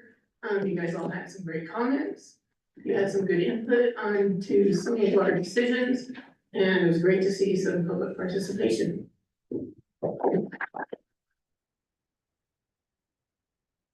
Susan, I'm glad you said that because I had missed and you let me miss this wonderful set of Post-its from the afternoon session. So Jeff, hopefully it's okay on behalf of the community, I can bring those into the public comment record. Okay, other appreciations? Online, anybody? Okay, well, I think the last one I have is just for Vice Chairman Proctor, and the Coquel Tribes. Thank you for hosting us and welcoming us. To start the meeting that way. All right, y'all, have a happy holidays, stay safe, be warm, share everything but germs, and we'll see you January 9th.